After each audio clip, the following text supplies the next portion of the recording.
ahead of this. You don't know the half of it. I got dreams of looking up, high as I can get. But nothing feels like how it feels to know these things I don't know yet. The weight of everything, and everything's just fate. Sometimes I'm trapped inside and I don't know what I'm gonna do. But to take on the world is the only thing that we know how to do.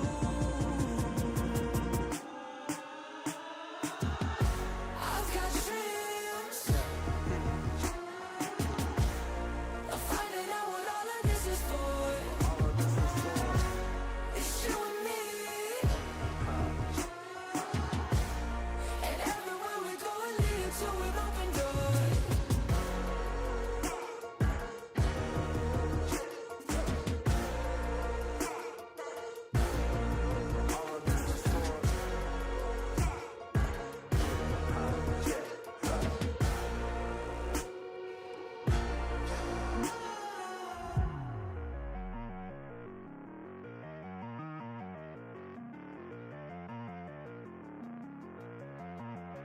Made our mistakes, the good and bad days, but nothing really breaks if I got you.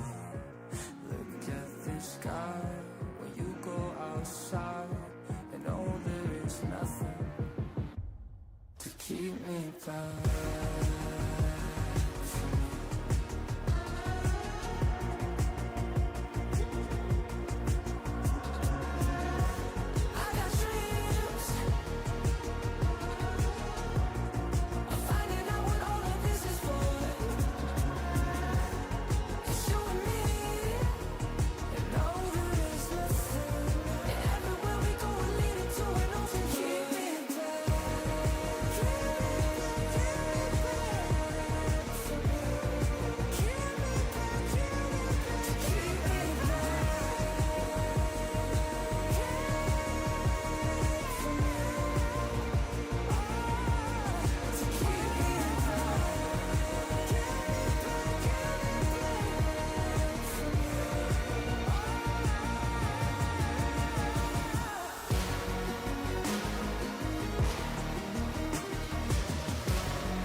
I'm out here in the cold night, running till I barely feel my feet. Wanna see it through my own eyes.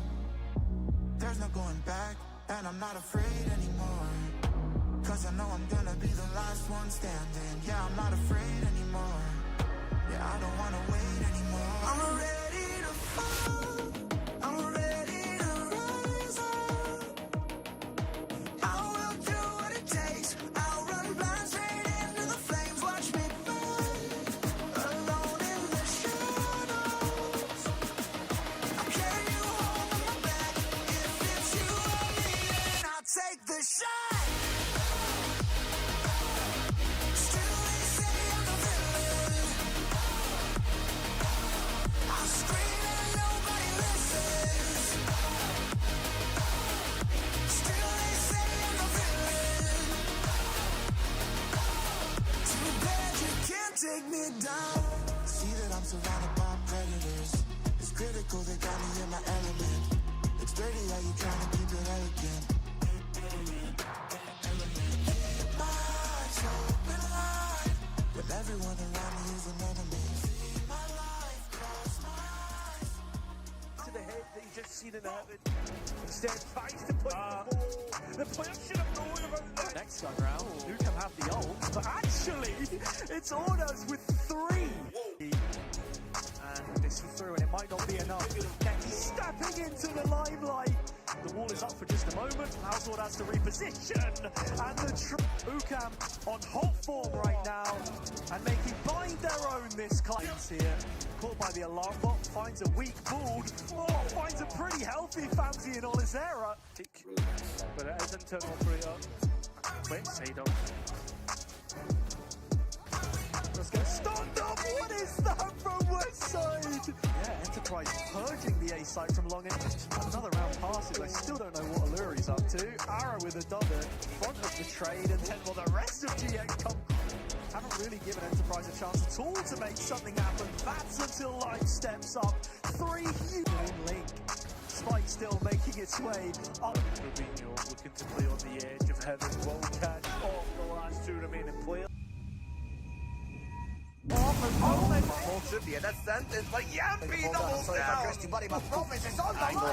Hero has to just hold W to get angles, window and balls. Il va redécaler, il a attendu, attention. Oh là là, il est viré. Jetzt fängt es ein bisschen zu einfach auf. T'as vu, tu l'as dit, mais il prend pas. Oh là, Larsen! Les joueurs sont alignés, là ça devient compliqué. Non, non!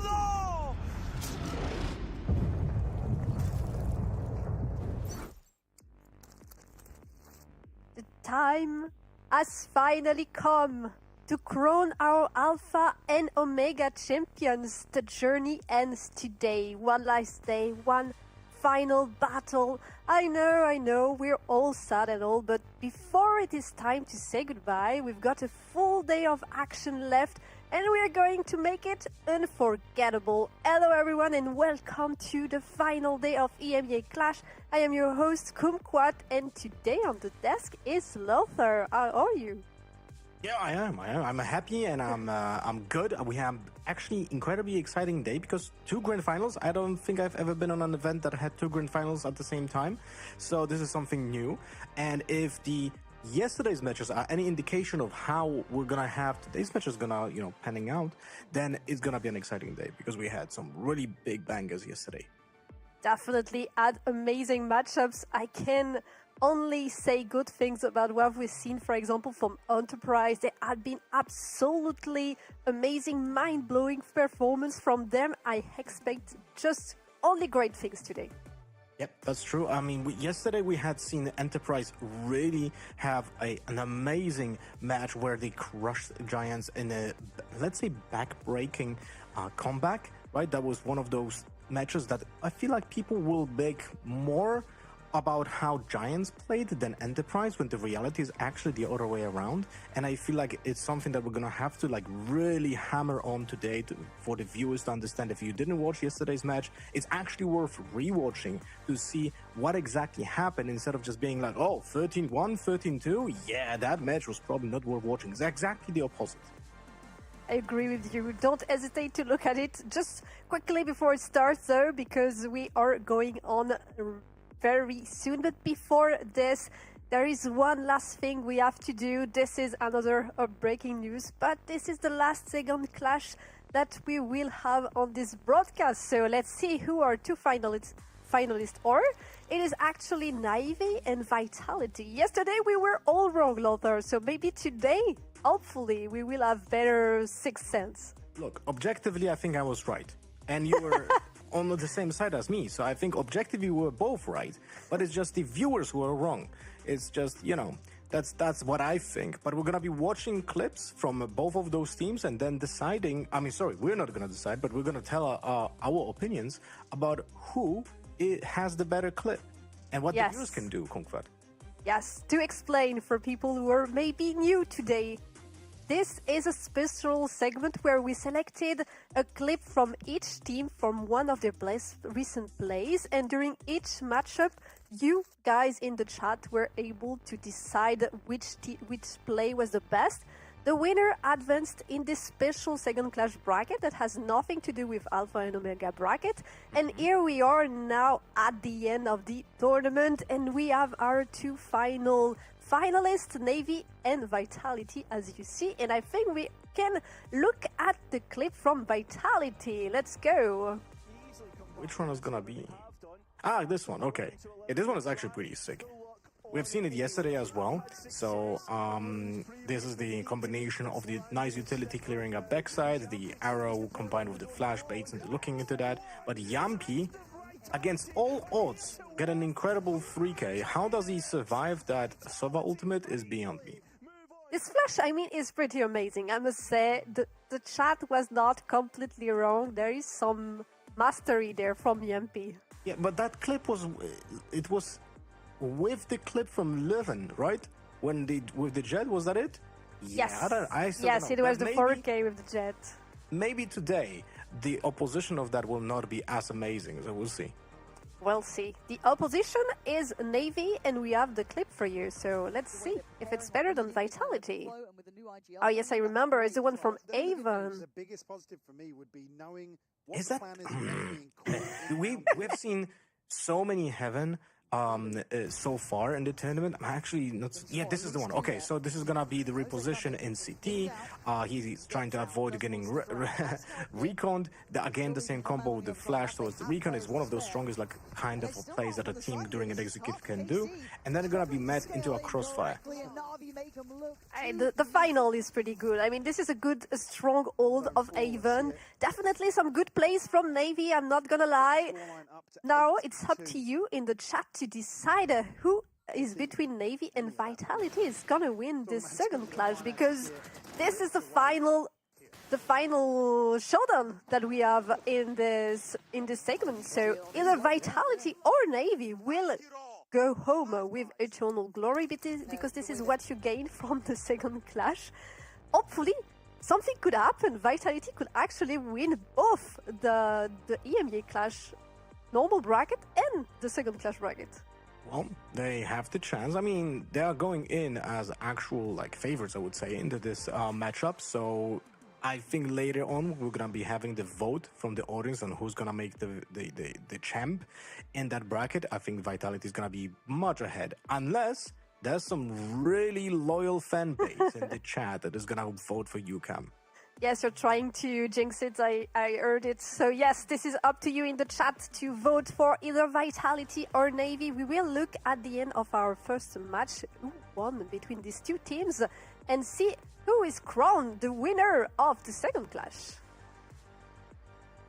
We have some data from this tournament, because this tournament is coming to the end. So we've had now 5 full days of tournament, and this is the final day today. So we have seen a lot of plays from all of these teams and a lot of agent, a lot of maps. It was very interesting because VCT EMEA teams were trying new comps and lineups. So we have seen a lot of new meta comp.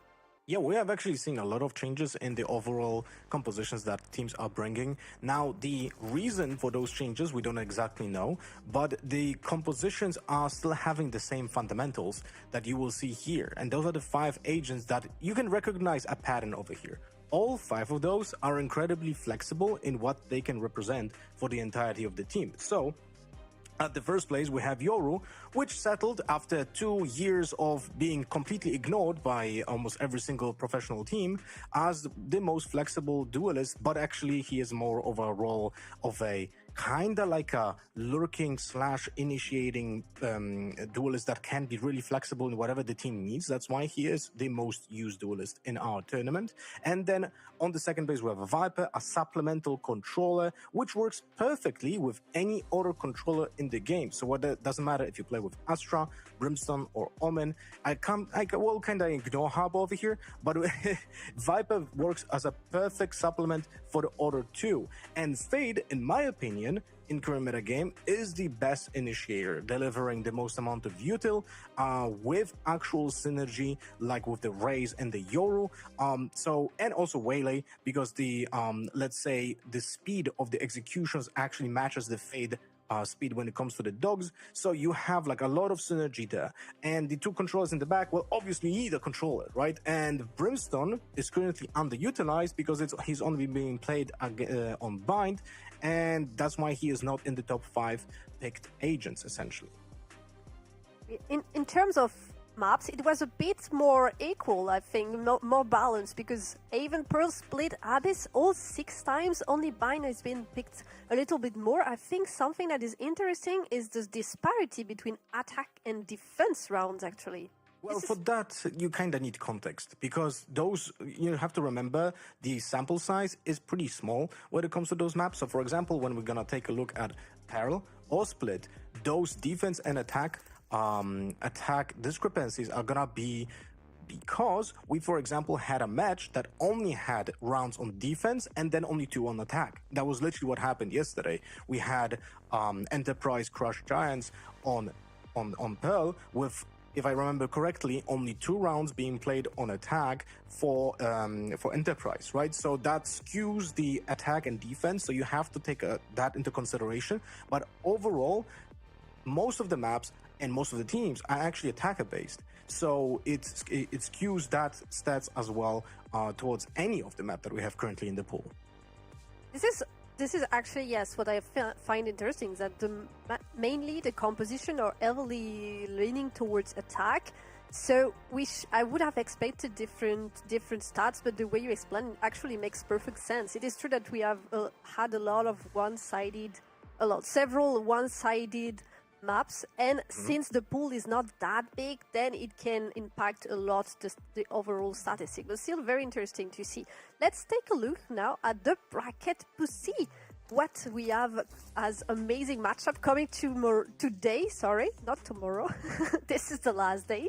So we have a UCAM against Team Vitality for the Omega bracket. This is the first encounter that we're going to have. I'm certain whenever there's someone says Omega, there's a certain emote appearing in Twitch chat, so that's for sure gonna be happening.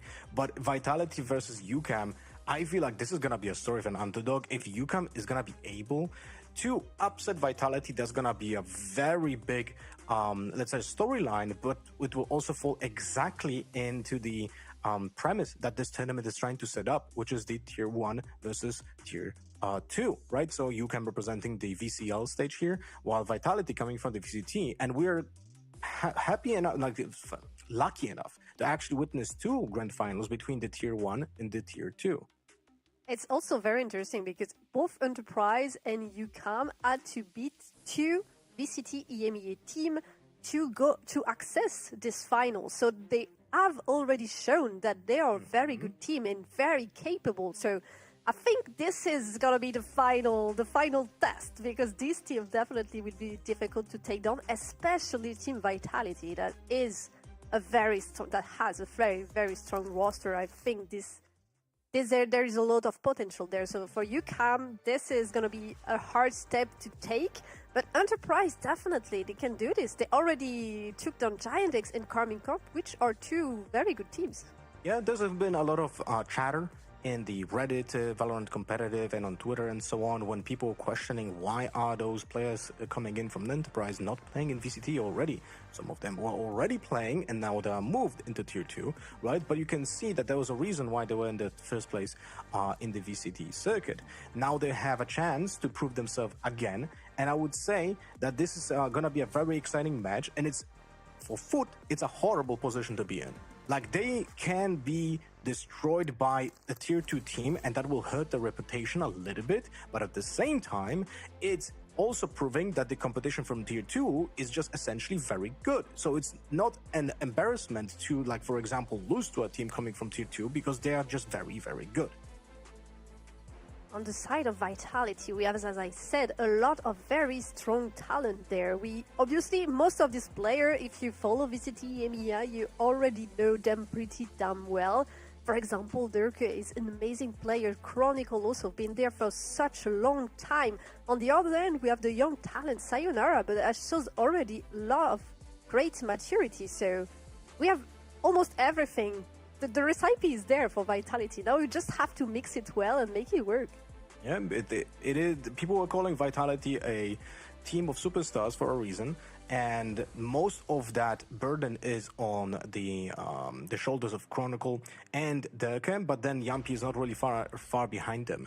And those two, Chronicle and Durka, are typically looking to be like the best performers, but at the same time, when you take a look at the actual stats, it's not the case. Sayonara and Chronicle are ahead of the rest, but at the same time, Durka, you have to remember that he plays a hard entry role in this team, specifically now when he's playing back on Jet. On defense, you can still play double operators. That's something that we actually witnessed from them on the Haven in their last match, and they were able to play a little bit more static because of that, but I'm not sure if that's going to be allowed to happen against UCAM.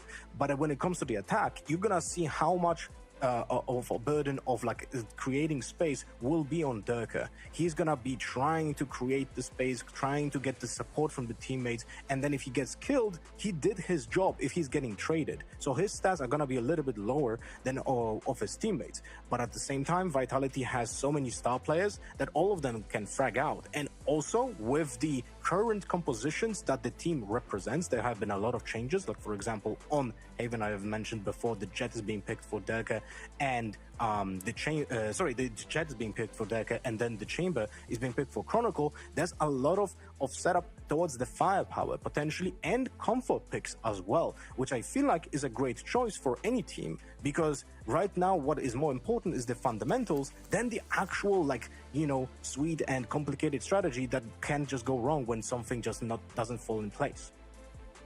On the other side, we have UCAM. UCAM, that is a team from VCL Spain with a player that are a bit less known maybe to the wide public, but still very good players. We had Bisk, for example, yesterday on the interview, and he's played pretty well in this tournament, actually. I think it is the top ACS and fragger in the team right now.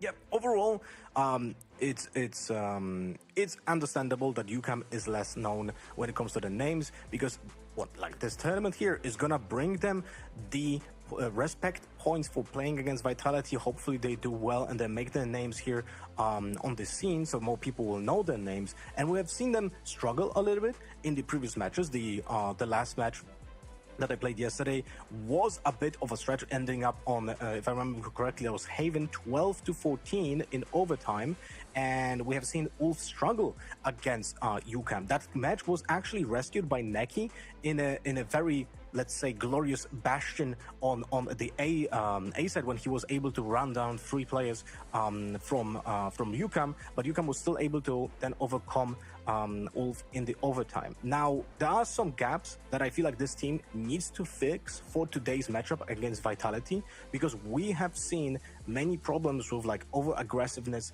We have seen some problems with, for example, the roles that are being filled by Olizera are being like a little bit too aggressive in positioning, and then dying first as a sentinel, for example, is costing their team quite a bit.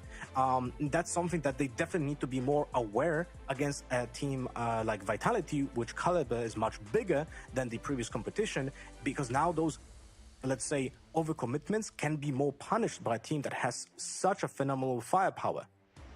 One thing that I really want to highlight is that most of the challenger teams that we've seen in this EMEA Clash have actually been amazing in their regional VCL league. And UCAM actually is the one that qualified in extremis to playoff in VCL Spain, and then they had an amazing playoff run and qualified into qualifying to EMEA Clash, but they were still one of the teams that struggled the most in VCL, and it's kind of incredible the journey they went on to access to this final against Vitality, eliminating team after team after team, even though they were far from being the favorite going on. Yeah, that's true. And I feel like the potential weakness that they have should be now used as a strength. And what I would love to see from this team is actually utilize some patterns of behavior from Vitality that can be easily counted.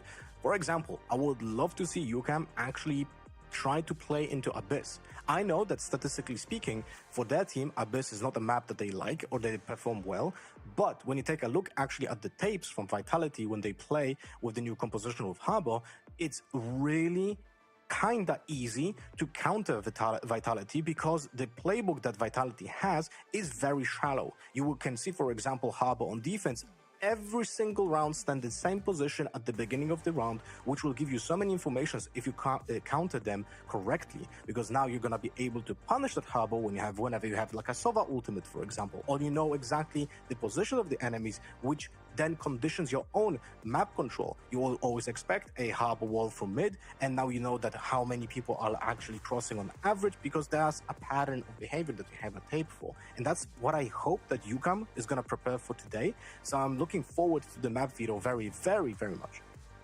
And one player that I think performed really well for UCAM recently is Jesse. I think is the smoker from UCAM, and he actually had a lot of very good maps. And we can see a head-to-head here against Prophet and see that his statistics are actually very impressive. Well, maybe not that impressive. Like, it's the 121 damage on average when you think about it. Because tier team. Yeah. Give it to me. it's 3 bullets of a Vandal, right? 184 ACS. That's something that I actually kind of personally not like when it comes to like judging performance of players. You need to do an eye test, specifically on players that have a different role or play on agents that don't deliver any damage, right? You're gonna have a lower average damage per round, which then equals to lower ACS. And then also some characters are just not delivering many assists, but some are delivering assists very easily, and then you kind of farm ACS for each assist, because that's 25 points for each of them being done in a round, right? So you always need to have like an understanding of context, understanding of how those things are calculated, because numbers, even though they don't lie, they might be a little bit obtuse when it comes to the amount of information that they will deliver to you. It can be definitely a bit misleading. I think there is a chance we could see Abyss actually, because UCAM has only banned Breeze in this EMEA Clash. That was their first ban consistently. They're not playing Abyss that much. Usually they don't pick them up, and Vitality actually likes it. We've seen them play Abyss several times in EMEA Clash, so there's definitely an opportunity for Vitality to take this map in this map veto, definitely. Well, there are two options. Either we're gonna see Abyss being let go into the pool, and then we're gonna see Vitality pick it, or we're gonna see it being banned because there was not the best performance for UCAM and they don't want to target it. Those are the just two scenarios that are possible, and nothing else will probably happen. So, but I personally hope we're gonna see Abyss, because I feel like it's the target that you can get for Vitality. But the problem might be, did UCAM have enough time to prepare for stuff like that? It's not sure, but I think Vitality are trying to prepare this Abyss. Definitely, they have something in mind. And one player that participates to the success of Vitality definitely is Dirk. We can take a look at his performance in VCT EMEA Kickoff and in EMEA Clash. He was absolutely mental in the kickoff. Even though Vitality didn't win to the Master, I think it was top 3 ACS overall. Very good performance from him, and his statistic-wise is a bit under in EMEA Clash, but we see that he still loves the jet. Yep. I mean, look, 155 ADR on average during an entire tournament, that is like a really good result. That is just an average 1 kill per round. And when you think about it, that is a pretty big impact. So anything above 150, specific on characters that don't deliver damage per self with the utility, as I mentioned before, and now we look at Jet, which has an additional weapon, but it doesn't deliver like, you know, damage like a race, for example. This means that this damage is true damage dealt during gunfights. And 134, even though it's a little bit lower, again, you have to take a look at the actual games to understand what is happening. And in this case, Dirk is like really aggressive in how he plays for the team right now in the VCT EMEA Clash. And also you have to remember, it's a little bit of a smaller sample size coming in from this tournament. We have another player from who we have some statistic, and it's Bisk. We've talked about him a little bit. Is mostly the sniper from UCAM, and is playing the chamber very, very well, as well as the Yoru. We can see that his statistics are the same. They're a little bit lower in EMEA Clash. That is true. I mean, higher competition in theory, like when you look at the stats, you would expect higher numbers from Dirk and lower numbers from Bisk. Because in theory, Dirk should be playing against a weaker competition, while Bisk should be playing against better competition. But again, you have to take a look at everything with context in mind. And in Bisk's case, I feel like this is just like the numbers, the difference here is not that big of a deal. 147 ADR to 140, that is really a minuscule difference. And when you take into account the fact that he actually plays a sniper whenever he can, that also tells you a full story, because you either deal 0 or you deal 150, for example. Right? When you play a rifler, you're gonna have a lot of rounds when you deal like some kind of fraction damage with random bullets hitting for a smoke, for example, and those are also counting towards the average damage. But Bisk is an incredibly aggressive player who's taking that space with the characters like Chamber and Yoru, and that's the place that they're gonna be expecting and easily recognize from him. So he's one of those cogs in the machine for UCAM that can be easily targeted by Vitality, and they might actually slow down and play more defaulty on the attacks and expect Bisk just overpeak. And that can be one of those scenarios where UCAM will lose a player early on. This is gonna be the challenge, I think, against Team Vitality that has so much experience, so much strength, so much knowledge of the game. You will have to be playing a very good structure, not overpicking, as you said, not being too aggressive, but still trying to put on some plays, because you have to try something. I think if you play only by the book against Vitality, they may like something. Yeah, well, then we're gonna be looking now at stats from Sayonara, which I feel like is so far one of the most patient and disciplined players in Vitality. Whenever you look at him, his positioning is smart, his decision making is also calm and collected. He doesn't put himself into scenarios where he has to like panically do a next decision on what to do next. I feel like whenever you watch him play, you can see that he has a plan already figured out and he knows how to react what's unfolding. This is one of those things that typically would just call game sense, but in many cases is actually wrong, because this is what you try to build as a player. You try to recognize patterns and build a counterplay to them in the game. Sayonara, in my opinion, is one of those players that has really good recognition of those patterns, and then it's very visible during games. Some of the clips that we have a chance to see was, for example, on Haven on A when he's playing on platform and hidden in a corner. He's exactly knows when to peek through a corner, how to play against the flashes, how to play around the recons that are being used by the opponents, because he knows when and where are they landing. So he's able to pre-fire them and then counter correctly the opponents. Definitely. I really like the way Sayonara is playing. I think he has a great potential, and in this team, this is the perfect environment for him to actually grow into the star player I'm sure he can become in this VCT EMEA League. We have some information about how UCAM is playing Bind, and it's kind of interesting to see. This is the in-map of the kill, both attack and defense. So you see where they're playing, and we see that sometimes they're trying some aggressive push. Well, now, if this is a combined attack and defense, it's gonna be hard to divide the informations a little bit.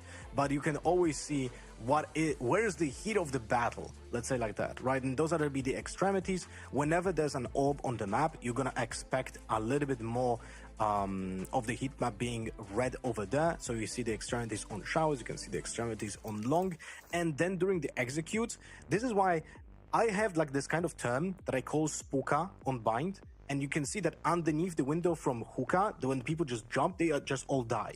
And that's one of the problems when you see like teams who try to execute through hookah and they have the spike there, they're gonna essentially go into a blender, die, and then it's so hard to retrieve the spike. That's why I call it spooka. And that's a scenario that I would really love to see less teams do, because that's the reason why they're so red in that area, you know?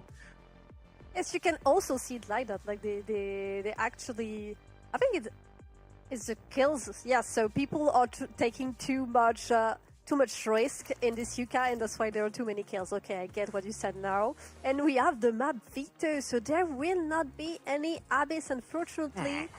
They decided Vitality to pick the Corrode instead. We haven't seen it for a long time on the broadcast. And first we will see the always ever be there map Haven. Yeah, but I'm actually more surprised about the fact that Vitality banned Abyss. Yes. That is very interesting and potentially one of the questions for the interview, because when you take a look at the, again, small sample size of UCAM's performance, their worst performance were actually on Abyss and on Bind.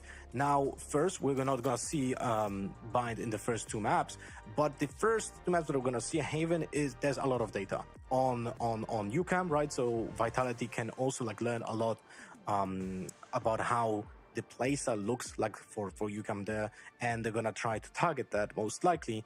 And also remember that on Haven, Vitality is really aggressive on defense. You're gonna expect a lot of pushes from mid. You're gonna expect, like, I'm talking about defense, right? In the first seconds, you're gonna see Derek go under the window. Those plays were done multiple times, unless they want to swap up the playstyle to not be easily readable, right? But I would expect a lot of aggressiveness coming in from Vitality on defense here. It's almost surprising because it almost looks like Vitality actually chose the map that UCAM played the most and are the best on. So this is, I agree with you, this is a bit confusing in my opinion. UCAM has played a lot of Corrode, Haven and Bind, and they're quite good on it.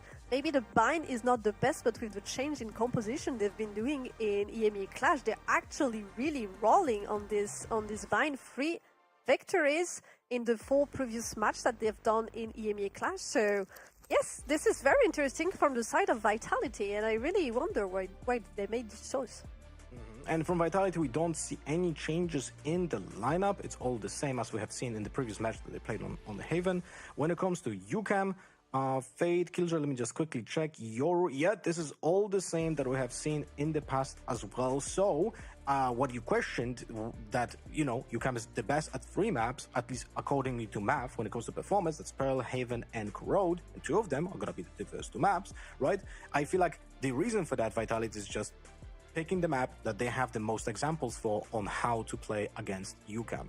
And when it comes to style-wise, Vitality plays a little bit more selfish, I would say, team composition, at least when it comes to Dirk and Chronicle, and those 2 people will have the burden of trying to get as many kills as possible while being set up by Yampi over here. But at the same time, remember, Yampi is a little bit insane. Like, the way that he plays the game, you don't know what he's gonna do. He might just randomly just wide swing without any utility and try to get 3 kills, and that's just how Yampi plays.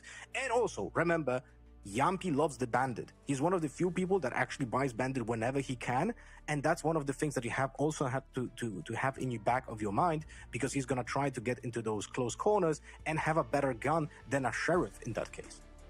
Last time UCAM played Haven, it was against Ulf, and they actually won the map. So let's see if they can do the same against Team Vitality with our lovely casters Aza and Kero.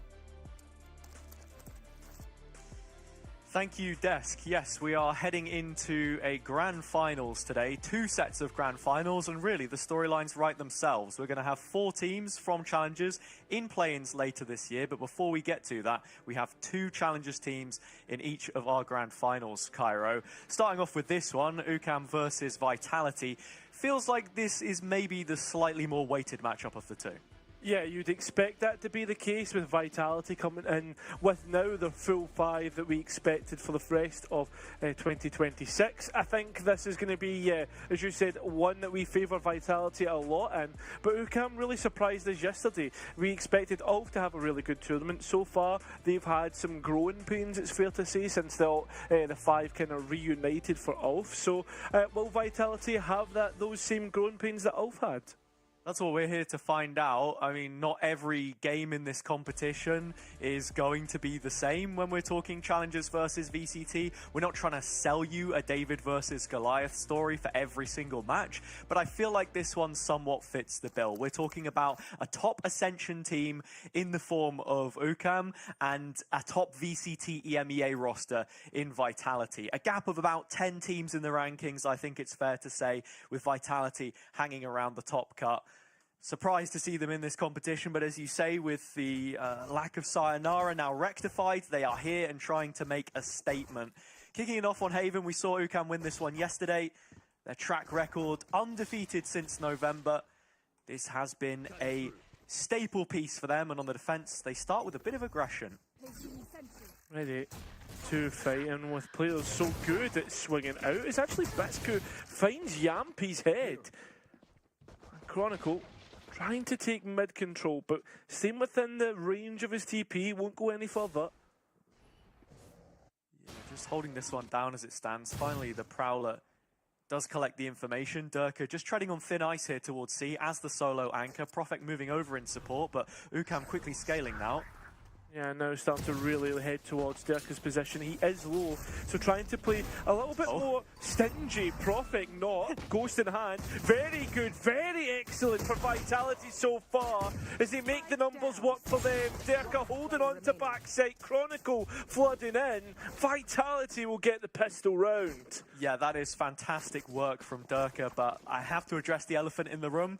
UCAM's orb missed. Bald was supposed to have that poison cloud at backside so that no one could help flood in to support, and that actually makes a huge difference, right? No decay on those targets. They feel way more confident to just flood out and help Durka now. Already brought up to an outlaw here and getting ready for the anti-eco round. Cairo, I mean, this is a new comp for Vitality on this map, a map that they've been good at in the past, but yeah, very much a fresh idea. It is. It seems as if the players will manage to escape by through to short. Yampi ready to take and welcome in the rest of the players. Tight choke point here for the Trailblazer. Was hoping maybe he was going to catch a stun, and so the trainer players make their way into sight. Durka wasn't quite aware of the onslaught, but as he turns around, it's 2 from him. And with Profek supporting, there are no problems here.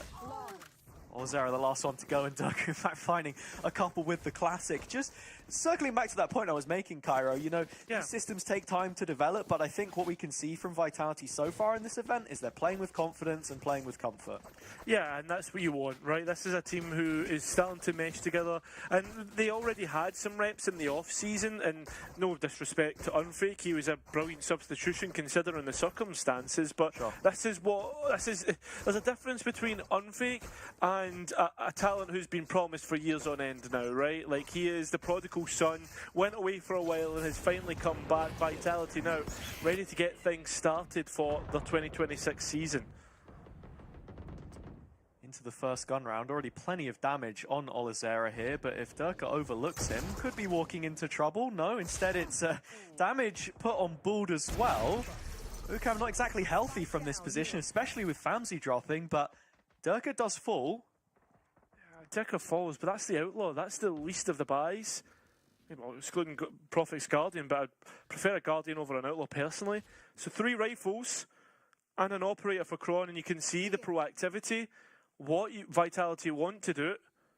Profek trying to clear A long. Just seeing if they can insert him here, maybe. He has a paranoia to help support should he need to escape or maybe even set up Yampi for a fight here. Board in the meantime has made his way towards sewers, and this is the stage in the round where the in-game leader's starting to call UCAM back towards the other side of the map, especially when Kron hits that shot. In saying that, it looks more like a group up B. They're doubling down into the chamber, and so Kron will find his third before we move to post. I think this could be the easiest 3K Kron's had of his life. So the last two remaining players try to make it work. There's an exploration towards Garage. And this is necessary control for UCAM at this stage in the round. Board is so low, though. He gets half a chance before Sayonara capitalizes. And with that, Vitality convert the bonus. It was already a really strong one with the operator in play. Yeah. With Blades as well, but I mean, this is a very positive beginning. The fact that you can already start to dismantle UCAM's attack and make them start to wonder, hey guys, where can we actually go? Because so far, that mid portion of the map, really controlled by Kron, really making it work for him. And yeah, as I have to say, I'm really worried about how UCAM move around the map. That is as if they're scared. We know that they have the capability to beat VCT teams. We saw them take down Na'Vi and Ulf, but as it has been mentioned, Na'Vi with a substitute for this event while Ruxic is recovering, and Ulf maybe more going on for them. Post on Twitter saying maybe they hadn't had the best of practice coming into this event, so it's those little sloppy mistakes, right, that are going to cost you, especially against a team of Vitality's caliber. With the Stingers here, they're trying to just rush the site, but it's a very staggered scale. And Vitality are playing double snipers, so they're happy to take you at range. Every single one of these fights. Olazera down to 5, and that is all she wrote. Yeah, Vitality are, I mean, didn't have much to challenge them there, let's be honest.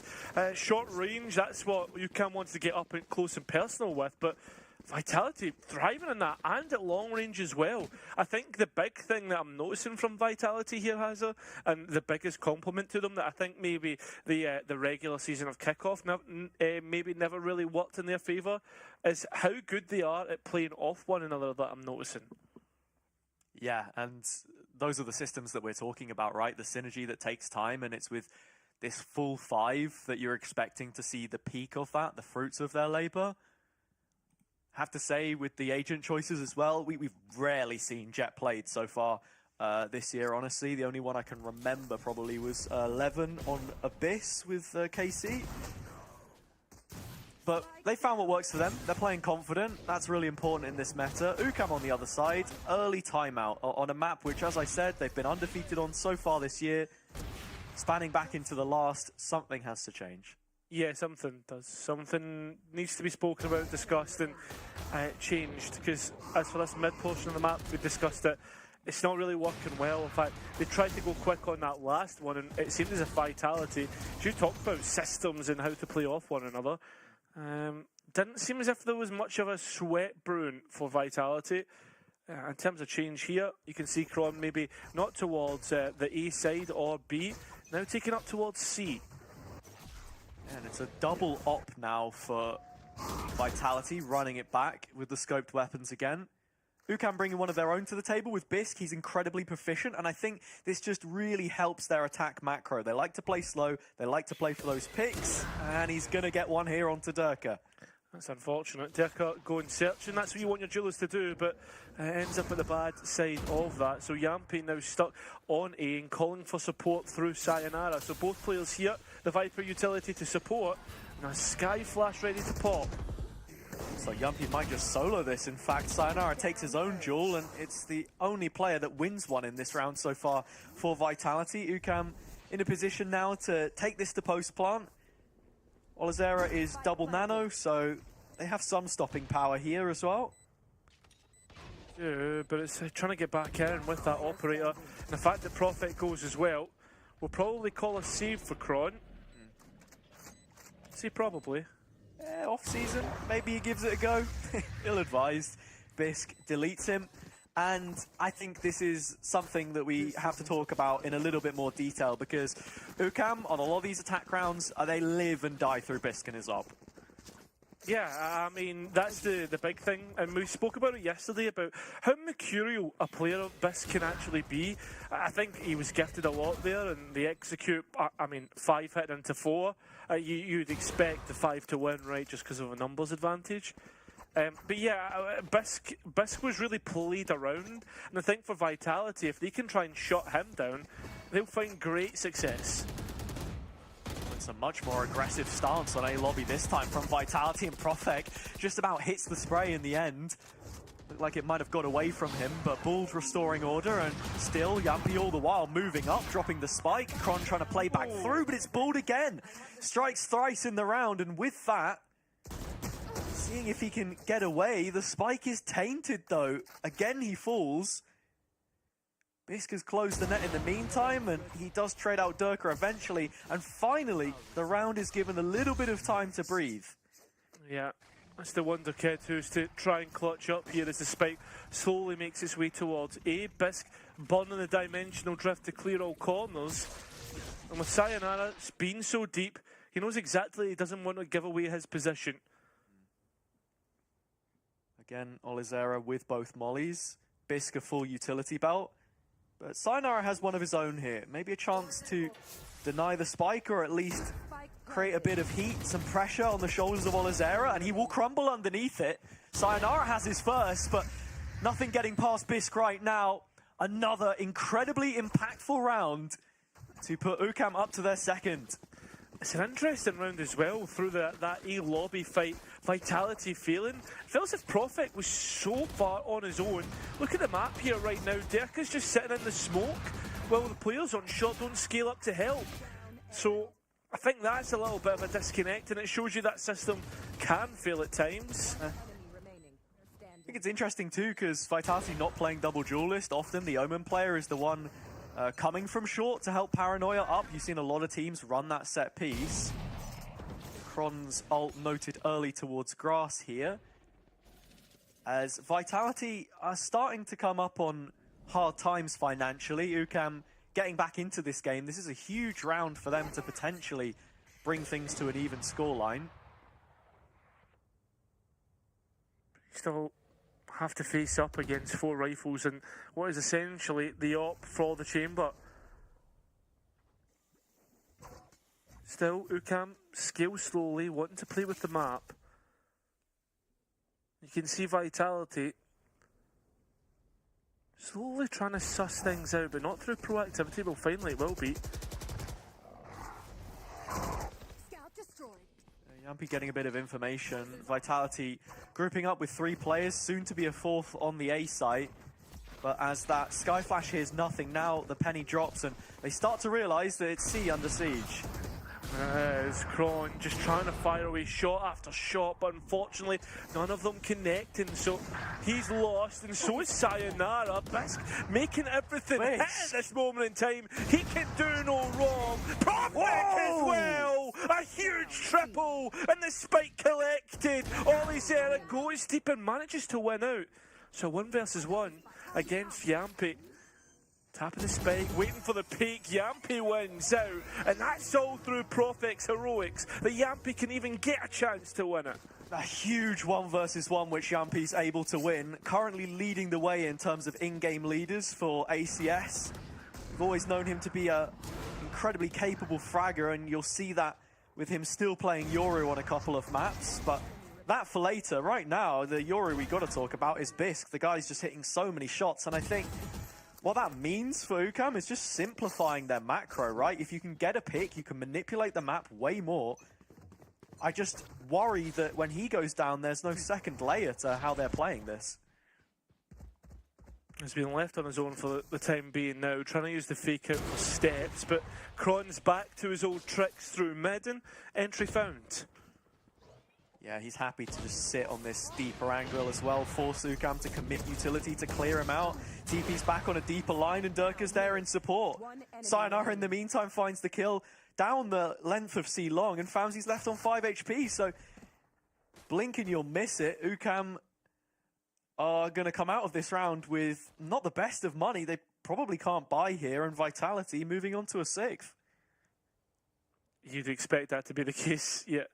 Famzi's a player who yesterday I felt was the real carry as well. Yeah. Bisk is operator. The kind of agency that he gets with that, certainly excellent. But Famzi was on another level, just rifling his way through. You can see now Vitality start to close in. And ready to close things out. Nice flick from Corrode, hit the body, get the round. Vitality, find 6.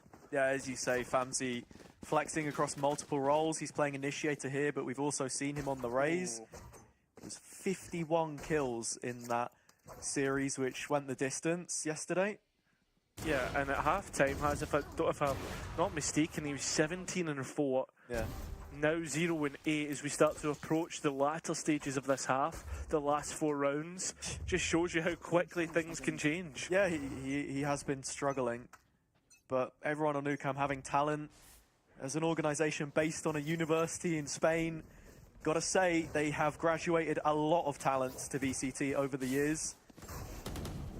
Notable alumni, of course, Ara and Flickless, but Famzi has had his time in the sun as well. Big opportunity for them here with this mixed investment. Lockdown through Garage already, Vitality conceding it, but Sayonara can't sit in the pocket for the whole of this round. He cannot, he has to be forced out. The spam nearly doesn't work his way. It's Profik instead, and then Sayonara saving Profik. Both players combining down long, and it's just left 2, Olizera and Famzi. Yeah, Yampi just has to play with discipline here and not get caught out in an overextension. Chronicle does. So what does this round look like? You can see Sayonara running, but Profik needs to hide his steps. And he's deep on towards B main. Famzi doesn't realise it. And a couple of pings now going out to the Omen's positions. As Olizera comes round, clears that. With 30 seconds remaining. Oh. 30 seconds remaining. Can he get this clutched up? Yeah, thinking for half a second maybe he was doomed, but Vitality just confirming, still playing front B. And Sayonara closing in. Both Vitality players are split up though. And while time is low, a coin flip gunfight that goes Olizera's way could have won him or opened up the round for him. Not the case though, as Yampi's a safe pair of hands. Yeah, intelligent round on the whole, I think, from Sayonara and Profek there. They find the weak arm of the push with so much presence in Garage with the Killjoy ult, wanting to try and defend it. Gets the better of his former in-game leader. There is a lot of history in the server between these two teams, Cairo, and the players that have played with each other before and against them now.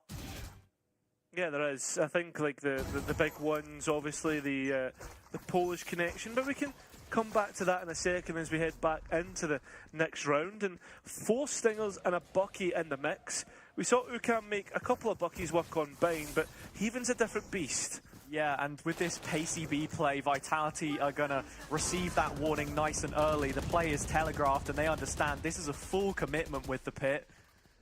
Profek sitting over the top of the fumes right now as the spike is yet to be committed. Yeah, and Profek with full eyesight onto anyone trying to jump up towards the window position. The spam coming through from Bisk though, so a trade of omens. Yeah. It's just the longer this pit stays up, the more of a problem it becomes for Vitality as they start to maybe second guess. Spike now going in though. Difficult post plant to try and get back into, but with Sayonara taking full Garage control, that is a big issue for UCAM. Yeah, the Seekers are going to do a lot of work to try and open up this pit, and it identifies the position of other players. So just a player in main, that is Bold, the one who had played with Profik in the past, but he's already down to 14 HP. Vitality making no mistake. The Bucky not working out. The pit defumigated, and Vitality another round. Sayonara again showing that discipline, just waiting for Bull to make the play. No reason to give him what he wants. We touched on it before the round, but yeah, I think Profek as a player, his development was really spurred on by the time that he spent with Buld. That Go Next roster in Ascension 2024, one of the biggest what-ifs, I think, when you look at the names that were on that team and how far they've gone since. The mentorship there, you know, really bringing him on, as it was with Zeke as well, as such an underrated in-game leader in Tier 2, really. Like, the guy won a title with, what, 10-star back in 2022, playing in one of those EMEA events, and now, however many years later, 4 years later, He's a multiple VCL winner again, this time in Spain. And I think, like, with Bald and obviously his path maybe taking him a different route, and I mean others like on who eventually ended up on Enterprise. I think it's a bit sad to see Bald not get the opportunities. Sure. Maybe at Tier 1. Obviously, he's a player that I think a lot of people have forgotten about, considering that he was on that 10-star roster, which was like what, as you said, 4 years ago. Yeah, a very long time ago. Anytime you mention 10-star, you're effectively blowing dust off the tomes. Oh, you know? jeez, yeah. A history lesson for everyone involved, but yeah, I think for in-game leaders, always much harder to break the mold, and even in current times, right, with the state of EMEA and its leadership problems, perhaps from Tier 2 upwards, who knows what the future holds for him. But in terms of this round, it is UCAM back on a good buy. Yes, they don't have the pit this time, but that combo of the Nightfall and the Dimensional Drift could be absolutely huge in unlocking a site. Yeah, I mean, UCAM with no more timeouts to use up here. So it is just going to have to try and stick the landing for the rest of this map as the players try and send it on A. Yeah, this coming out of the ult does find Yampy actually, and that's quite impressive considering how it started. Some of his ults sometimes not gaining the most ground, but he has paved the way, a golden road to the A site for the spike to get planted. Spike planted. Spike down. Look at God. Yeah, I was going to say the rest of Vitality need to get into position, and I don't think they can bank on Kron rotating all the way over. That's going to eat into a crucial time bank. Now just waiting for this paranoia. Durka ready to snatch at an opportunity with the blades in hand. Jumping straight in, goes for the right click. Glitch pop back now in his clutches. Sayonara does get dropped in the meantime, so still Vitality on the back foot here, and Famzy putting them down. Profek won on the fadeaway, but now thinking about how he can save this operator. No one on the attack side there to challenge, but at the very least, UCAM have another foot to stand on. Third round now. Yeah, they get a lifeline, as you say, into the second half. Whether they can make that work on the pistol round's another thing entirely. One more round here, and they're absolutely laughing.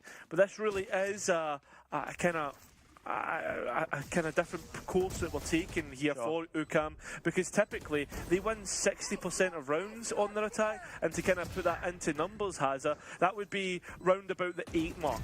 Yeah, they're on the flip side right now though, and look, Vitality win one more, still with 2 timeouts banked into the second half. The game is at their leisure, almost. Kron spots balled early on one extremity, and Durka just executes Bisk on the other. Nightmare start for UCAM in a must-win round. Oh, just for a moment, you thought Profek was going to find a second through the smoke there. Sayonara still holding on to Garage. This one's over before it starts. I mean, both players remaining can easily turn around on its head, but this Trailblazer is a disaster for the attempt at the clutch. And look at Vitality slowly moving in on this position. Yampy actually flashes over the top there, just collecting the info.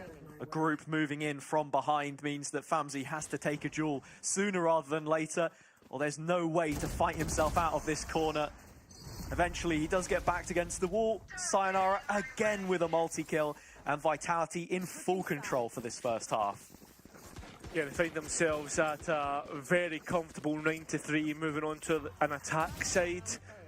And I wonder how the side biases are going to go, because let's be honest, when we think of yesterday, UCAM had a very good defensive side. That's where most of the rounds were won. 9-3 was the scoreline that they got against Ulf, so wouldn't count them out just yet. We'll see how this pistol round goes as we start the second half.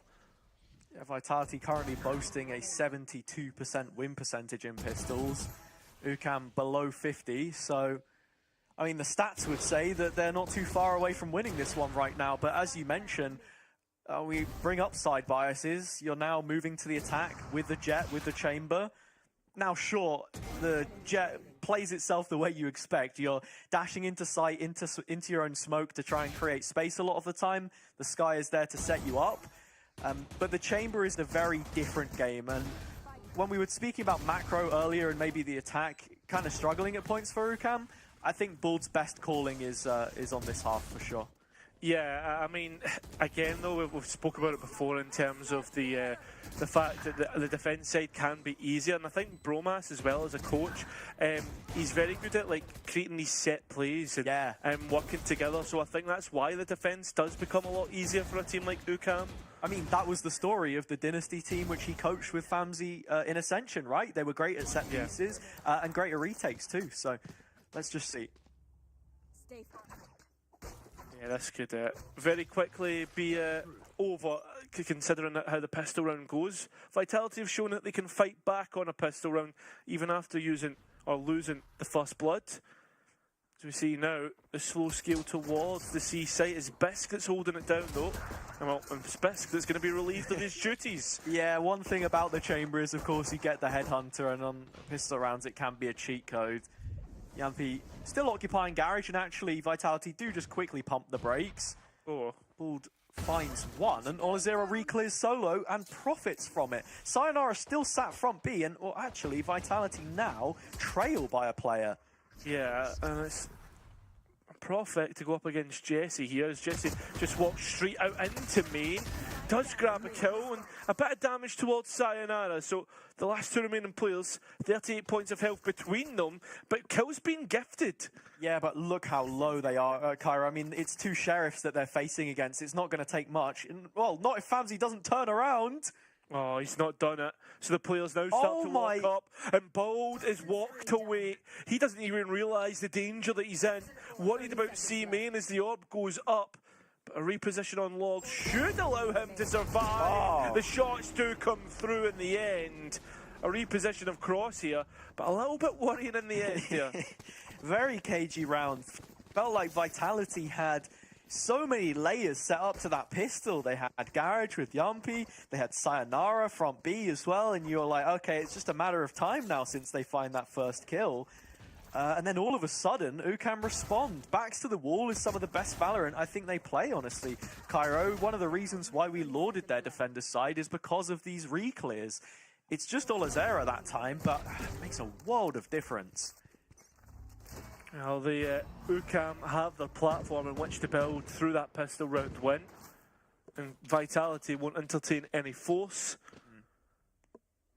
I mean, with this being such a big step up in terms of opponent, everything considered in the VCT teams they've already beaten, sometimes it does just take, you know, a half behind you and talking in with the coach a couple of times to actually start to feel the game a little bit better. Unfortunately, it's their map pick to start this grand final, so they now have to dig deep and find a way to recover this.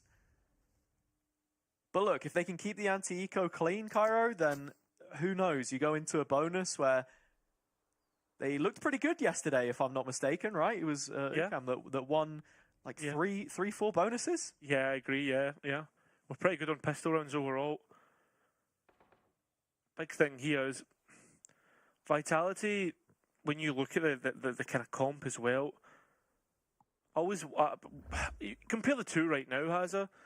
What do you think about the fact that like it's a Sky and Jet combo rather than a Yoru and Fade?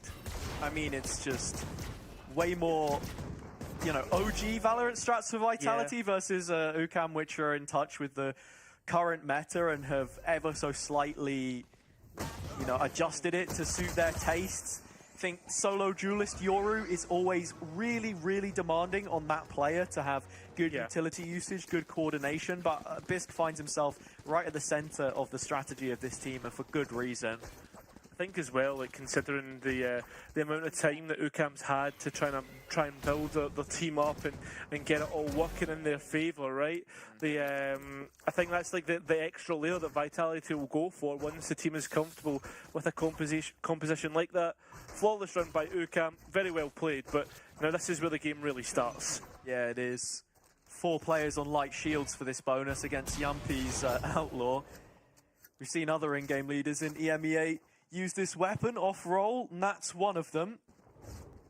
But it's the Viper of Sayonara right now, supported by Kron to just help get the insert there and put the trademark down to stop this proactivity, but Bisk catches one on the way out. He's good for it again. Yeah.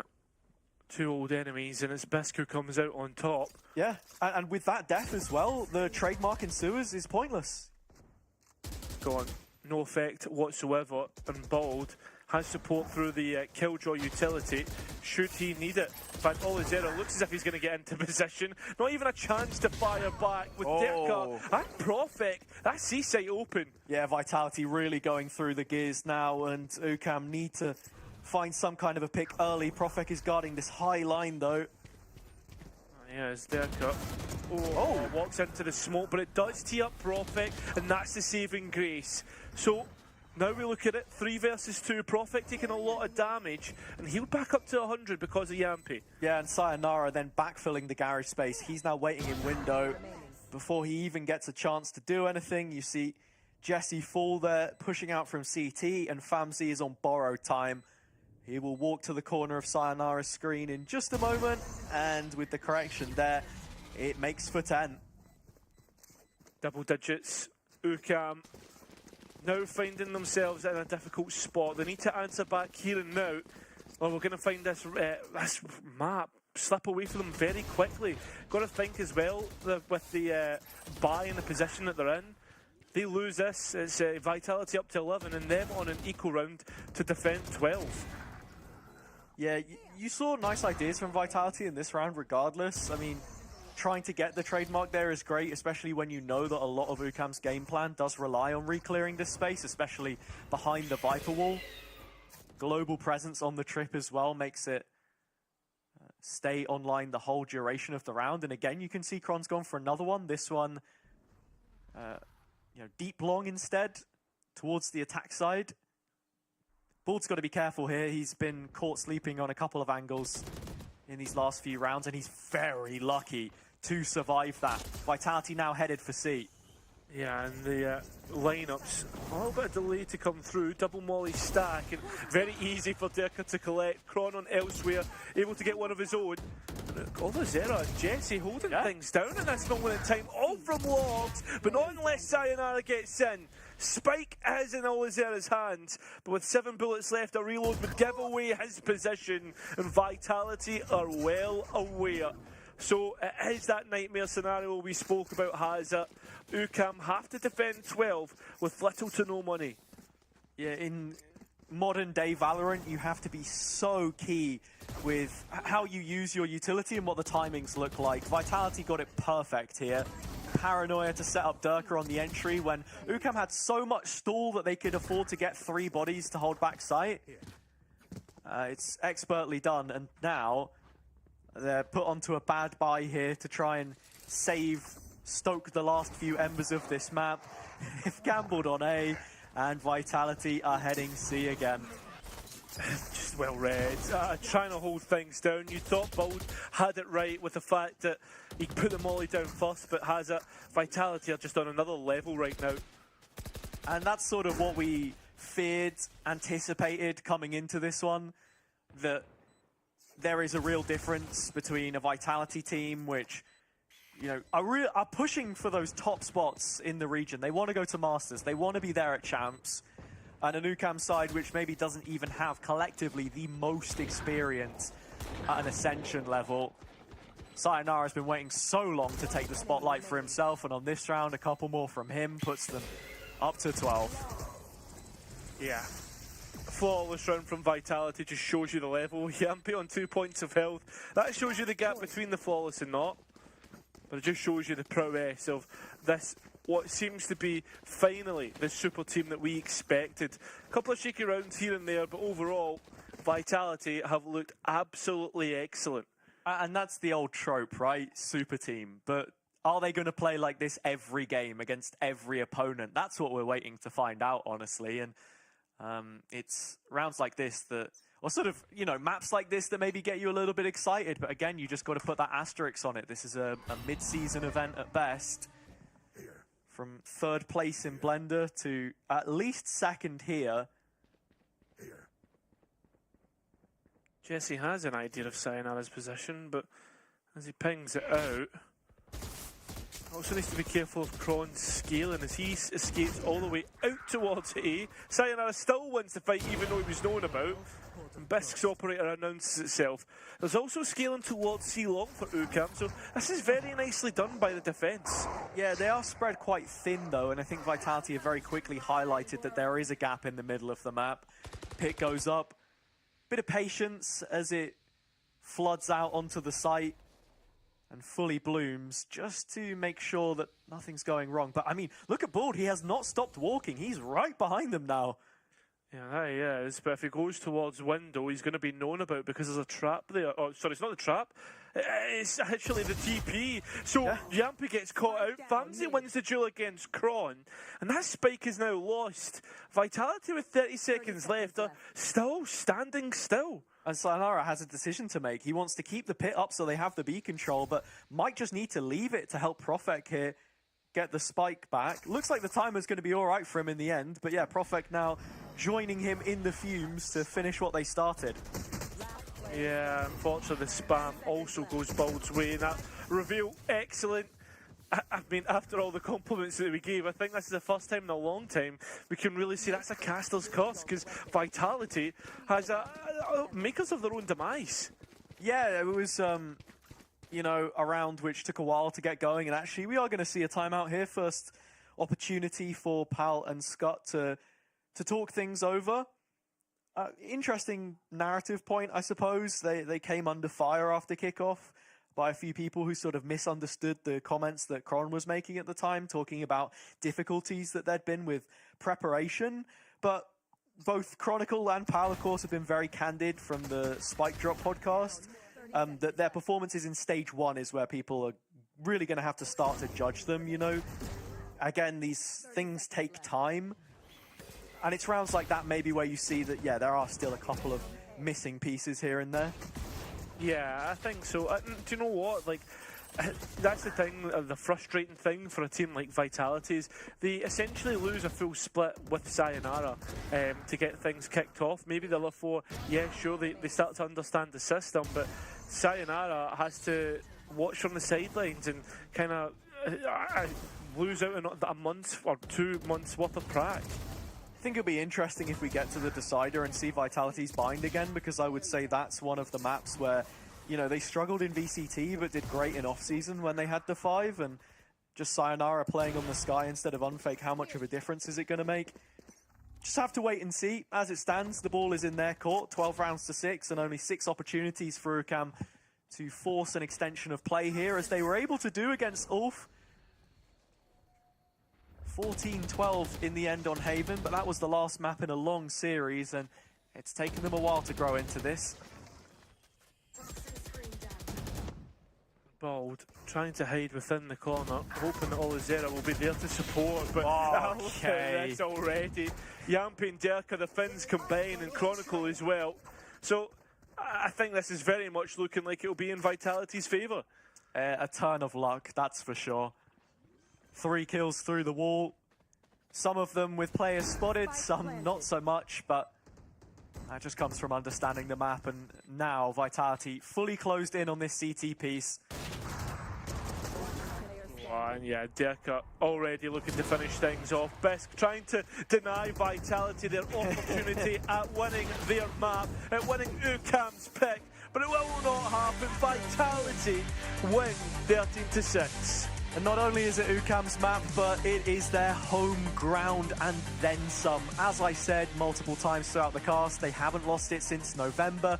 This is a first defeat in a while for this team, and the remnants of it that have carried over into 2026. A real stronghold, and without that now at their disposal, Vitality have got to be looking at the rest of this veto and saying, yeah, you know what, we've got 2 opportunities here, but more often than not, they're only going to need Corrode to take it through, because you want to talk map statistics? The Org have never lost Corrode in their history, so something crazy's got to change for this one to fall out of balance. Yeah, I really think that this is going to be Vitality's to lose now, Hazza, considering, as you said, Corrode is up next, a map that they have shown since the start of the year and haven't lost with this new, I guess, even with a substitute. So it shows you just how good they can actually be on it.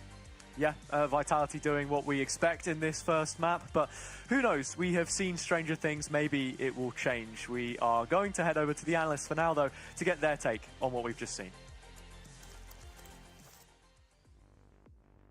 Thank you, guys. UCAM did try. I think they fought well, but definitely it was not enough against a team that has the caliber as Team Vitality.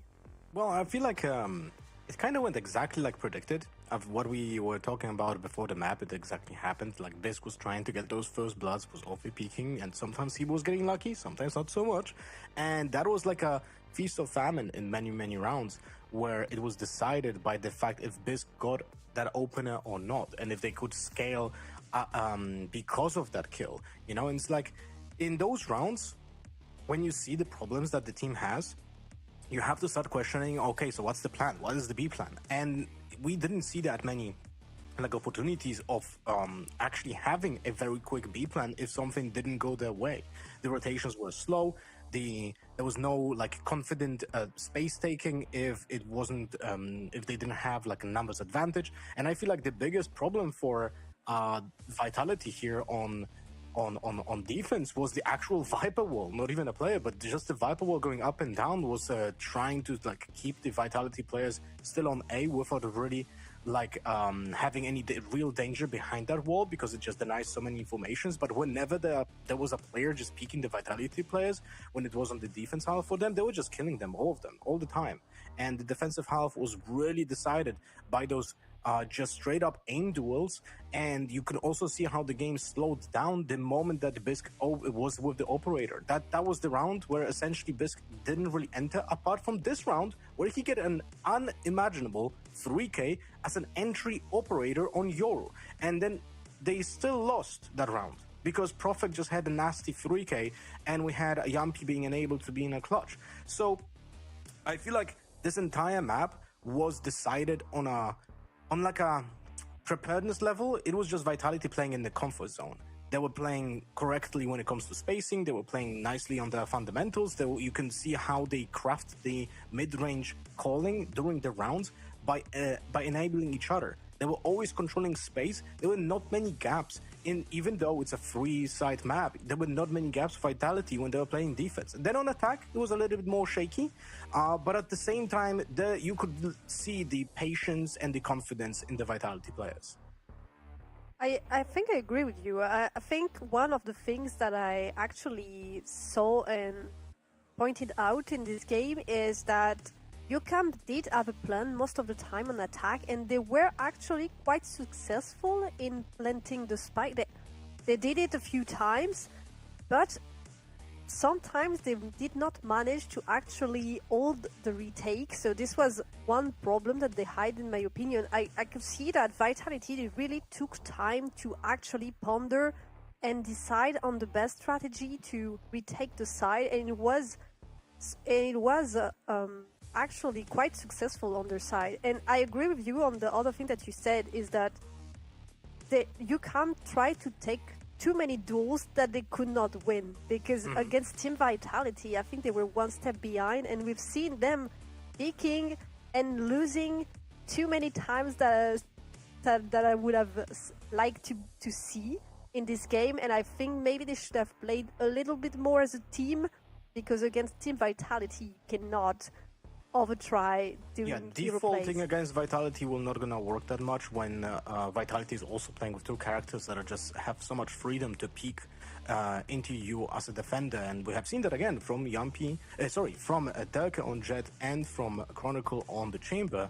And what you said about the planting is correct, but the problem is that when you're playing on attack and you only had 2 first bloods in an entire half of your attack, then you're allowed to plant. You're not planting because you played well, you're just allowed to plant because your opponents are letting you, and then they are retaking with a numbers advantage. So it's more of a conscious choice for Vitality to make certain that they play the retake correctly because they have the numbers up, rather than, we got pushed by UCAM and now we have to play the retake. And that is a big contrast of what you typically would expect. There was a very big gap between those two teams right now on Haven, and I hope we're gonna see a change of pace and a change of how UCAM is playing the game on Corrode, but I worry that it might be not the case because don't forget, Haven was being picked by UCAM.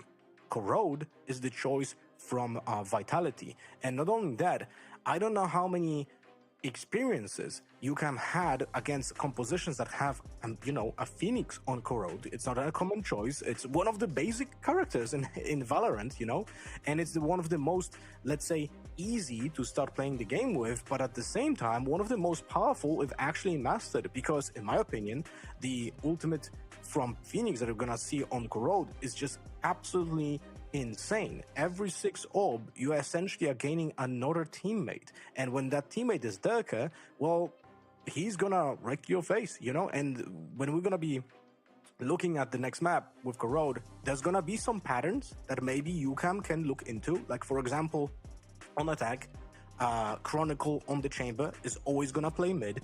This is his task. He's controlling the mid area, and now you have to find a solution to make certain that Chronicle doesn't do his job, right? So how many of utility pieces, what kind of map control are you gonna try to do on defense to make sure that the chamber doesn't deliver any value, right? And then if they actually do towards a side, chamber typically goes into elbow while the rest of the team goes through yard towards the side. So there's like so many question marks that I have for Corrode of what UCAM can do to essentially set up themselves for success. But again, I didn't see the same setups on Haven here when they have the same data. It's like I didn't see the prep being done against Vitality, and I worry it might be even worse on Corrode, which is the map choice for Vitality. Maybe they were expecting Abyss, but because the Abyss was left for the first ban round, and then Vitality actually banned Abyss.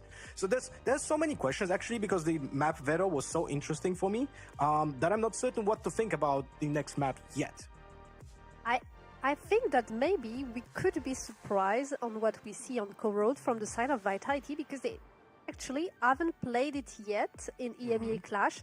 So the roster, the lineup that we know from this team is actually from kickoff, but we've seen them changing a lot of what they actually played in kickoff in EMEA Clash. So maybe we could have a new lineup on their side, and maybe this could be also the reason why they chose Corrode, because they want to try something in EMEA Clash before it ends. Could be an explanation, in my opinion. Yeah, you might be right. But I also feel like whenever I looked at the VODs from Vitality playing on Corrode, they were just having so much fun with this composition. That's very aggressive. They will probably not change it. It's just fun to watch, fun to play, because it's so proactive. And it's like when you play Phoenix and you experience it yourself, the amount of utility that you have on that agent is actually insane. You can just chain your flashes all the time. They are easier to dodge after the nerf, but at the same time, when the when the Phoenix actually masters them, they are still very hard to dodge, because you can min-max the direction and the angle that the flash is going around the corner. It's not always going to be super visible, And then also, I want to point out one thing. If UCAM keeps playing the same composition that we have seen them before on Corrode, they will have a Sage. Now, how big of an impact will that have against Vitality? I am not able to predict, because the thing is, for example, maybe the wall can be used on mid to have a better angle against the chamber. That can be one of those tools that can be utilized to counter the Vitality's positioning. But those are all question marks. I hope UCAM is gonna be surprising us with some counterplay, or just they're gonna focus on themselves, and they need to start playing a better Valorant at a fundamental level when they can enable each other. It doesn't matter if your first player going in dies if you trade them, right? If you're gonna be able to have a trade always, you're gonna be winning the round if you're just gonna be last man standing, right? So those things that we are lacking on Haven, and I hope we're gonna see a difference in the playstyle from UCAM on Corrode. I think the Sage can be interesting against the lineup of Vitality if they take the same that they do usually, because actually the slow and the wall are a bit more annoying, I think, to a Yoru and a Phoenix than it would be to, for example, a Jet or a Neon that has a dash. Phoenix, you're right. You're 100% right. For Phoenix, a little bit annoying. He doesn't have any tools to go through the slows. Yoru can still go through it, even though his TP is slowed down, but it makes actual footsteps noise. So what's funny is that you can use the TP from the Yoru if it's covered by any kind of smokes as a additional distraction, because then people are thinking that someone is crossing the smoke, for example, because of the footstep sound on the Sage slow, and that creates confusion. So there's like, you can actually use it against the Sage, and that's pretty funny as well. Definitely, I think this can go both ways, and we know Vitality and we know how good they are on Corrode. This is another thing that I want to highlight. They actually won 100% of the time in kickoff, which is their best map yet, and they won 2 times against Team Liquid. That was very, very strong in this kickoff, with a 13-1 against Ulf also. So if I was UCAM, I would be very scared. And the very hard thing is what I said before. You can always look at the vote from Vitality, but first, did they predict that they would play Corrode? Not sure. And second, if you don't know what's going to be the lineup because they change everything, how do you really prepare? It's really hard to predict what's going to happen. And I was just checking my notes, and I see that I written down Corrode 80% win rate for UCAM, so that's pretty good, right? But yes, again, this is from tier 2 competition, and it's not against a Vitality, which, as you said, they have the 100% win rate in tier 1 competition, right? So there's a little bit of a difference over here, and I hope we're just gonna see a closer match than we have been seeing on Haven. But let's talk a little bit about the differences in the composition as well, because apart from the Sage, on UCAM, obviously, if they will not change the agents, right? So there might be they've always played a it change. in EMEA Clash against Besiktas, so I think they're gonna go with the same. Probably. And they should also play Fade, Omen, Viper, and Waylay. So no Yoru, even though the entire composition would synergize actually with the Yoru. So apart from maybe Sage, there's no direct synergy there. But the Waylay is one of those agents that is basically one and done. With Yoru, you're able to do so many flexible things. You can fake a push into one direction of the map, then be on the other side of the map, do potentially a supportive flashes and entry flashes. You can be a lurker, you can be an entry, and you have so many utility pieces that you can do all of those things during one round. With Waylay, we're gonna have one chance. There's gonna be just one opening when you dash and when you refract or when you saturate, because all of those 3 tools are gonna be used in tandem.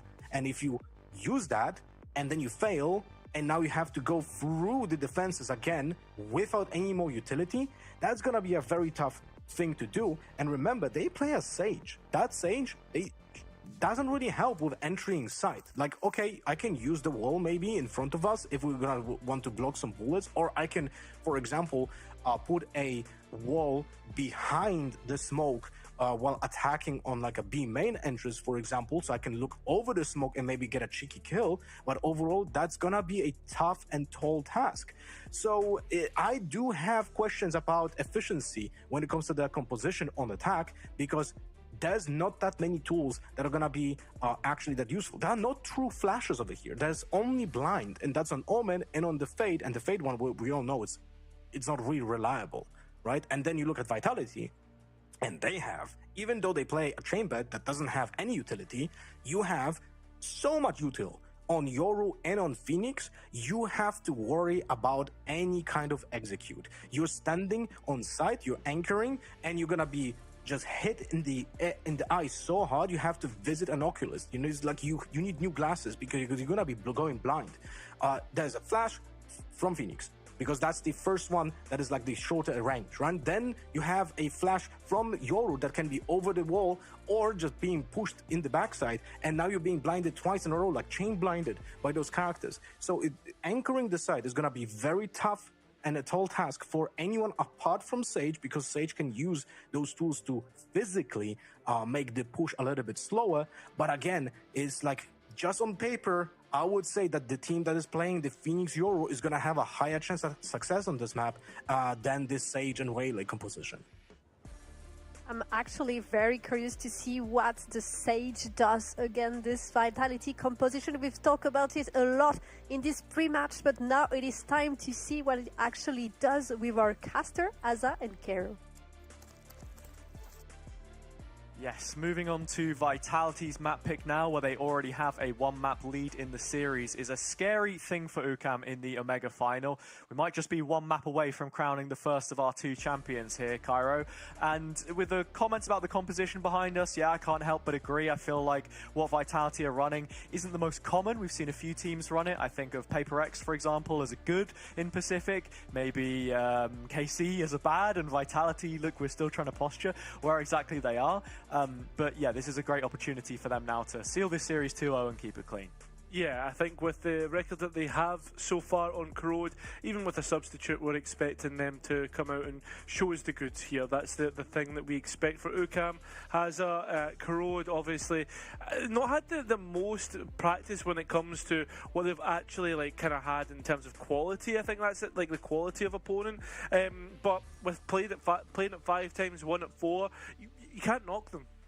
No, you can't, right? And I mean, look, still they're a capable team. They will be scrimming tier 1 teams for their practice sessions, of course, but when you put that in face of Vitality's record, it pales in comparison, right? They've played it 8 times, they haven't lost it once, and that was since the organization was formed, since the map has come into the active pool.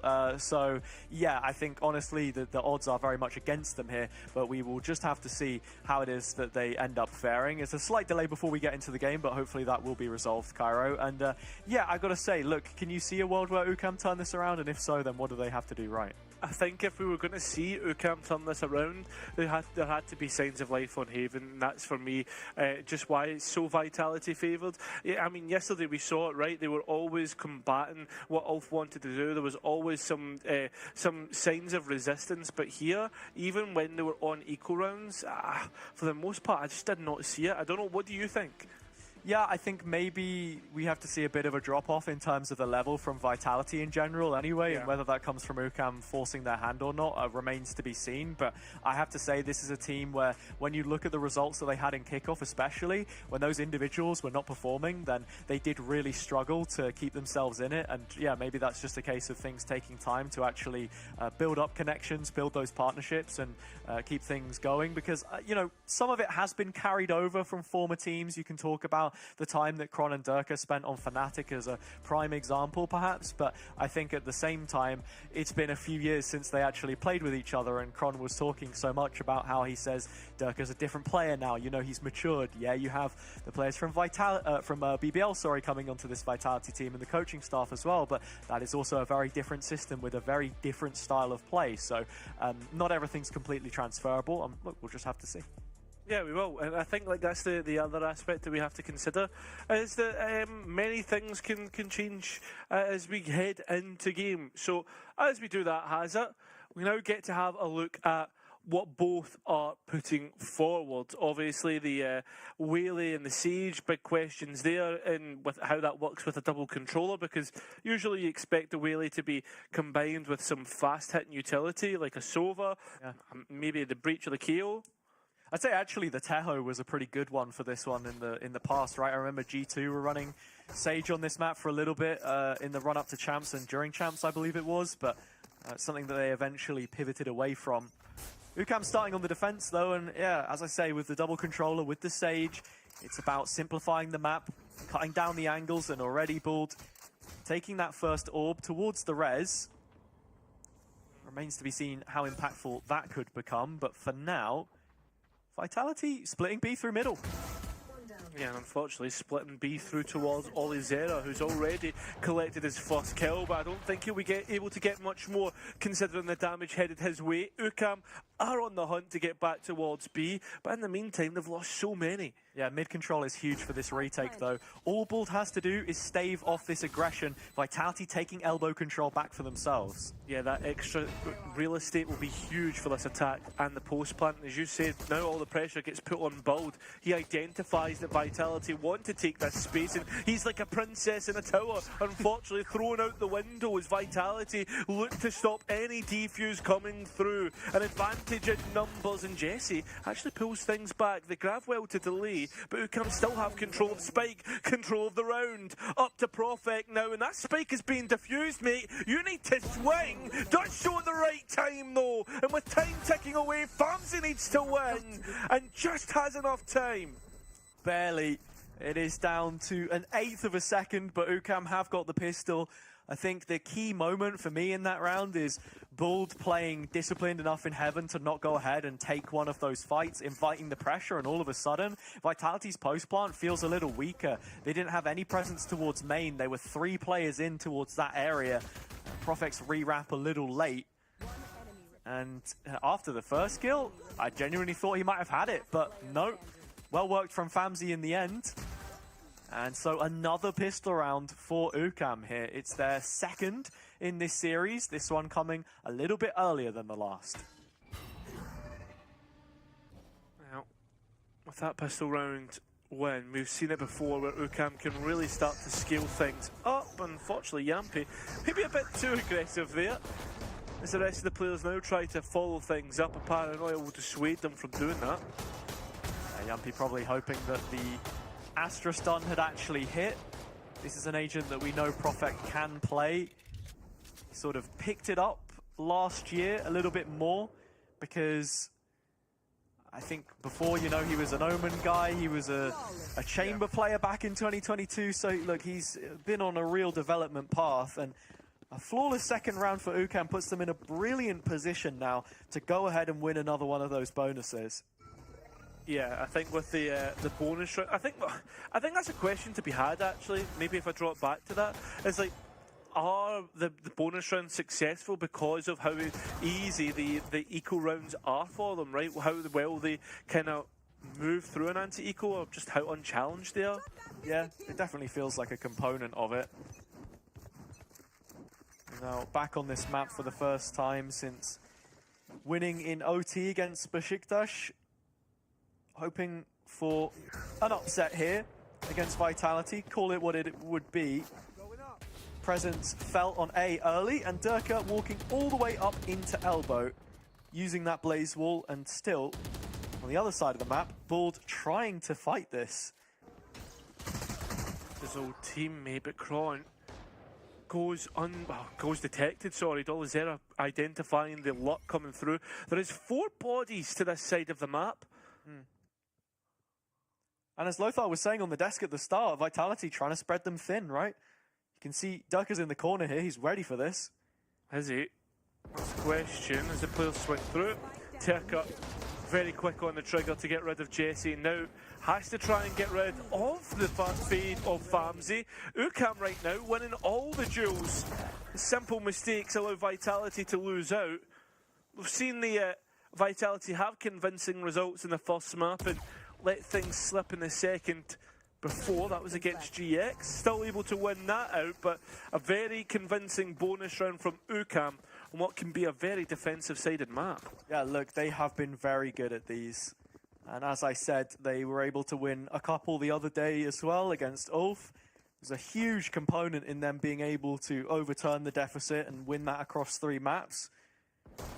Here, feels like, again, they're making some of the right decisions when it comes to the push and pull of the map on the extremities, and Vitality feeling a little bit disconnected in some of these moments, I think, but we'll just have to track.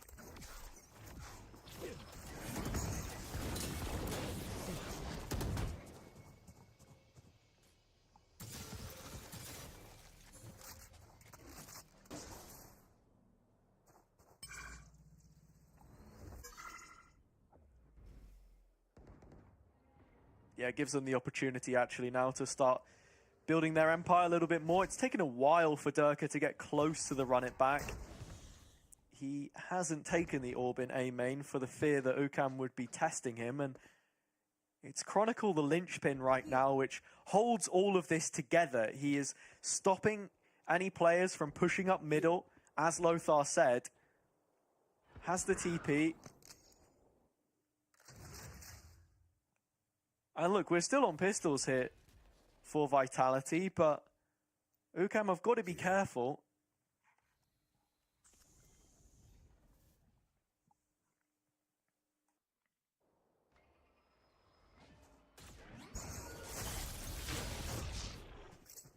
Quick TP away. 30 seconds left. And Vitality now begin to scale on. A flashes and the legs can easily get players off the angles and, I mean, into more favourable fights. Sayonara with a rifle in his hand is good enough to win some of these duels.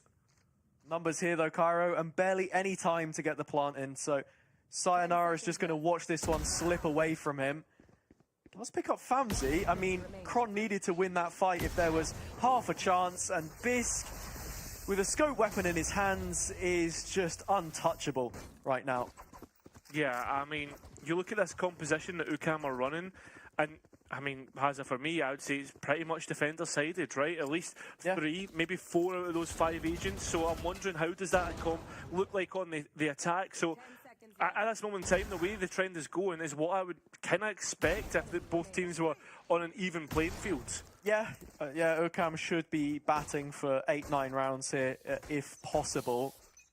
That is a tall order, of course, and we know they fell short on Haven, but hoping for a better chance here. Nice recall of the smoke to give Yumpy half a chance, and he will take the next that he's presented with. Bisq falling. And Bald just 1 away from the res, so no opportunity to bring him back up on his feet just yet. Olazera mid-inquisition in the meantime, and with the wall up, a chance for him to fade away. He commits to it and overstays his welcome in the end. That is the issue, is now Vitality keep their advantage, and now they have a chance to go wherever they would like, really, at this point in time, considering how thinly spread UCAM will be. Missed shot from Kron, but having already rescinded the player advantage for UCAM, Vitality in full control, or so it would seem. Bald does get the fight he was looking for, though, and that does bring Bisq back into the fray. Vitality moving towards an A site, though, and Durka also giving himself an extra lease on life with this ultimate. Famzi's hands are tied. Kron now has to play the foundation, the one to guard Durka's body, as the re-clear is coming through from Bald. Sayonara also just catching wind of the position of Famzi in the meantime. Bald again being the hero of his side, the captain clearing forwards, and with players towards the spike now, Bisq goes for the first tap but doesn't find the duel that comes thereafter.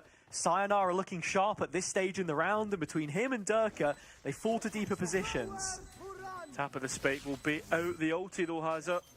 And it's not found anything just yet, but it is keeping UCAM honest. There's nothing left for them in this one.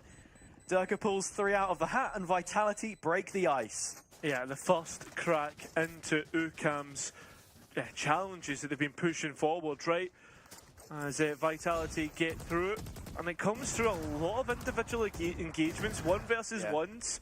And yeah, I don't really know what's going on. UCAM did well to put themselves in positions where you'd go, hey, do you know what? This is doable.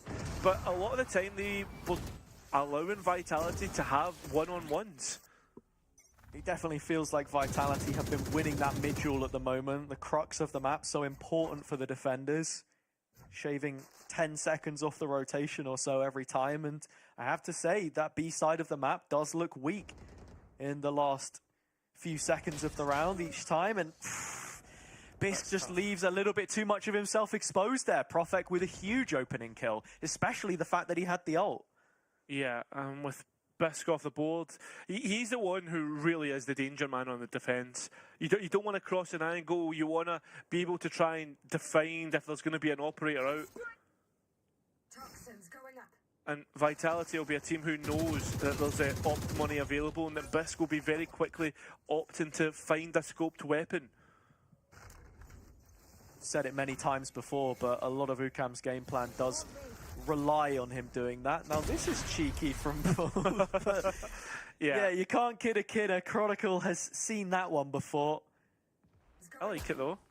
It's a nice idea. I mean, it's one thing to play the Odin, right? Pick it up, look for a spray, but if you don't know your angles, then it means nothing. And well, Olazera has found a pocket to play in. This could go overlooked by Vitality, but considering Sayonara's position, he's exposed enough to just take the contact and it go traded.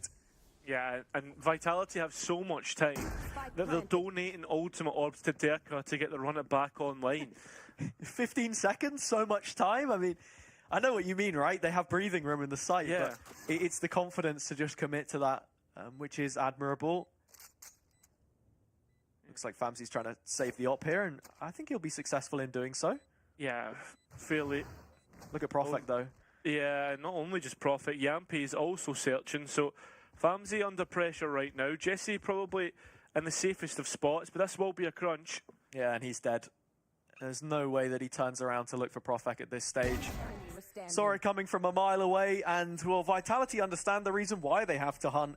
Even looking at the money, I mean, you've got 2 players on less than 1,000 credits, Sayonara, not much better, and still, they understand. We remove that operator, what have UCAM got beyond that, you know? Yeah, I mean, at the same time, I think there was op money still on one of the players. I think it actually was Bold. Whether he wants to donate one to Bisk is another thing entirely. But overall, yeah, I think Vitality are starting to understand exactly how this defence works and what strings to pull. That operator will be here, but probably for what looks like the last round. Yeah, because the money has taken a severe hit. Initial utility coming in, and Bisk just playing a patient game, waiting to go ahead and take that fight after the fact, and, well, Chronicle's going to win it anyway. So it's another round where UCAM go 4v5, and this time it's even worse. 3 versus 5. Missing key ultimates coming into the late stages of this round, and I would be surprised if they make an effort at this.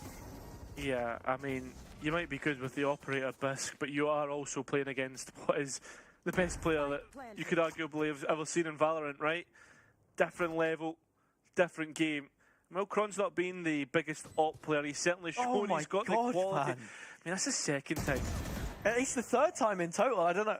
I saw it when I was watching one of the VODs back. I mean, imagine how scary that is at 2x speed. But yeah, it's far from ideal.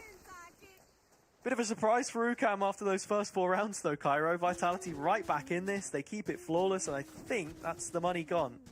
Yeah. Ooh, no, it's not, actually. Yeah, but it's certainly the timeout gone. That's the big thing to come out here. Bromas not happy with how things are going. Remember in that first half of Haven, expended 2 timeouts to try and get his team back on side. And yeah, I mean, very quick on the trigger if needed. And his interjections, I wonder what he's going to change since Vitality have started winning.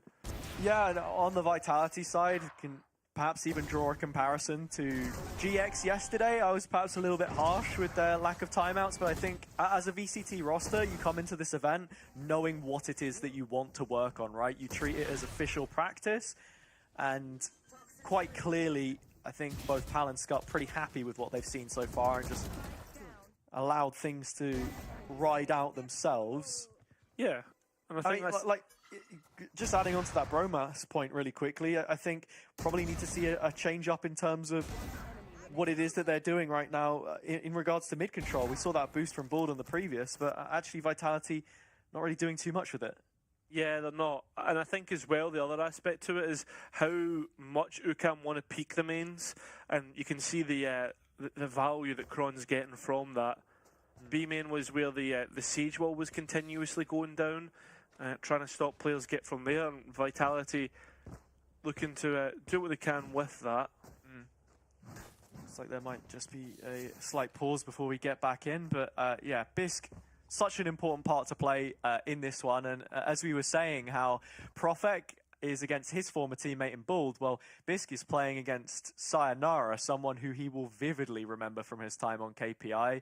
You and I were talking about it just before the broadcast, that run in 2024, probably his best chance at making a swing at Tier 1 in his career, right? Full stop. Someone who's been playing in CIS for a long time, or at least was at the beginning of the game. He was facing Durka and Chronicle there. Never beat Chron and that Gambit side, but fun one for you, the team that he faced Durka on.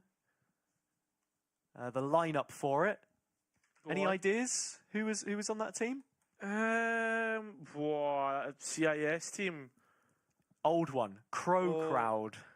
No, I mean, it's called. Go on, tell me. So we had Foya. I think that's how you say it, right? Foya? The XLG head coach. Yeah. We had Cloud as well. Oh, geez, yeah. And a couple others. So yeah, it was. Well, others to start. I mean, I can name them, but Yeah, not household. Sure. You know what? Fine. Shout out to Dreams and Panic. Yeah. Big up bad boys. Yeah. Oh, and Juno as well. Actually, played on Na'Vi for a little bit before partnerships. Twisted Minds like a year ago. So yeah, there you go, man. I mean, there is history there. There is history. Your history teacher has concluded the class. The bell is done, and we're back. For those who don't know, Hazard does actually have a history degree. So barely. Yeah, barely. Hey, you still have one? Skipping my seminars to get trains up to Scotland to cast Valorant, man. I mean, I don't know how that happened, but well, what a different timeline would be if you hadn't done that. Yeah, very true. And you too, perhaps. Who knows? Hey, who knows entirely? What I can tell you is after the timeout, we're now finally in. That mid-control that UCAM wanted to go for has happened, but the left scarpering as Vitality come in with the cleaver and butcher anybody in their sight. Famsi going off the board. No re-clear ability on this defence. Something that would have been talked about in the timeout, obviously, was the mid issue, but Vitality have just waited to receive, invited all of that pressure, and hit back 10 times harder with their own utility. Now a double ult combo towards this A site. Yeah, and it's Derka to use the run it back to at least clear this space. And I mean, with shotguns in the mix, it's not going to be the greatest as Bull is sitting on site. The Blaze Wall, I mean, you can see the Bucky trying to get damage in. It's actually been fairly successful, but overall Vitality not really bothered all too much. So it's up to a clutch from Alizera. I mean, this is a big round for Vitality anyway. They're quite happy to spend the ults because they know that UCAM are on weird money at this point in time. I think with max loss bonus, they'll be fine. We've got Sayonara and Profex sat in the corner of the Cosmic Divide playing Contact off Durka. It's so sweaty. You don't even need it at this point in time. They are all good. Another flawless for Vitality on this attack, and we are right back at an even score. Yeah, straight back in. Vitality with 4 of their own to UCAM's start of 4. And yeah, the mid play certainly looked better. That looked like the adaptation, but just straight off the back there, from what I could see from the pre-round, is nobody else heading towards mid for this next round. Yeah, I think the big thing that Bromas would have been saying is, guys, no peeking on your own. Don't give too much away. It feels like such a simple read as well to counter from Vitality's perspective on what you saw on the previous, but it's incredibly efficient. And yeah, even just the little setups, the micro towards the end of the round, surplus to requirements, but there if necessary. Kron would like to have been flashed on the line there, but Durka is, and Vitality have managed to gut out at least the initial A main space before moving into the courtyard. Yeah, and now the re-clear through mid comes in, and it's only Bold really here as Famsi is being called over. Pressure being put on multiple parts of the map as Vitality start to work it in their direction. Yeah, Profex just gets a freebie onto Bisq. Slow walking back onto an angle like that with the op scoped in.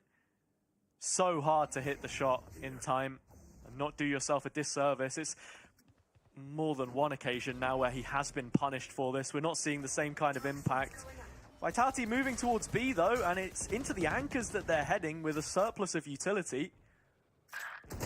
Unfortunately, that has been burned alive. I don't know what's happened there.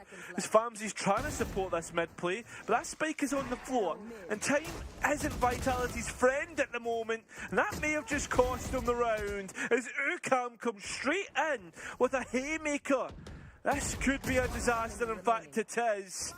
Unfortunately for UCAM, or for Vitality, apologies, this round is done. Yeah. And even Bull just running away at the end there with time so low, knowing that the plant come in. It's smart heads-up play, and honestly, a little bit overcomplicated from Vitality when they had a simple option in front of them. I think the call from Yampi, at least to me, with him holding the spike bottom mid, was let's create a little bit of pressure on B. You can see Kron is actually walking out on A as well, ready to close in from Link, so let's create the B pressure and then let's finish A because Kron's already got the space for us. But with how split up and far apart from one another it was in the end, just didn't look great.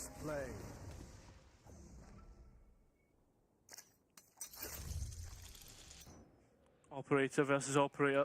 A big 50-50 Bisk versus Kron, but fortunately for Bisk, he's forced off the angle just by a jump peak. Yeah, Bisk conceding a lot of space. The smoke is just here to reinforce.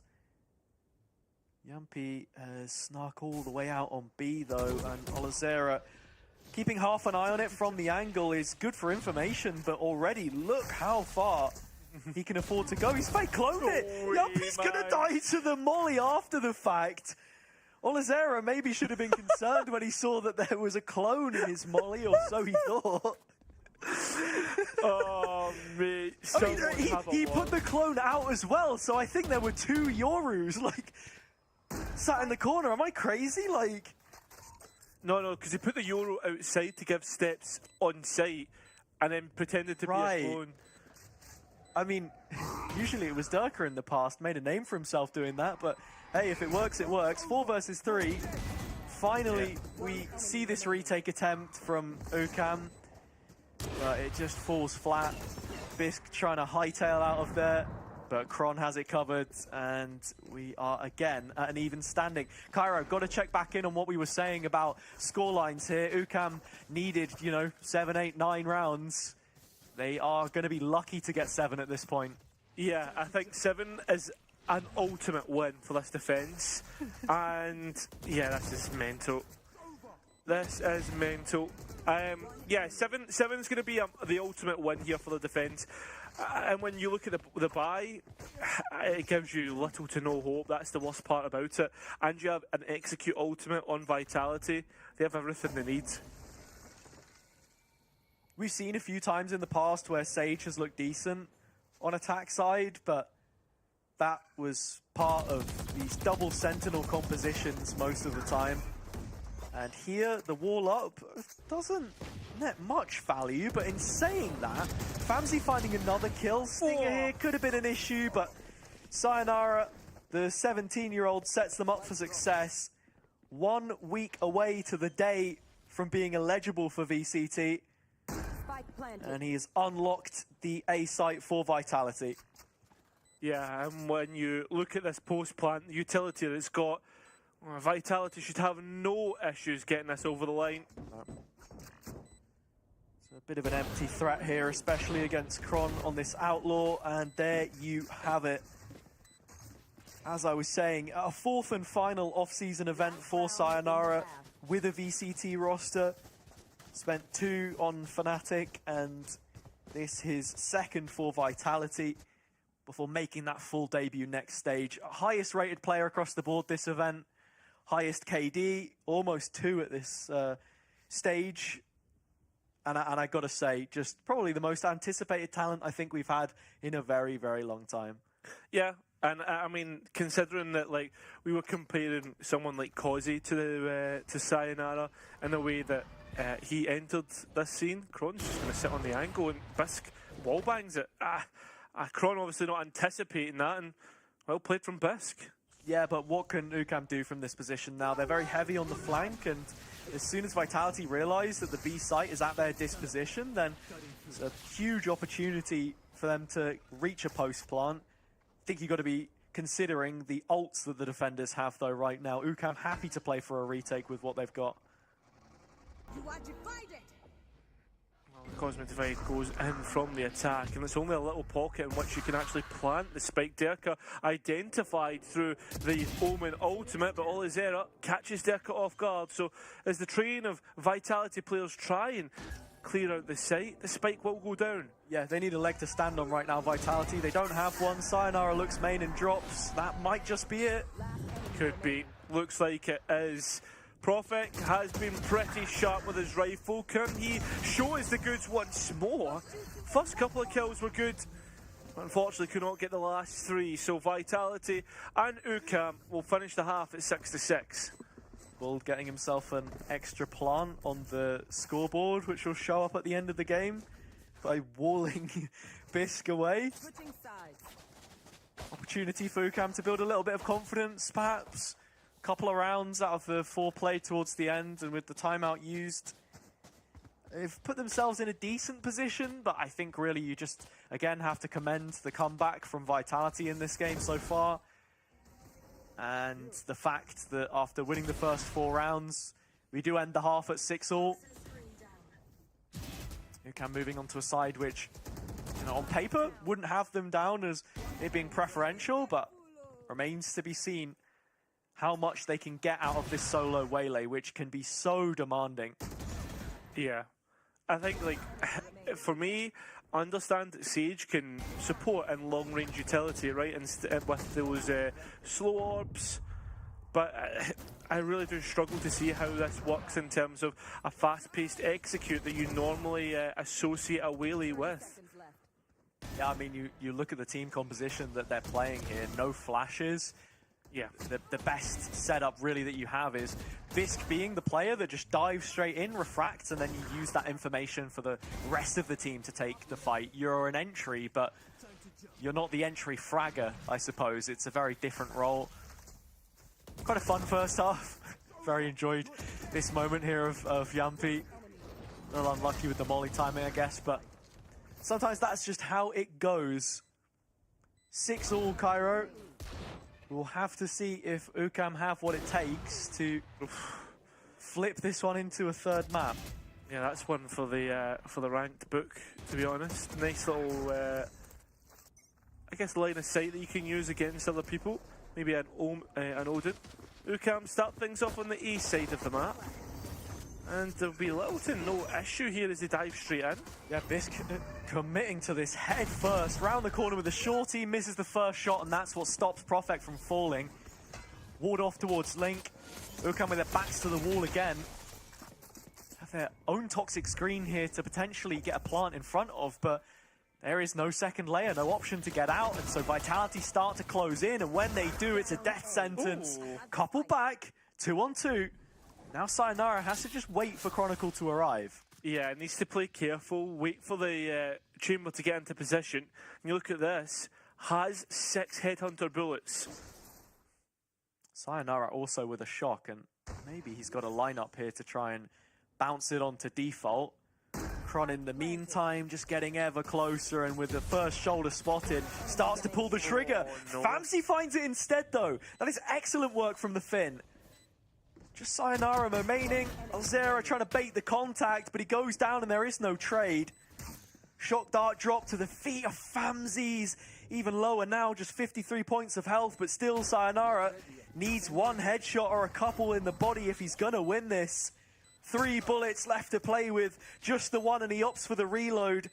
Famsi playing a slow game, but Sayonara will slay him in the end. Pistol round for Vitality. And for the first time, they take the lead. Sayonara has just been a steady ship, a solid 8 throughout this series, showing up in individual moments of brilliance, and just such a steady aim as well. Clutch, no panic. You can see that he feels like he's been in this position a million times. And yeah, I mean, Vitality winning that pistol might just break UCAM's chances, because the momentum can't get started on the attack. We've already seen what UCAM could do considering their pistol round win. I mean, let's see what Vitality can do, because they've got an even higher skill ceiling. Yeah, UCAM actually going for the force spy. We're right out of the replay and straight into the thick of it. Bisk fried to a crisp. Durka even getting another after the fact, but there are rifles on the ground. The courtyard now coloured red with Vitality blood, and UCAM unrelenting in their efforts, still trying to escalate this further and get the plant in. Vitality already beginning to wrap round.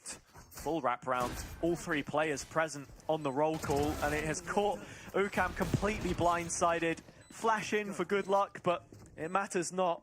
Vitality have their 8th, and with that force spy fallen, you only now feel that that 9th is a guarantee. Yeah, I think with it now heading in this direction, Vitality Yeah, I think they're going to start to really kick on, really find it difficult on the attack as well, with spike plants being denied, with bodies not even able to get onto the spike hazard. This is where the issues will really come through, and a force buy not coming in as well. Oh, sorry, not a force buy coming in, but not being able to make it succeed. That's where I begin to worry. Yeah, I think UCAM at points in this series have really pushed Vitality, and they can take great pride in that. It's just in some of these key moments, maybe, where they're showing a little less experience, and here, Yampi not getting cleared just means that Vitality can drop back deep into this site hold, stacked with bodies, the trademark there as well. And unless Olazera can start one-tapping people towards A, it doesn't feel like there's any out for this attack side.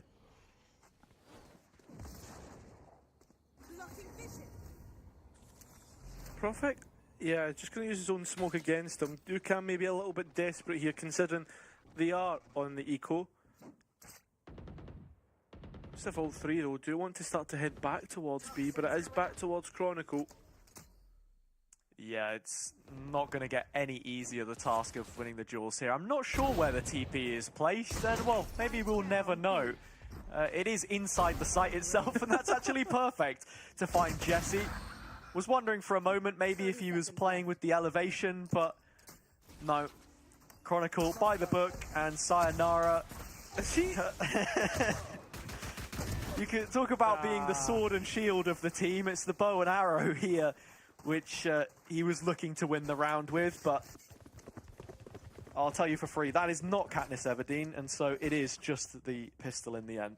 Yeah, that's a bit disrespectful, Sayo. Come on, man. You can't be chucking that in, but very well played.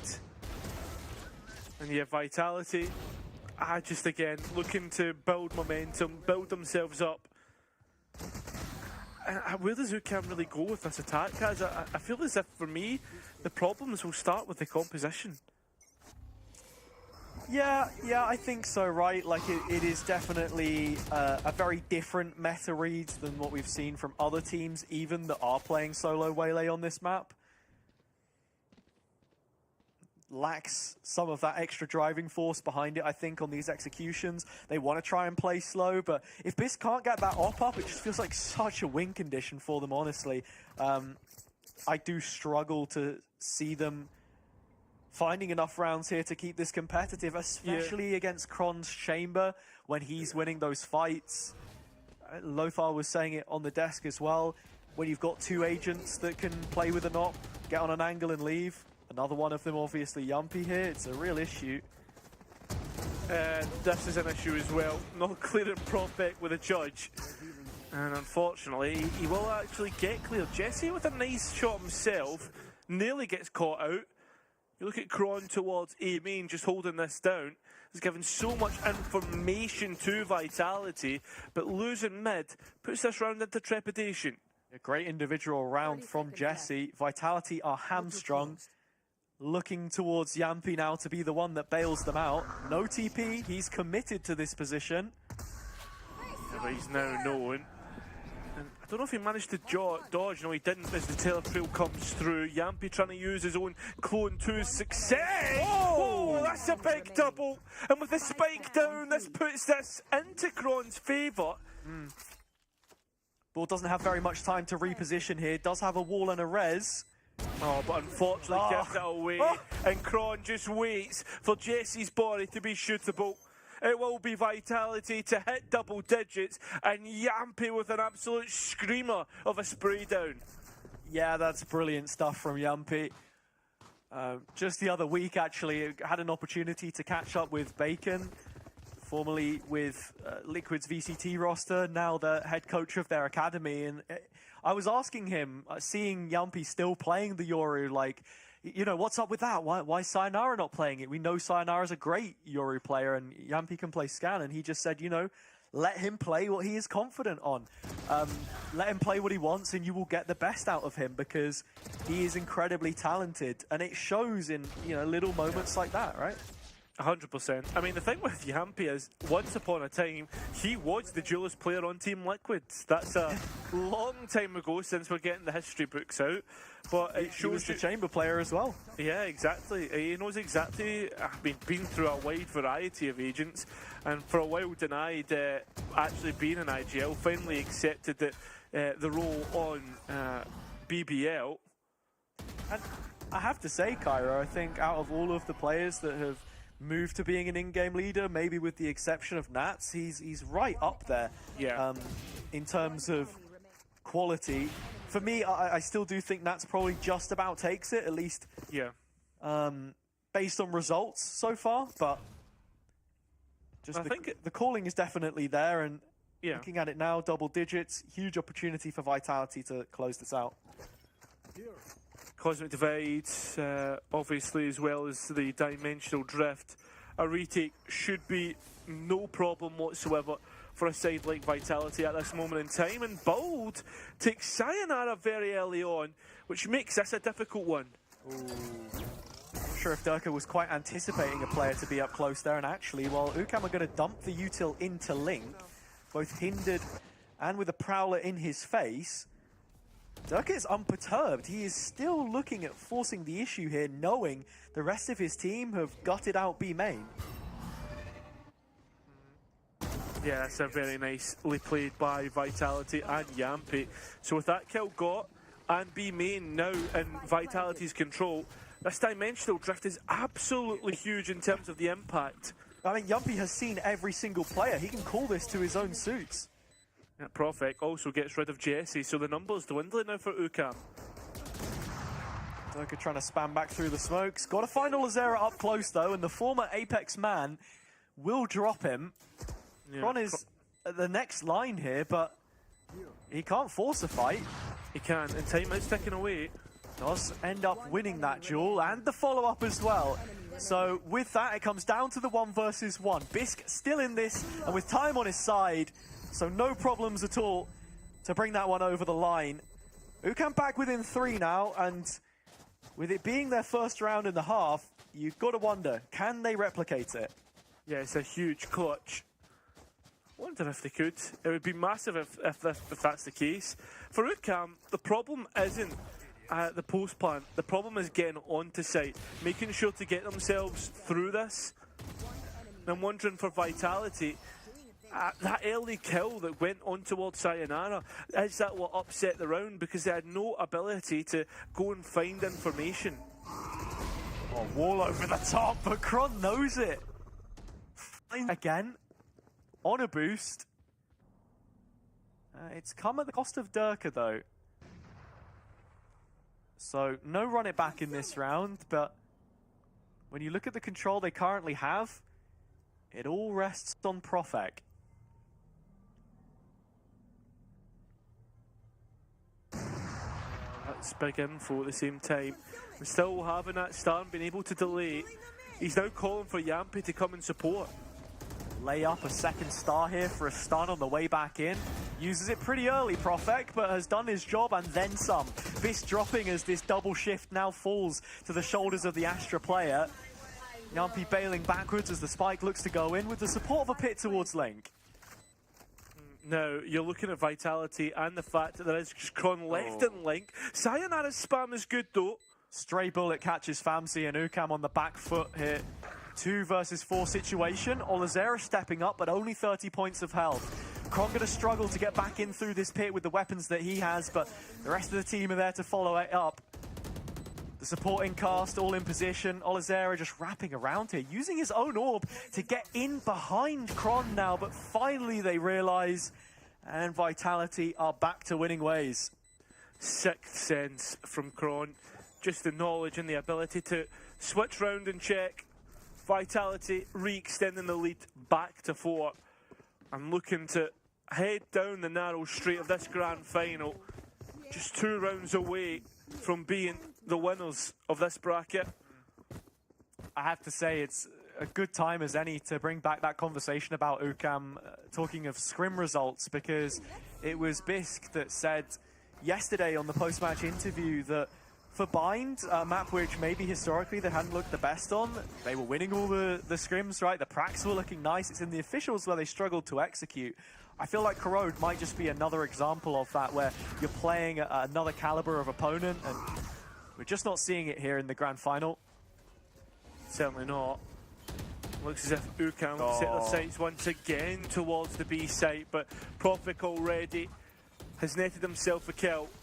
Yampi not identified. The players just run out, and it's as easy as that. Easy as collecting the kills. Flawless round. It's mapping series point for Vitality.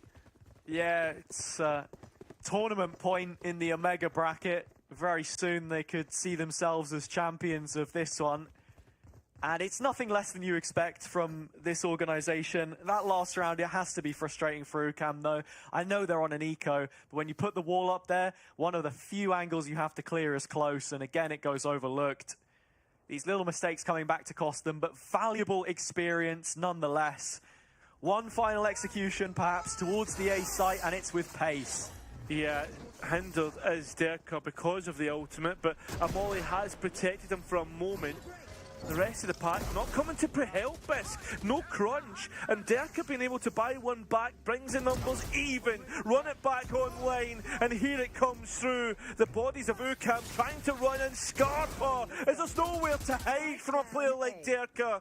The spike down in the ground and Vitality looking to end it here and now. That will be a 2-0 for Vitality for the first trophy of 2026, when the hope is one of many.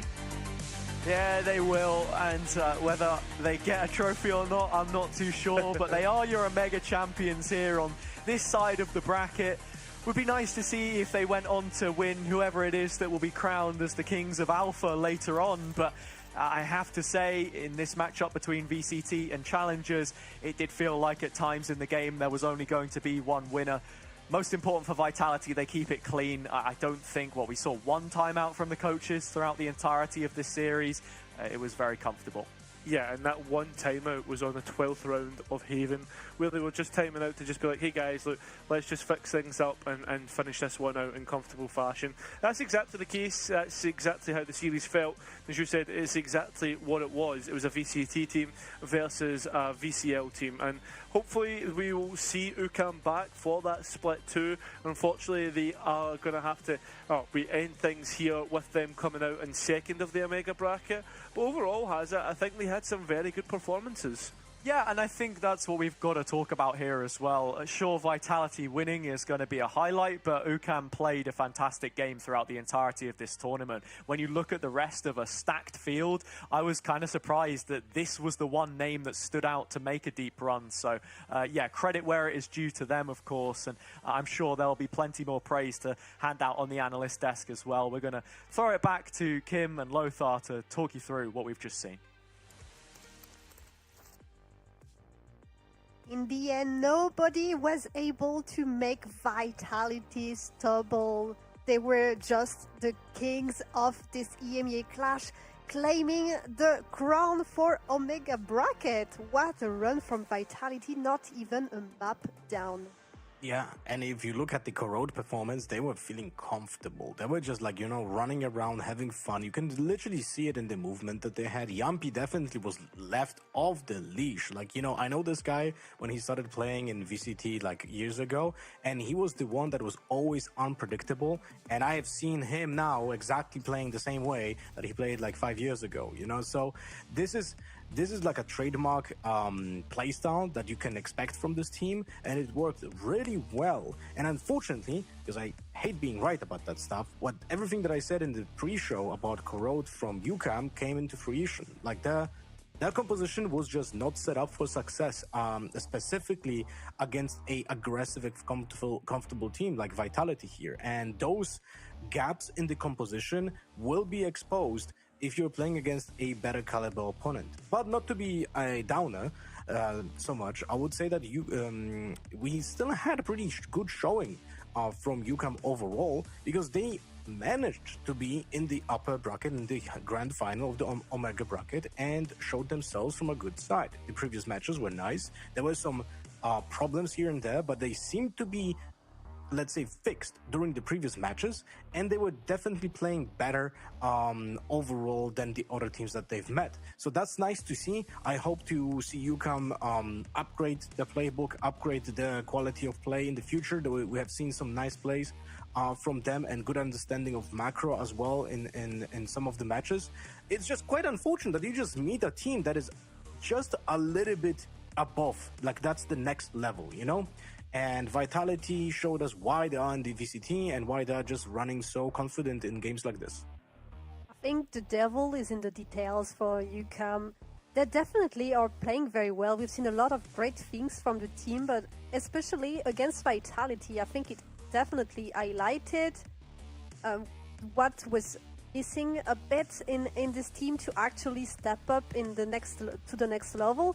And especially on Corrode, I think the attack side of Vitality was very interesting because a lot of the time they played the rounds very slowly, and we could see the patience from UCAM slowly getting away as the round progressive and make some little mistake that Vitality were actually waiting for. Well, the first round went towards UCAM, and those are the rounds where Vitality was just trying to get a hold of the plan from the opponents. And that was the moment where UCAM was ahead, because the moment that Vitality just kind of understood what are the gaps in the composition from UCAM, it really started crumbling. And I feel like the biggest problem for defenses on UCAM's side was the fact that the Waylay was not properly set up to get like an angle. And we have seen Chronicle just diff in the opening duels on Bisq because they were just standing in two angles. One of them is peeking and Chronicle was typically winning. If there would be some utility pieces to set up that Waylay to hold an angle in the first place, that could have been a different story. So, and not sure if you remember, I was talking about how mid control is going to be a problem with Chronicle being just a resident of that area, and that actually happened in so many rounds. We have Chronicle just holding mid, completely like canceling any kind of rotations or just getting straight up kills from it, and there were little to no answers. And even if UCAM was using utility to deny the area on mid, Chamber just sometimes will just go in and just ignore the smoke, TP out if it's in danger. If he's not in danger, then he's just gonna set up himself in a corner and just sit there for the entirety of the round, you know? So yeah, there was a lot of stuff happening in this game. I really like this composition from Vitality. I feel like it, even though it might not be ideal, but it has its niche. And when you see players being comfortable on those agent picks, the game is just enjoyable to watch. It's definitely a niche pick on Corrode. I think that's something we can confidently say. I think they are the only team in VCT EMEA to actually play the Chamber on Corrode. And I'm not even speaking about the almost triple duelists, because Chamber is kind of its own agent specialty. So yes, definitely a very interesting composition from Vitality, and it has worked very well for them until now. I think they will probably continue picking this map upcoming to stage 1, and it could start to be a map that other teams are actually starting to ban against Vitality.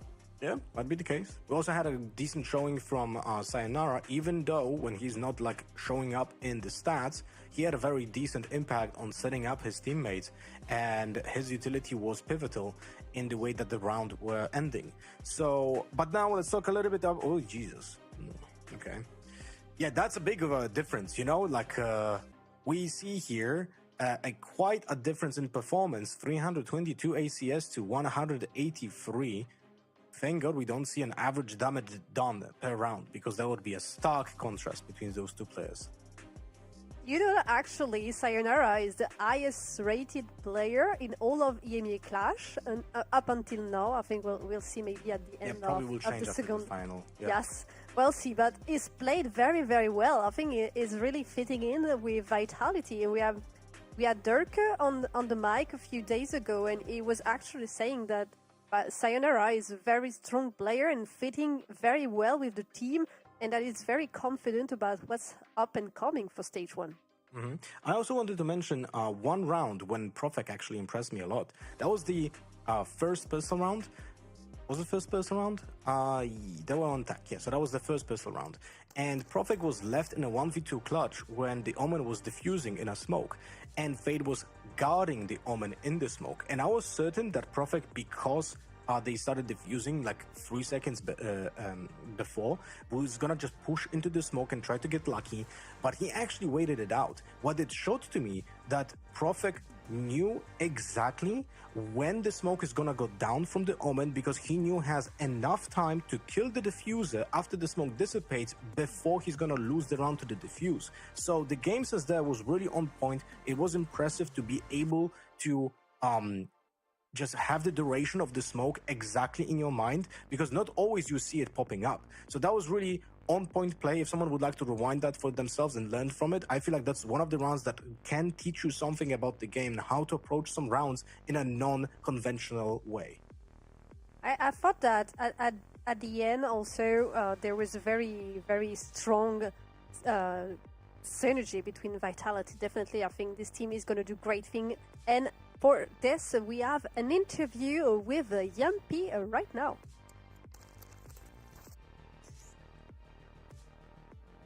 Hello, can you hear me?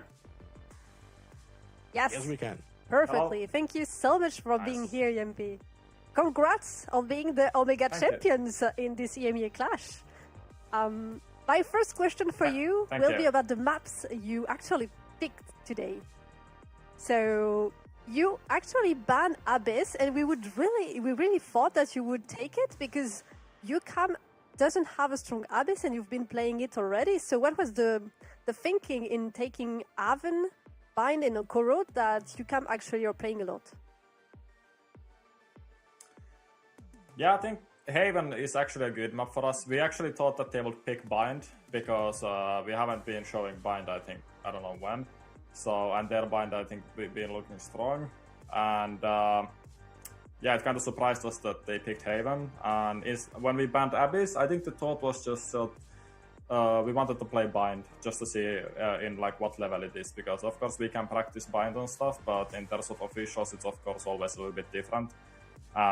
So yeah, I think that was it. And also I think last time when we played Abyss, it didn't feel that comfortable. So yeah, just wanted to test Bind a little bit. So how do you think about, what do you think about the Harbor choice that you actually went on Abyss? I know you didn't play the Abyss today, but it's just such an interesting choice. I just wanted to hear your impression about how that agent plays out in your practice and in real matches.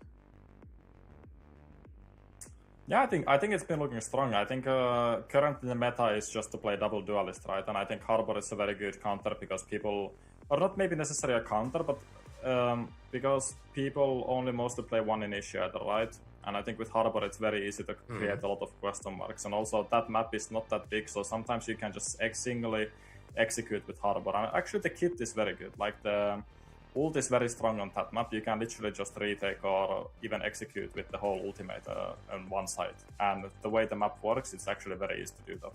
So yeah, it's still on the testing process, but it's actually looking pretty good. Okay, then. And I have another question, because you guys are looking like a completely different team whenever you play Corrode. You guys just jump around, you feel super confident with the way that you just move around the map. Is that something, is Corrode your favorite map to play? And what do you think, like, what is easier for you to play your role for the team? Is it on your role or is it on any other agent? Which one do you prefer? I think with currently, I think it's with the Yoru, especially just considering the meta changes and also how comfortable Sayonara is on the initiator roles. Like, he's an initiator main, he's not a duelist player, right? And right now, the Yoru is more like a supportive agent compared to the single duelist. And I think it doesn't change my calling or my playstyle at all, actually. I think it gives me more comfort that I can sometimes take a little bit more risks, which in some moments, maybe your players are doubting themselves or something, and Yoru is the easy agent for me just to sacrifice myself for the team. And it hasn't changed, in my opinion, my calling or anything, because I view Yoru in this current meta more like a supportive player rather than just single duelist. Alright, thank you so much, Champi. Congrats again on winning EMEA Clash in the Omega bracket. You had an amazing run in this tournament, no map lost. We wish you the same in stage 1. Definitely have a good night and see you in the next officials. Thank you so much. Couldn't have done without eating my ice cream magnum before game. Wow. Talking about Magnum, we're gonna Yes. have him pretty soon, you know? Yes, it's gonna be there in the next match because this is Enterprise against FUT Esports. But I think before that, we have some break to do. I'm not sure. Okay, no, not right yet. So we have some time. We already did the break right after the interview, so I'm lost. Sorry, guys. This is my bad. So we have some more time to talk about what Yempi said. So it was actually interesting what he said about the Abyss and the Arbor. That do you agree that it could become kind of a counter for Yuru? No. Like Harbor is definitely like a straight up counter to Neon because Neon is relying on having momentum when she has the movement. So when Harbor puts up the wall that slows or the ultimate that slows as well, it counters the slide. It's also a semi-counter against Waylay and Jet because their dashes are being slowed down and you just kind of move like a half step instead of just the full distance. Against the Yoru doesn't really do much, but what it showed me in this interview is that Yampi actually thinks they would just the way that he communicated, at least what I can read from him, is that he thought that they are so ahead in this matchup that they can just try something just to see how it works out. So they use it as a testing ground, as a proving ground for themselves, even though, they just know that they're just so much better right here. And, it is fair. It is a fair assessment. They had been gapping a little bit UCAM, but it's not a surprise. And kudos to them for playing so well. Definitely. We were going to take this time for real a short break, but we will be right back to see FUT and Enterprise and who will be the winner of Alpha Bracket, so stay with us. Poder evitar, no lo va a poder evitar, le están defusando y le van a quitar la spike, octava para UCAM, 8-3 en el marcador, Echo que al menos farmea KD, Orbe, Pamsi y también lo hace Top, terminando a Open Kill, doble para el Sopas. Sí, creo que sí. Huele 3K. Dar por CT, detrás suyo está Olicera, está Pertal, van a pillar este con la referencia. Hoy se activa el bot de arma, pega la primera, pega la segunda, pega la tercera, Dios mío, Echo. Bueno, de Jesse termina encontrando la cabeza de Neo. 4-2, no puede plantar la Spike Cool, solo quedaba la primera y la segunda opérateur en mano. Wow. 1, 2 y 3. Enterprise, pardon, va partir. Réceptionné, est-ce qu'on a décale là-dessus? Attention, les stuffs qui vont tomber. Les stuffs! Le scope double! De gratter l'espace, le succès c'est décale headshot. Petite cage de Cypher déployée. Ensuite, Grubigno qui arrive à juste. Le C directement, Magnum qui a été repéré, va pouvoir en prendre le kill sur Grubigno. Est-ce qu'il va pouvoir en faire plus? Il va plus il va pouvoir prendre un deuxième, il va prendre un troisième! Ouais, il est bien, il va aller. Attention, la flash qui va partir, là il va prendre un double kill, là est-ce qu'il va prendre un triple? Il va au niveau du main proxy, il peut plier le round, le premier, le deuxième, et ça y est.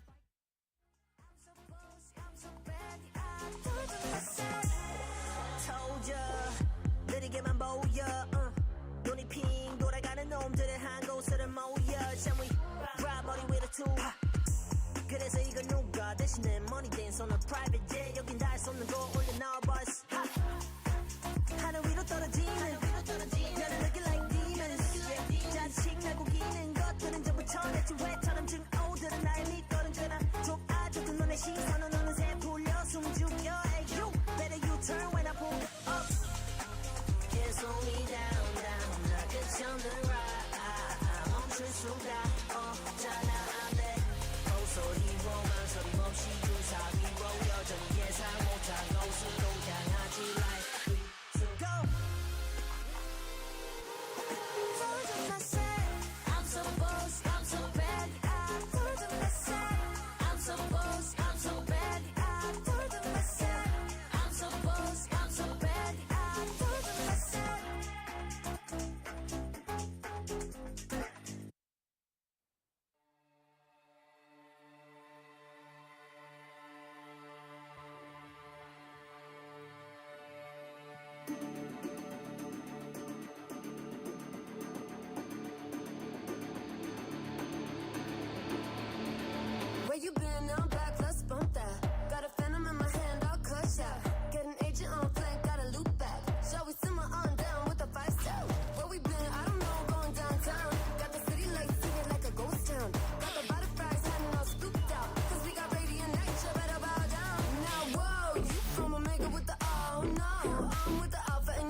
backs against the wall.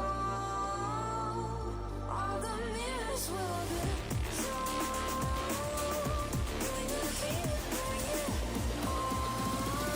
watch me ignite.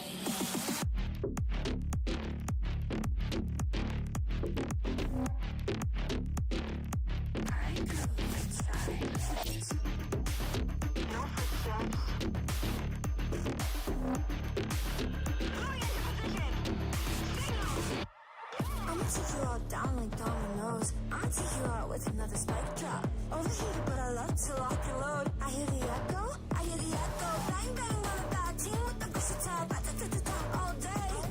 Enough with the chit chat, steady with the one tab. I'ma set it off, just wait. Oh, me con la oh no. Sabe que la alfa soy yo. Go, vete vuelve cuando no estoy así. Desapareció. Oh, como piensa que no traigo la peña, las de cero solo. Yo me echo a torrero que se va a hacer rico de lo que dejaré ti por el suelo. When my back's against the wall, all the mirrors will be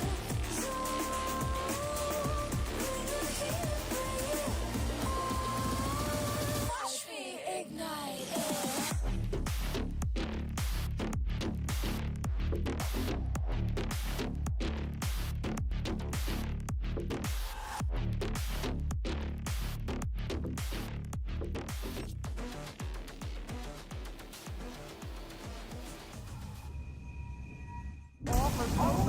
Should be a death sentence, but Yampi doubles down. Angle here. Hero has to just hold W to get angles, window and balls. Il va redécaler, il a attendu, attention. Oh là là, il est viré. Jetzt fällt es ein bisschen zu einfach auf. T'as vu, tu l'as dit, mais il prend pas avec. Là, il enchaîne. Les joueurs sont alignés. Là, ça devient compliqué. Non.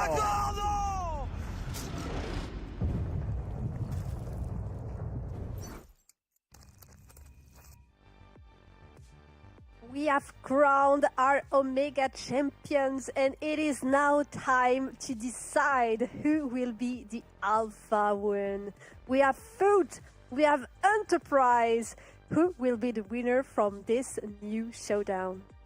Yeah, and I think I know who will be. You know? Yeah. Oh, what's your? My favorite is gonna be Enterprise here. Like, I really like how they played yesterday, and I know the result that they had against Giants was pretty significant. In, like, when you just look at the results, that was crazy. Like 13-1, 13-2 is insane. But at the same time, as I explained it many times actually on the broadcast today, before the show, and yesterday as well, I think it's because of the quality of play of their own team, not because Giants failed against them. So I'm just excited to see what I think will be a closer matchup than what we had before between Vitality and UCAM, you know? I really hope so, because obviously Vitality was very dominant against UCAM, and we would like to have some great confrontation to end this tournament in the right way. But before, there is something else we have to end, and it's the second clash. Navy or Vitality? Who actually won the second clash here? Let's see. It was Vitality. Vitality? I think it was the play on Breeze, right? Yeah, that was the Breeze with Yampi getting a 3K, avoiding, well, not exactly avoiding the flash, but getting fully flashed, and then still getting a double kill, then a flash of his own, and getting a third one. So I do think that was the more impressive clip than the opposite from Na'Vi. So that was, I would say, deserved. But now we have Vitality winning both titles of the of the first clash with the actual game, and then the clip clash with the second clash over here.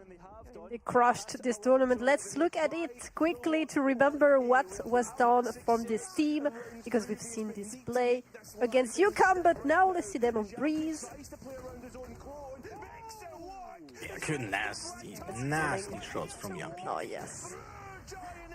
It's brilliant, I must say. Yampi that we had in the interview just previously. Thanks to him to actually come and talk to us. Was amazing. I think Vitality was absolutely untested in this tournament. As I said several times already, they didn't lost a single map, only 2-0. Mm-hmm. I'm really looking forward to see them in stage 1, to be honest. Well, they did have a lot of challenges, so coming into the split one, there's definitely now gonna be even more to prove that they got better during the VCT EMEA Clash. So I feel like that's why they have been approaching the game a little bit more in an experimental fashion when it comes to just building confidence. And I feel like it was pretty successful, you know? So specifically with Sayonara, I really like how he played. Definitely. So if we look a little bit more on the side of FUT and Enterprise, obviously Enterprise, we've seen them a lot. They have had 4 matches in this tournament.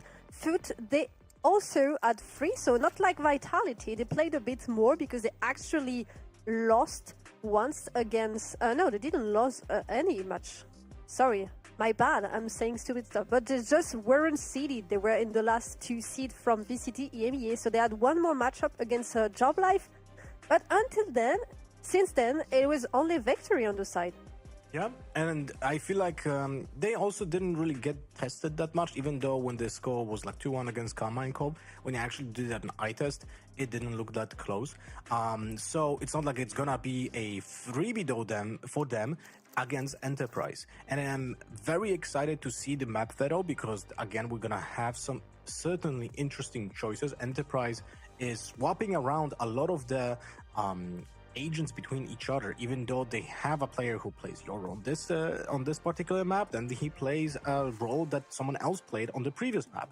So we had a lot of those, specifically with Lime, for example. He's playing a Tejo on Pearl, but then he plays Yoro on, oh my god, I forgot which map, but never mind. But they swap between each other so much that it's gonna be kind of hard to build an anti-strat against them. And I wonder if FUT even is gonna do that, because we know the Turkish playstyle. That is something that is a signature from beginning of the Valorant scene, and FUT and is one of those trademarks. So whenever you watch the gameplay, it's more like you watch just a unit of players who are very confident in each other, but on the fundamental level. So you're going to expect them to play together. They're going to be moving in duos. They're going to be taking that space together and trading them each other. And you have to also expect some really nasty aggressiveness coming out of this team, which is always cool and exciting to watch. And even Mr. Fallen lately started becoming like a demon when it comes to that.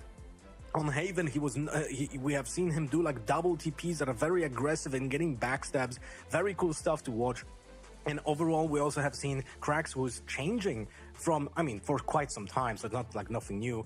But that was a KO specialist that now, because the meta doesn't really, let's say, favor characters like KO, he's being more on the aggressive side with more aggressive characters. So that's actually pretty cool to see how this team evolves overall. And the stats are quite impressive when it comes to Yetujay.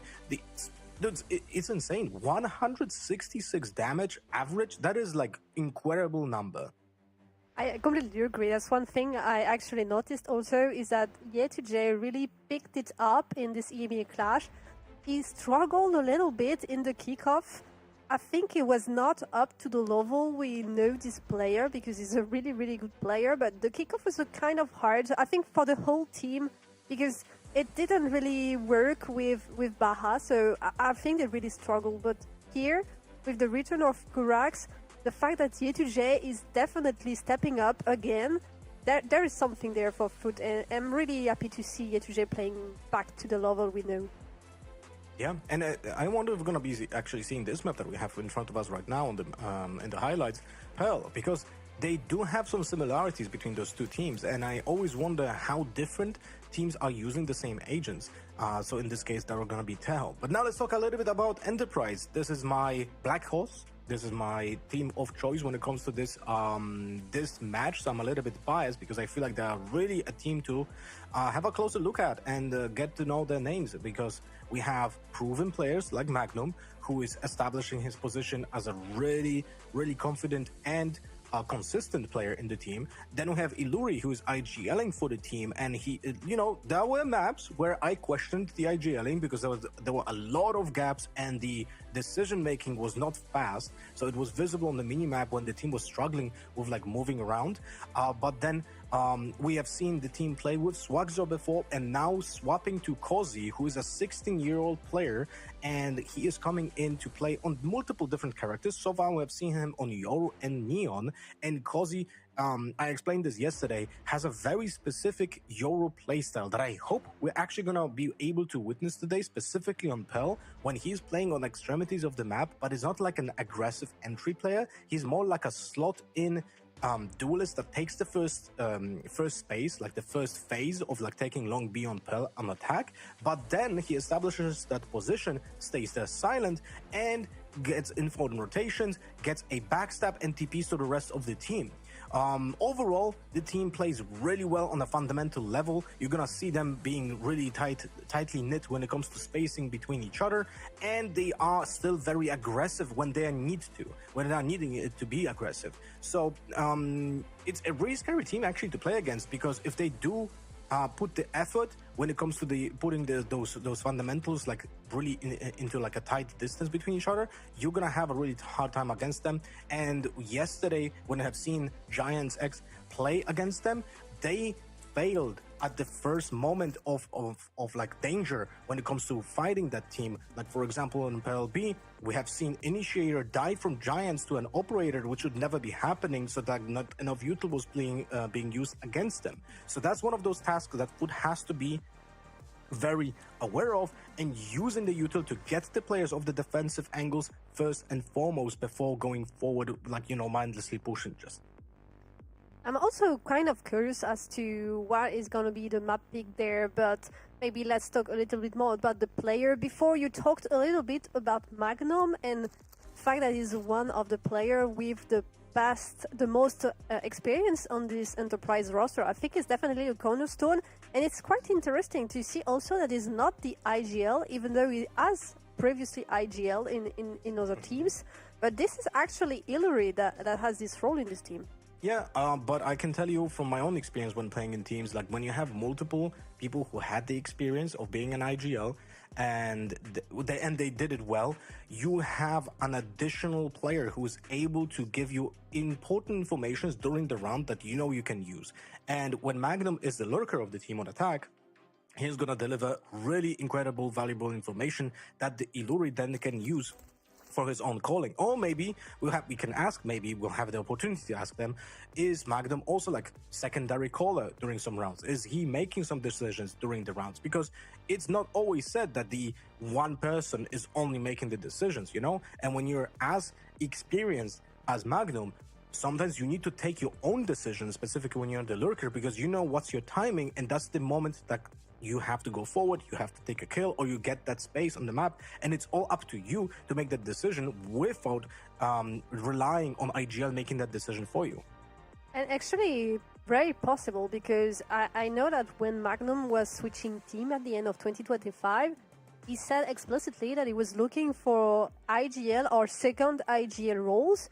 So this could definitely be it. Like, it's some kind of support for Hillary. Hillary is the main IGL, but having this player that has so much experience, and so much experience also as IGL, that can come in and help you bring a different vision of the current round, can definitely help them tremendously. And maybe this is one of the reasons why this team is actually so performant. Yeah, I mean, might be. We unfortunately will never be certain, because we don't know exactly what is being said during the game between the teammates, right? But it is a impressive team, and from all the teams that I've seen so far in VCT EMEA Clash, this one is my favorite, because I just like when teams play well fundamentally, you know. So now we're gonna let's compare the stats between Zeus. Is it Zeus or Zeus? I'm actually never certain, because, you know, people type it this way. Stats from VCT EMEA and EMEA Clash. What do you think about this?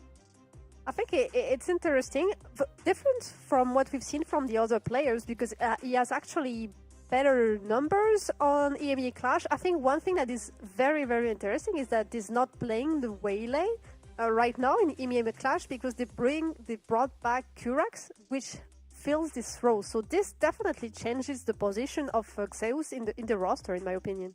And there's a significant difference here in the first death department, and that is a stat you want to keep very low. So even when you play a duelist, you're trying to keep that stat as low as possible because that is actually incredibly important to be staying alive, even when your job is sometimes to die and get traded. But overall, those stats are just showing, yeah, I'm decent at the game. You know, it's like nothing super impressive, but at the same time, when you take a look at players who are playing Euro, you have to take into account the playstyle, because not every single playstyle will be equaling to the same role, and then you have a different number because of that, right? You know, if you're more aggressive, you probably have less ADR, but if you're more lurky, your RTR is probably gonna be higher. Now let's take a look at Swagzer, and he was actually pretty impressive in the games when he played with Enterprise. He had been playing mostly Raze for the team, and when he was entering, I will tell you something. He was a beast. He was not dying a lot. He was creating the space. He was creating the chaos. And even though Cozy represents a different playstyle, the team is adjusting well to both of them. So it's kind of sad to not see Swagzer anymore in Enterprise, but at the same time, the replacement is very worthy.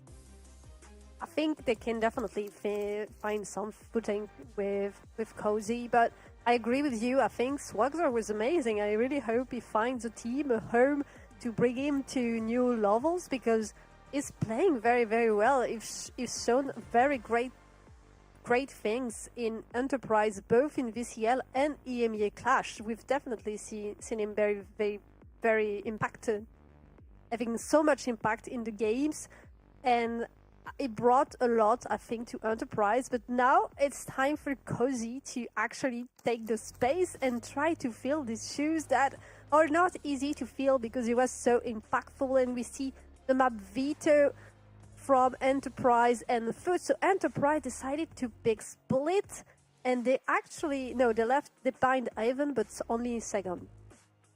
Okay, so interesting map, Vero. I think those maps are actually gonna be the best entertainment-wise when it comes to what we can expect. Split yesterday was a banger from Enterprise Esports when they delivered a 13-2 against Giants. Bind is always, in my opinion at least, I know it's subjective, but Bind is always nice to watch because the map just represents so many different options when you play it. And then Pearl, if we get to the map 3, that's gonna be, for me, the interesting thing about the stylistic differences in the way that they, for example, will use Tejo, unless, of course, a team changes and they don't play Tejo anymore. But if they do keep the Tejos, then I would like to see how different that style is between them, and also see if Cozy again uses the same kind of playstyle on the Yoru. So overall, I feel like this is setting itself up for a very interesting best of 3 if we get to the third map as well. I was curious if they were gonna pick Haven again, because it didn't go well at all against the Giantess yesterday, and I'm actually happy that they're picking the Split. I think what happened yesterday built up their confidence, and they could definitely be very decisive in this first map against FUT. It's not gonna be that easy for FUT because they don't have that great of a record on Split, so there's definitely something to play here for Enterprise. Yeah, even though they kind of play a similar composition, both of them are going to be playing, unless something is changing, Yoru and Waylay as the main driving force of aggression in the compositions, as we can see. And then Enterprise is playing the Tejo for the additional execute raw power, or sometimes for the additional post plant, right? And instead of for esports, we have the Fade, which delivers more synergy with the Yoru, which I very much like. That's one of my favorites here. And then you have the Yoru and the Waylay also working in tandem when it comes to synergy with their ultimates. And on the other side, we have Mr. Fallen on Astra. So we're not going to see the super duper aggressive Mr. Fallen that I would like to see on Omen, but at the same time, he delivers the global range, which is impactful on a map with long rotations like this, specifically also when the player who's going to be rotating here is most likely the Yoru. So I like both compositions. They have their own playstyles, and it's going to be a very interesting matchup. I'm really looking forward to see what the Tero has to do, because it was very impactful yesterday against Giant X. I hope we see the same thing today, but we will follow this game with our caster, Kero and Aza. The floor is yours. Thank you so much, guys. Yeah, look, really looking forward to diving into our second grand final for tonight and our final best of 3 of EMEA Clash. Vitality already crowned as Omega champions, but the Alpha throne lays empty as it stands. And coming into this series, it's kind of hard to call where this one goes. Yeah, I think it is. I think FUT have obviously had a good enough performance to reach to the grand final, Hazza. But the other aspect to this is that we know that they can leave us with a lot to be kind of desired. As for Enterprise, they had a good showing yesterday, but we have seen them lose maps and lose series. Whether they can come up and show us the goods now, that's the thing we've got to ask or we'll have the answer to at the end of this series. Yeah, starting off on Enterprise's own map pick, feels like the veto is pretty strong for them in general when you look at their record. Starting off with this one, of course, 5-1 regionally, but really it's that giant X result last night which stands out to you most. A 13-2 decimation. And of course, the other map that they won in that series, 13-1, Pearl, left as our decider. Starting out on the defense here, though, it's Kozzy jump spotting early. TP sighted by Magnum in mid, and Lime taking his own to just quickly reposition as FUT are gathering outside of A.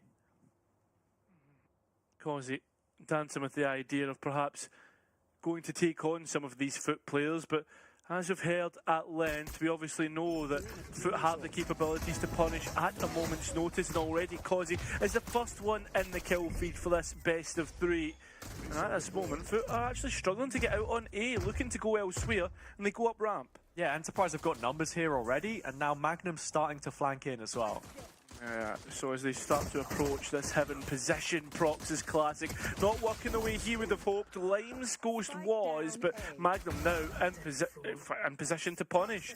So the last 2 remaining start to rotate towards B, trying to gamble, and that is a correct one. Yeah, and at this stage in the round, knowing that no players had dropped into the A site yet, more often than not, it's likely they're headed B, but Magnum has been tracked by Yetajay here. Only 26 points of health, but he's heavily favoured if Magnum doesn't turn his head, and he won't. So 3 for Yetajay. Highest ACS of the competition so far, and, well, it's left Alluri in a difficult situation, but not an unwinnable one. It isn't unwinnable, but Alluri not known for his clutches. This would have to be huge. He swings into main. He gets his head taken clean off by the return of Cracks. So FUT are the first ones in the round count. Yeah, return of the Cracks. I don't know if that one's gonna... I don't think that one's gonna stick, catch on, no, probably not. But he has been really important in how this team has seen a little bit of a resurgence. I think it's got to be a main talking point coming in here, because that core of him and Mr. Fallen, Yetajay even as well, just as a 3, have 60 officials together since 2024. But even him and Mr. Fallen specifically as a duo, they've been playing since 2022. They've been to 4 different global events, and obviously we've not seen FUT back at one since Cracks departed. So he definitely has his part to play in this team. That he does.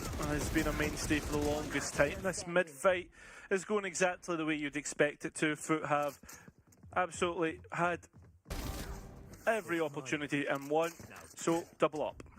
Yeah, and like, look, that's the thing as well. It's a real difficulty when you cut 2 really experienced players in Athercampton and Cracks to bring in 2 rookies that have never played in VCT before or even hit the heights of challengers, when we're talking of Baha and Krostali, who has kept his place here as an academy prospect, you could say, from FUT's affiliate team.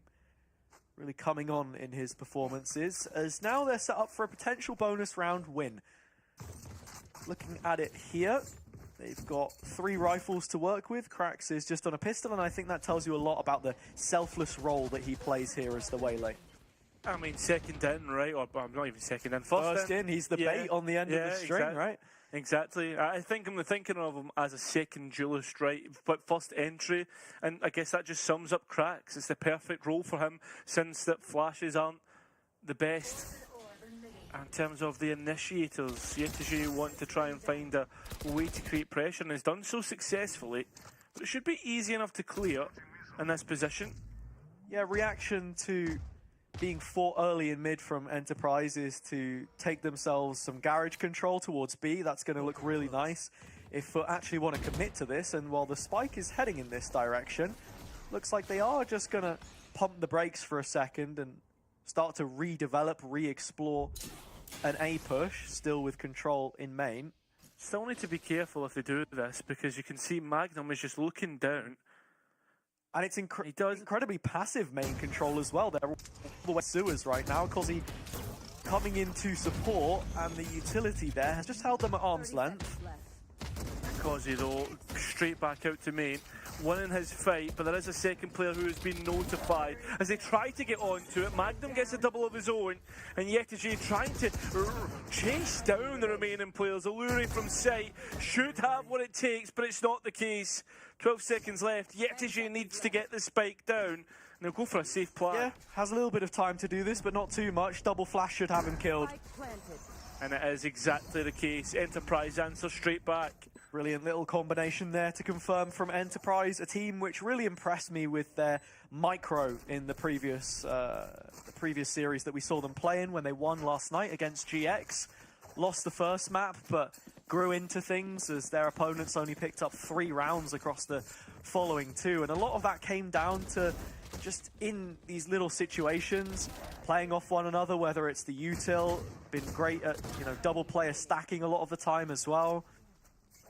There are some experienced names on this roster, not just those that have played in VCT, but even from Tier 2, Alluri and Lime standing out immediately. Yeah, they are the two who have always been there or thereabouts, especially Alluri, who was on that Mouse roster for a couple of years, who everybody kind of had them renowned as one of the best in DAC. They just never made their way to bridge that gap into Challengers EMEA as it was, and of course Lime was part of the same roster, so a shared experience for them from last year specifically. On this round, with it being the rifle again, FUT have struggled to breach mid-control early. Cracks now diving in though, drops the hinder, and as he backs out, well, no targets caught in it, so actually Enterprise look to be in full force here. Little fake of the drop there, bait which Lime is able to successfully find a kill from, putting FUT at a severe disadvantage in this round now. Yeah, the building of the roster for Enterprise is definitely one which has a lot of familiarity within it. Oh. And okay, sure. One who's very familiar with their opponents would be Magnum. Yeah, he certainly would, right? He was on the BBL team last year, which had that crazy long game against FUT. This one, I'm sure, will put him in the good books of the team which he most recently represented in VCT. And he's got another brilliant round against them here as well. 3 kills from him. Yeah. And puts us at 2-2. Not only is he familiar with the opponents, but familiar with the coaching staff as well. Obviously, was under the tutelage of Itapata on that Apex roster all the way back in 2023, who unfortunately failed at the last hurdle. And can't forget about assistant coach Shadow as well. That was one of his teammates on the full 5 of that roster. Since then, of course, we've seen them go their separate ways. The most successful would be Kiko. I think Magnum, at this point in time, second most successful. Yeah, I think I would have to agree at this point. Enzo has been there or thereabouts, unfortunately for him. Mystic as well. Nice shot by Cozzy, just catching the top of Krax's head. His foot now begin to wither away because of their economy. One thing which FUT will be looking for in this round, though, is a couple of ult points. I mean, you look at it, Zeus is 1 away, Yetije the same, Krax already has his for the next round. Some pretty powerful tools to get things started here. Prox just moving with an air of caution there from middle. Zeus trying to fight back, gets a double, but traded out by the salvos and no space retained. So FUT back to square one. And Crostali only having a bandit is not going to help his efforts here whatsoever. Enterprise in front. Another spike plant denied. That's the big thing about the attack economy. If you can't get spike plants, you're not going to have a good time. And FUT at this moment in time, finding things difficult, because if they lose this as a no spike plant, I'm looking at them being on another equal round. Yeah, they do have 3 ults to bring into this round and cause some issues for Enterprise. So that's where you're hoping that there is a plan set up to make something happen with it. Of course, this mid-fight has been pretty pivotal so far in afflicting how the game has gone. Alluri under a lot of pressure early though, and it's Kozzy that bails him out. It's insane from the debutant, whose first official is in this tournament, right, with Enterprise, which is absolutely insane. A Viper's Pit deposited on Heaven, though, is one that's not common. Yeah, it does give FUT an opportunity to move back through middle here, and Enterprise are weak on B, but Lime has a TP to take if he chooses, and with Cracks committing an ult earlier in the round, no one following it up on site, it just all falls apart. Re-challenging that duel in A main, and Enterprise come out with a win in flying colours. Only Yetagé here. They know roughly where he stands because of that pit, of course. A big target on the back and a flawless 4th for Enterprise. Fantastic 4th. And FUT look as if they're faltering, look as if they're floundering. Obviously, when we think of FUT, and I mean, you could see Lothar speaking about it, right, in terms of what FUT have always been good at, fundamentals, kind of what GX has become, in a way, has, if you think about it that way. But FUT have they're just not even winning gunfights right now. Yeah, I would say FUT are like the OG fundamentals team, and they were the original gatekeeper for those international events. And as you say, that then became GX's role to play, I suppose, at least heading into this year. That's what we thought, but actually both of them right now, I would say, probably have some of the weakest micro of the teams that we've seen competing. And sure, there have been improvements here with the change to the lineup.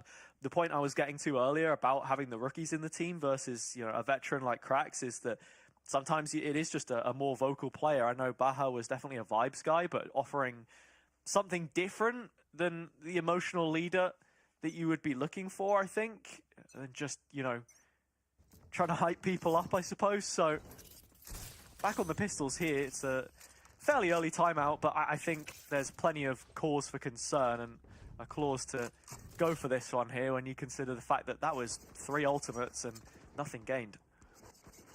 That's the worst part, and I think you put it promptly, right?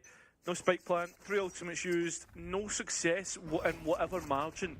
Forfeit, an Enterprise not sitting on the laurels, looking to try and take the fight to their opponents, and Kozzy, who has not missed a beat so far, will get the first blood.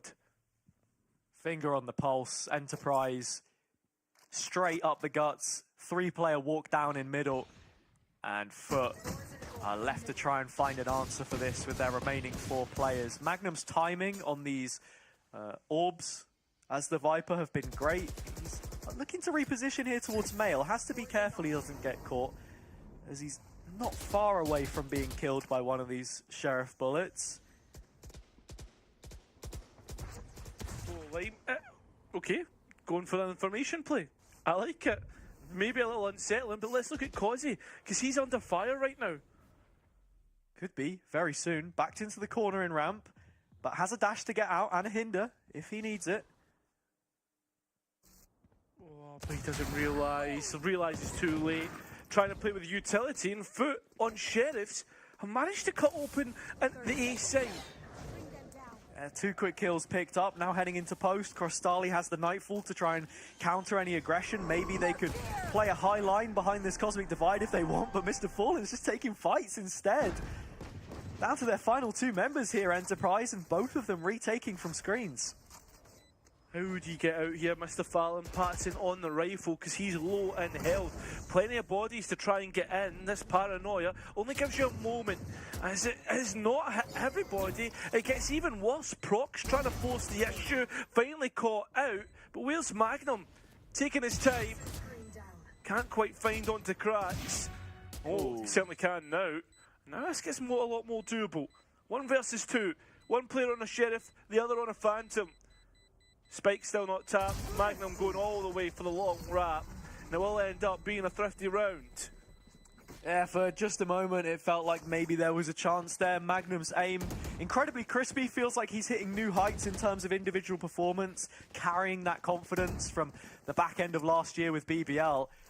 But FUT Stealing away an eco here is against the run of play, I think it's fair to say. Kozi just didn't have enough information. Lime was arriving late towards A. Alluri as well, actually. Both of them just floating into heaven, and they get overrun. It can happen. But we'll just have to see if lightning can strike twice. You'd hope so. For FUT's sake. Very proactive drone already to try and clear out anybody in A main. Get Lime on the line. Speaking of lightning, it's Zeus, really, that I was just about to start talking about. He's been killed early here. Yeah, the FUT had been individually reliant upon a lot of times in the past, so if they can build a system that can succeed without him, that's the real sign of success for me. Kozi does pick up another onto Mr. Fallen, though. Both of these untradeable kills through the smoke, Cairo. It's a really rough way for this one to begin.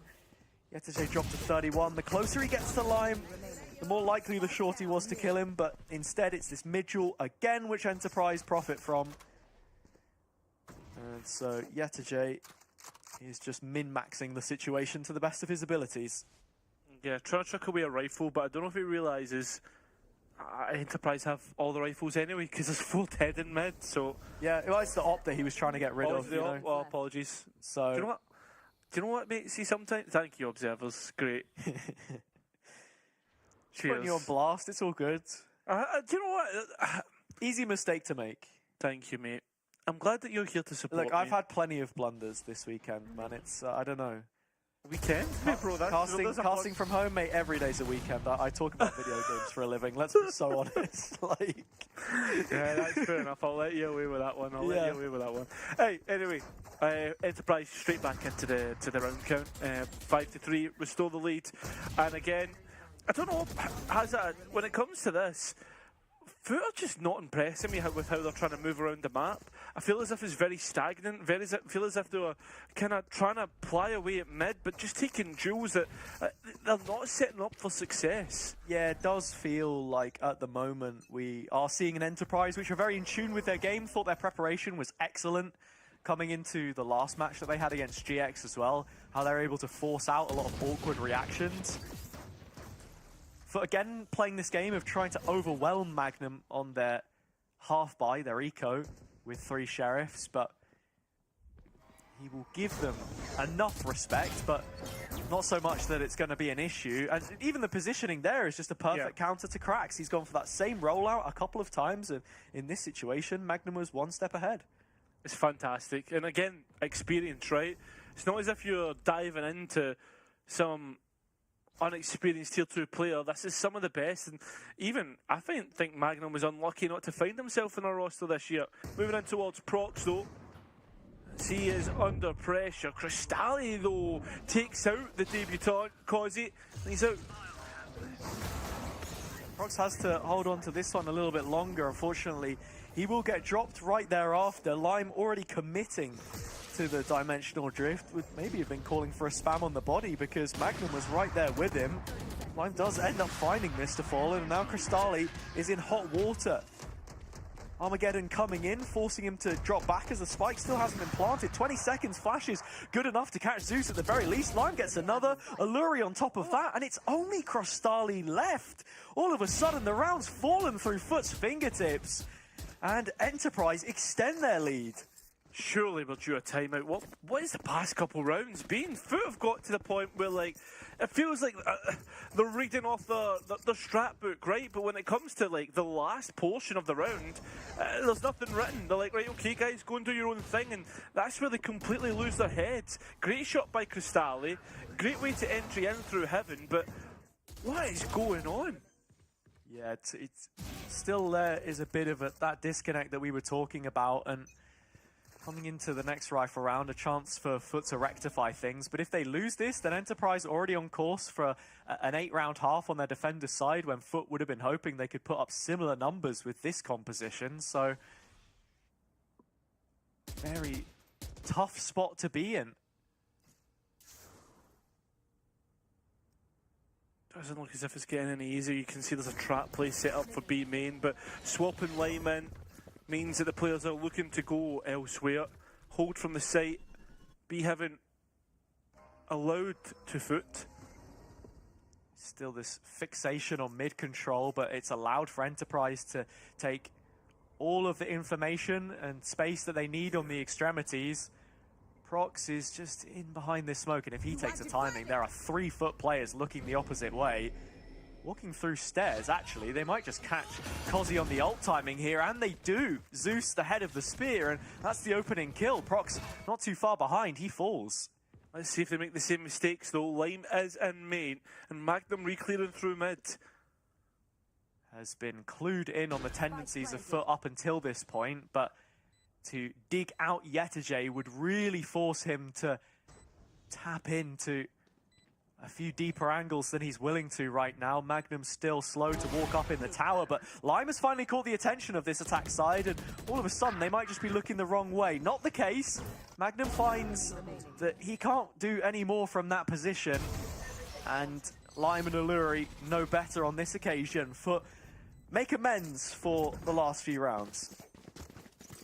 Yeah, I think something that you need to be careful of is FUT just continuously doing the same stuff over and over again. Enterprise going for this timeout.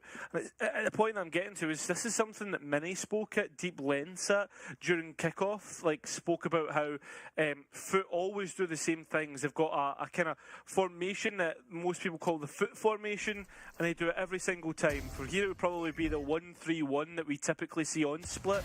And then there's one on defence that we can speak about, and for the most part, FUT have been doing the same thing over and over again. Enterprise just need to be, I guess, stalking mid a little bit more. Maybe, but at the same time, you see how much utility FUT are investing just to take this one area of the map. Magnum has played overall a passive game, but been stalwart here. Anything that's thrown at him has bounced directly off his chest, so I feel like it's hard to criticize the way that Enterprise have played this on the whole. It's just in a couple of these engagements here where they are giving ones and they're maybe not set up perfectly to play off of one another. The player I'd like to see a little bit more involved, I think, would be Alluri, because he's done a great job with his drone at collecting some info on these extremities, but now knowing that FUT are focused on mid, yeah, why not send an extra salvo in there, have a stun ready for a play. Seems as if it's going to be the A play that's going to have the most, or the A side of the map that's going to have the most sort of action already. 3 of FUT looking to sit here. The spike as well. I mean, Zeus has already rolled out a TP into middle, but there's a pit here, so I wonder if he's going to commit to it or not. Magnum has already sighted it out, and Kozzy knows about it too. There's a gap here that he's looking to play from as Magnum, and FUT double back. They don't want anything to do with this right now. A full A-send looks like their best bet. Well, they've created a little bit of pressure here, but for the most part, Enterprise should start to read into this. As the players group up for FUT, a delayed execute, contacting their way through, few rifles showing the presence, and Alluri with a great timing. Yeah, it's fantastic, and the stun just gets him out of dodge as well. Salvos to back it up behind the toxic screen. FUT have nowhere to go from this point in time. They don't have mid control, so there's no second layer to this. Smoked off, mollied out, and only 30 seconds from which to play with. Yeah, trying to force their way in towards heaven, but Prox has got things held down from CT, and an off angle at this position at this time is going to find massive value. Spike down on the ground, and FUT once again left scrambling. It's going to be a round win for Enterprise at this point as Yetije throws in the towel. Oh, I mean, throws in a towel, throws a couple of bodies to the floor. Great effort, but at the same time, it's still an Enterprise win. Yeah, a guy was throwing bricks from the roof like he's in Home Alone. And I don't know. Enterprise do take a couple of casualties there, but it's okay because they have money. And FUT, well, do not have the same kind of expenses to spare in this situation. So, couple of light shields. Kozzy going for a full operator in this round though. And I'm wondering if we're going to see something that we had a couple of times before, where the rifle is baiting for the op, because there are 3 players in mid. And no, it's a much more traditional approach as FUT are starting to explore A this time. It's a fallen entry in. Big one. It's Magnum gone. So that defensive Viper wall on 8 is completely null and void. Stops FUT, no stoppage for FUT to hit the site, and that's exactly what we see here as VIT gets rid of Lime, and the spam helps on to Alluri. So Spike can go down, FUT and post. Yeah, that should be the half here. And FUT finding value from having a late player in mid rather than over-committing to it, forcing that reaction out from Enterprise and set up in post to give themselves a 5th round. Oh, that's a big ultimate that will stop anybody getting out. And as you said, we're expecting this to be FUT to win out with all 5 alive and just 2 for Enterprise. But one of those players is Causey. He's showing us what he can do. Brilliant play together. Causey now stuck in no man's land, still able to get a kill. And it will end up in FUT winning out in the end. But for a minute, I was worried. Switching sides. Yeah, I mean, there were signs in that situation that maybe things could turn around, but a 2 versus 5 from screens, next to impossible, I think it's fair to say. So, looking at it here, Enterprise do keep a lead at the very least for the second half.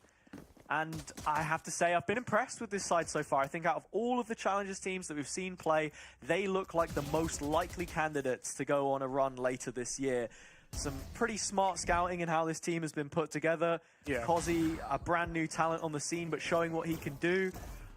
Prox, we haven't really spoken about him too much yet, but he's won more games against VCT teams since leaving Tier 1 than when he was on Gentlemates. And those fans still absolutely adore him, especially after beating KC the other week. So, yeah, I can't wait to see where he goes, you know, with a new team and new confidence.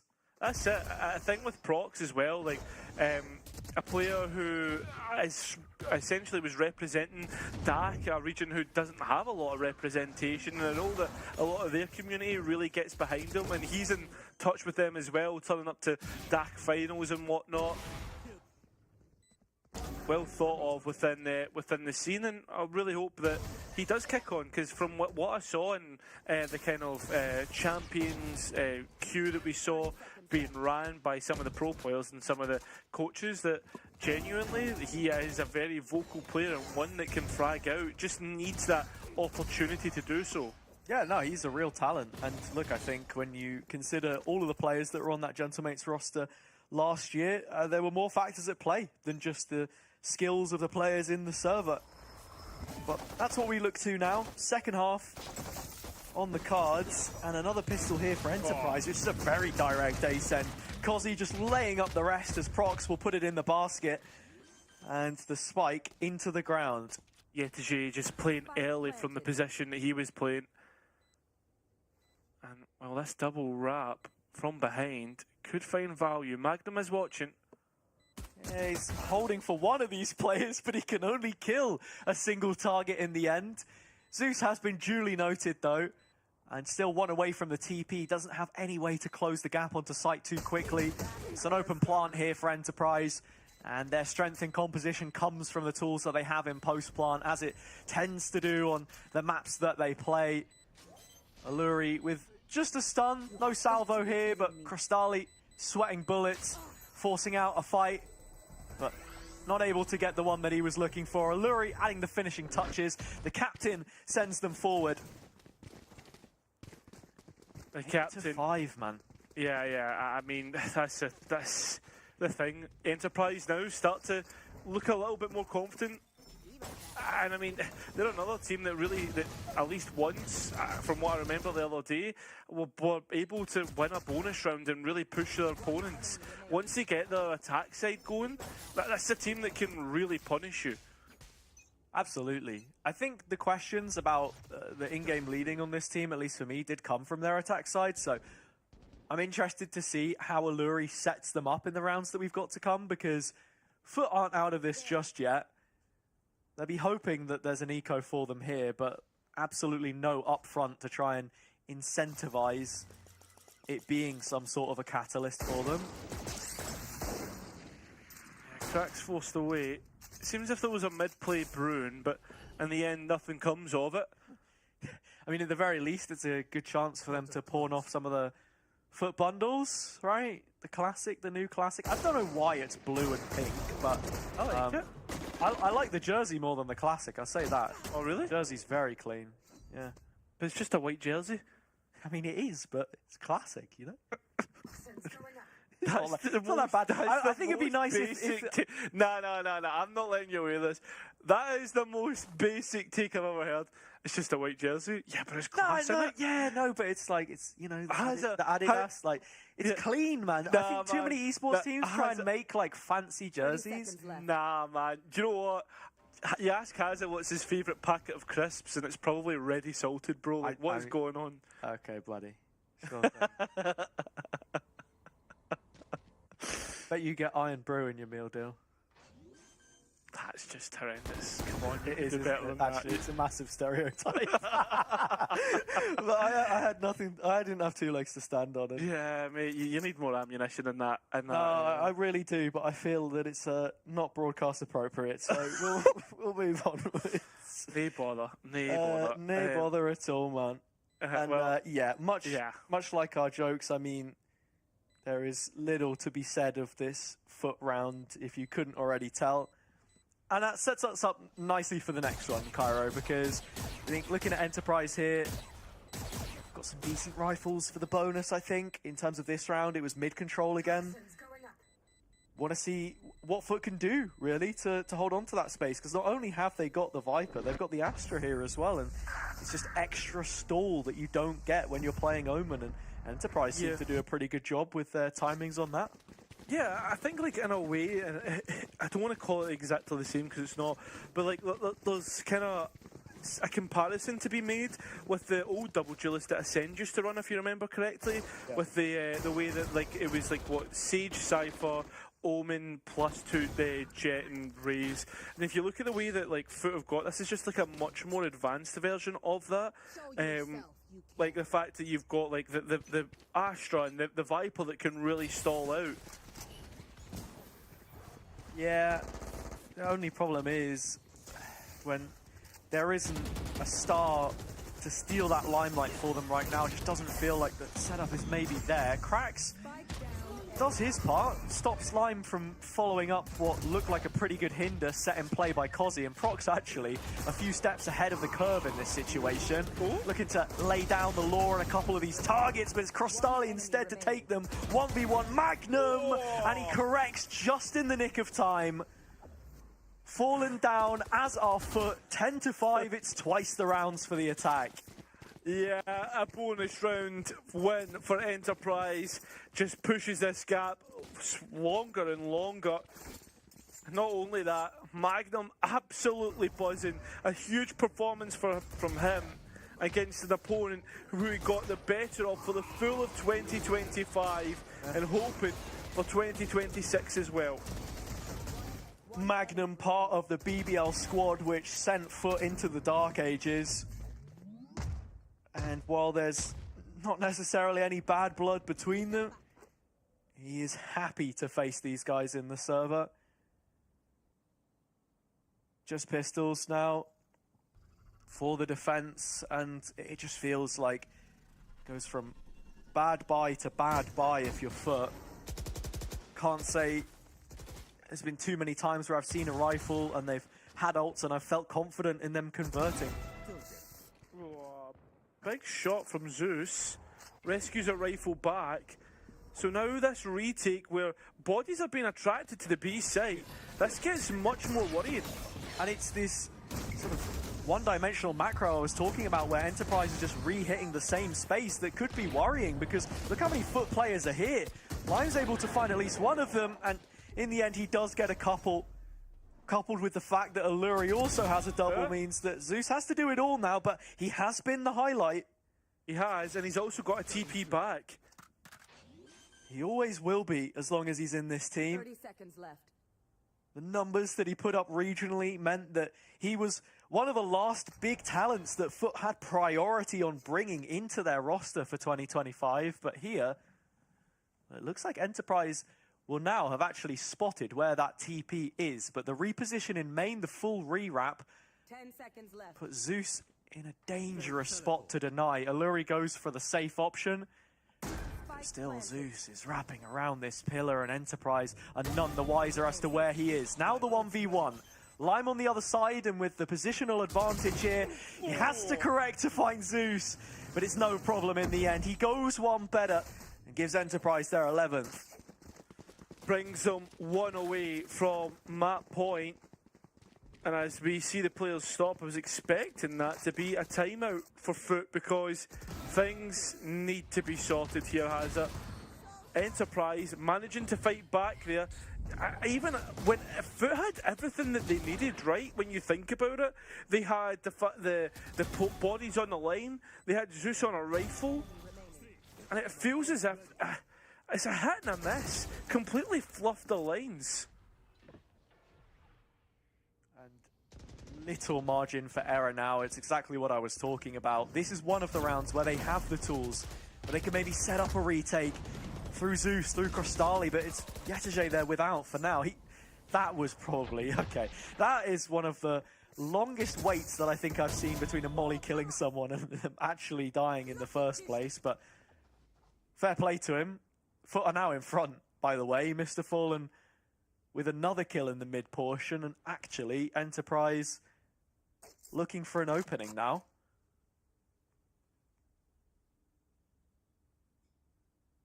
Zeus's ops watching heaven. The Enterprise players are walking in. And Magnum still wins? So sharp. Zeus dispensed, cut loose from the round. Mr. Fallen's spray is wild, and it just allows Alluri to get in position to trade it out. And with a 2v2, salvo and ult in pocket, Enterprise have this site at their disposition. Cracks solo as well. Does have a full belt of utility, but he can't be the face of this retake. It has to be Crostali, and he has no dogs, no cats. Yeah, he's missing the whole animal shelter, unfortunately, so Enterprise set up in an incredibly deep post plant, and I feel like FUT should somewhat expect this.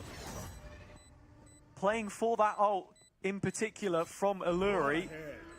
He goes for it first, in fact, actually, so we're going to see Crostali be able to half this here. Still a salvo to come in off the back of this. Lime is hindered, time bought, but second half of the spike not able to be stuck. Cracks will get one, but that is all she wrote. Everybody dead. Enterprise on 12 though, and FUT with little to fall back on here now. Yeah, 12-5, a commanding lead. 7 chances do Enterprise have, and with ultimates in play, maybe play gets extended a little bit, Hazard, but for the most part, I'm looking at this and thinking Enterprise should finish this off here and now. It's a bit of a formality, I think, not least from the round count, but more the way that FUT have been playing. It's not inspiring you all too much right now. Take nothing away from the performance of Enterprise. We've seen them beat VCT teams, and FUT just another on the road to crowning themselves alpha champions. Final A play coming in here. 3 bodies for FUT to try and defend this, but is 3 bodies enough? That's a question. Mr. Fallen just showing himself on the Euro scene. Does this activate an A clear? It does, because he's there for the spray down, and even gets his third. Right now, Enterprise are ready to roll out the red carpet to bind. Cozzy, the highest rated player in ranked, looking for another #1 place, not on a leaderboard, but in an official environment this time. Enterprise have a serious talent on their hands, and with him the driving force behind this A execution, what have you got for us, Yetege and Fallen? That's the question. But it seems as if with Cozzy having his ultimate online, wherever someone is identified, that's going to be the trigger pulled. Time now so far away from FUT. They've got so much to do with such little of it. And well, as they come through, Enterprise will easily eliminate. It is Enterprise to win split 13-5. It is their map pick, of course, but a result like this to start the series, when we've seen how much they can heat up over the duration of a best-of-3 from their performance yesterday, has to be a scary prospect. Coming into this game, I think a lot of people wouldn't necessarily favour FUT considering their kickoff performance, but even with the improvements made, not up to the level which Enterprise have been setting consistently throughout this event. Their target all the way in Stage 2, of course, but as for right now, the barometer's looking pretty good.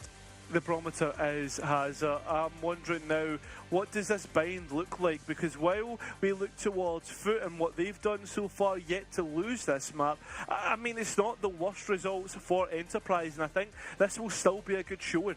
Yeah, look, a map which FUT have debuted only in this event. It was not shown in kickoff, so changes have been made. It's the most recent of the pool that we could possibly attribute to them. It's their pick. If things don't get better, then maybe there is something to be worried about. But we'll leave that to the analysts. Their thoughts coming right up.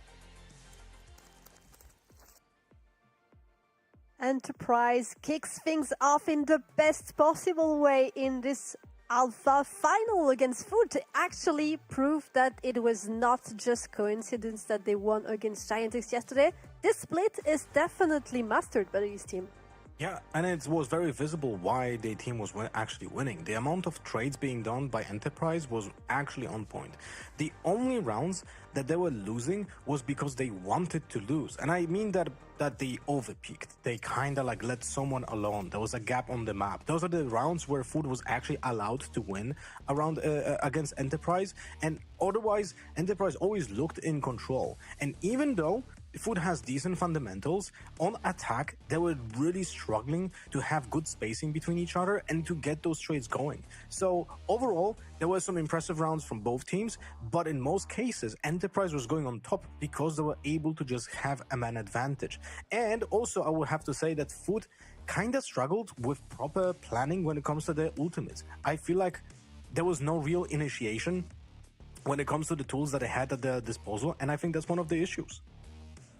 You talked about how Enterprise were able to get this number advantage, and I think Cozy had a lot of impact on this. He had actually 7 first kill, and he died first only twice, so much impact from this young duelist on this map.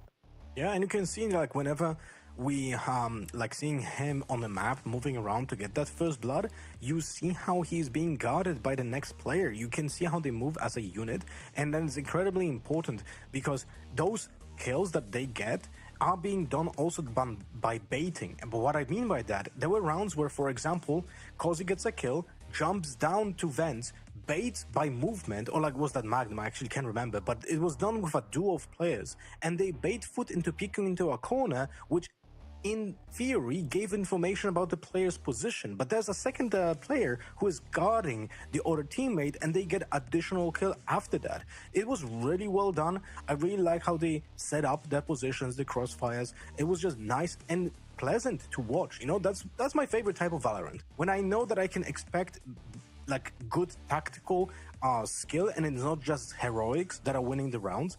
And that's why I'm excited to watch Enterprise play in this tournament, and FUT has to keep up with them. That's one of the things. If you're not consistent enough, you're gonna fall behind, and that's the problem here, because FUT was relying on heroics from their own players to actually keep up with Enterprise's plan. There is a lot of strategy, but there is a lot also of mechanics. I remember I think it was the 12th, the 10th, the round they get 10th for Enterprise. So they won the bonus round, and it was props to Prox. Maybe it's coming up soon on the highlights, but it was on Haven on A site, and it actually manages to dodge the flash from the clone and then the flash from the Yoru, does a double kill with the only rifle that they had on the bonus round. And this sets up the team for actually taking the win, and they put, I think it was the 10th round, and after that, I think for... Yeah, you're right. It was that difficult. was really impactful round. You're exactly describing it the way it happened. Dodging the clone is not a problem. Like, every single pro player is able to do that. Not even a pro player. It's actually pretty slow when it comes to like shooting the clone, and then the explosion takes a lot of time. But dodging that flash that was coming after that, that was impressive. Not only he dodged it in a very high pressure situation, he also managed to get that kill and bought the time for his teammates to get additional trade. And as you can see on the kill feed on the right here, in most of those runs, they are being like red or red, and it's always going on top for Enterprise. That's the reason why this game was so one-sided. And I'll be honest with you, you can look at the stats. I don't think it matters. I don't think it matters who had the most, because it is a team-based game here, and it is really shown how you win as a team, and it doesn't matter how many kills and deaths you have if you work like that. And also, kind of funny enough, like 3 of them have exactly the same frags, and then 2 of them have exactly the same frags. It's 19 or 12 frags in the span of Enterprise, so they're actually showing that the teamwork works here really well. Definitely was a team effort on the side of Enterprise, and I agree completely with you. I think one of their greatest strengths in this map was actually that they were able to trade a lot of the time. So even if you lose a player, you can still get the numbers right, and this is something that is absolutely necessary in Valorant. We can see that Magnum obviously has very high ACS. He has dominated the game personally with the Viper here, but he was also, I think, very impactful on the defense with the Viper kit. He was absolutely blocking this A site.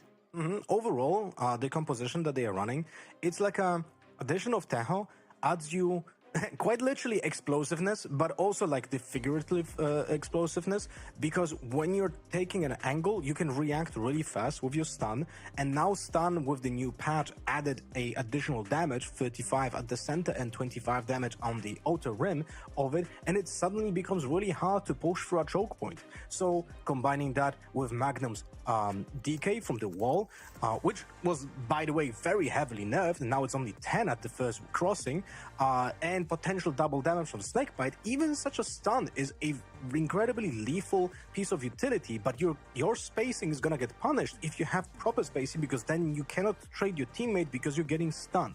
So it was pretty awkward to FUT go through that, right? But at the same time, I feel like, again, I have to reiterate, I feel like they didn't utilize their own composition to the fullest extent, and many of the setups with the ultimates were just being like thrown in an incorrect timing. There was one situation when we had a Yoru ultimate that could have been combined with the Waylay ultimate or the Fade ultimate, and it was just not done. It was not correct timing. The Yoru already exited the ult, and then it was like already done and dusted, and the ult was coming too late.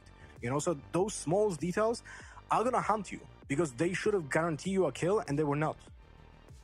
And what is interesting is that in the kickoff, FUT actually lost in Split, and on EMEA Clash they have been pretty successful. So they won against Jobla. It was pretty close, but right now Enterprise has the upper end. The next map is Bind. They're the pick from FUT, and I think this is gonna be a bit different, because on the side of Enterprise they have both won against Carmine and lost against Stallions, but they did also lost on Split against Stallion. I think maybe this team was playing just the way they didn't like it. I remember that Hillary said on the interview that it was like playing ranked a little bit, because they were just crazy player with a lot of aim and running everywhere. Very hard to predict. Yeah, but you know, as you said, FUT is choosing Bind, and it should be their playground. But at the same time, I feel like the most important aspect is the fundamentals in this matchup, and when your fundamentals are good on one map, they should be transferred to the other map. It doesn't matter which map you're playing. This is just all about the way you communicate with your teammates, and you set up like the spacing between the players. So if that is something that was gonna decide which team is gonna be more efficient, I feel like Enterprise are still, for me, the team that should be ahead, even on a bind, even on a map of choice of their opponents. But you know, I'm a little bit biased. I'm a little bit fanboying over here. So I'm excited to see this, specifically also because their compositions, if not changed, right, they're a little bit more standard. From FUT, we are expecting a Brim, Fade, Viper, Yoru, Waylay. And then from Enterprise, we should be seeing Brim, Fade, Raze, Yoru, Viper. So a little bit different. And Enterprise are gonna have a little bit more stopping power because of the Raze instead of the Waylay, right? And now combining that with Fade, you're gonna have a kill tool that is capable of stopping any kind of execute. Fortunately for FUT, with the Yoru Waylay, you are able to avoid that piece of utility and kind of enter the site semi-safely, at least for those two players. And now my question will be, are they going to be able to plan that out correctly to gather that space and deny the value out of the potential Raze and the Fade combo?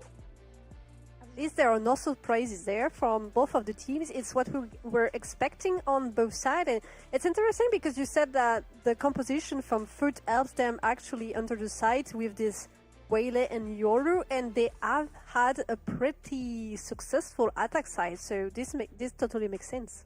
I mean, they're playing the DRX composition, essentially the Waylay Yoru composition that allows you to go in, dash in, cast the saturate grenade from Waylay to apply the hinder effect on an opponent, then go back with the refract, which by the way, now you use all of your utility on the Waylay, and Yoru should be TPing on the target who got saturated and get an easy kill. Now the problem is, when the opponents are expecting this kind of play, they can set up protocols to make sure that this is not gonna work out. Now, there's always gonna be a problem because it's easier to set up protocols like this when you have more players on a site, and one site always has less players. So it's gonna be a challenge for Enterprise to set up proper protocols on the site when they have 2 players, but that's when the Yoru comes in, who is able to transfer himself on defense between the 2 sites.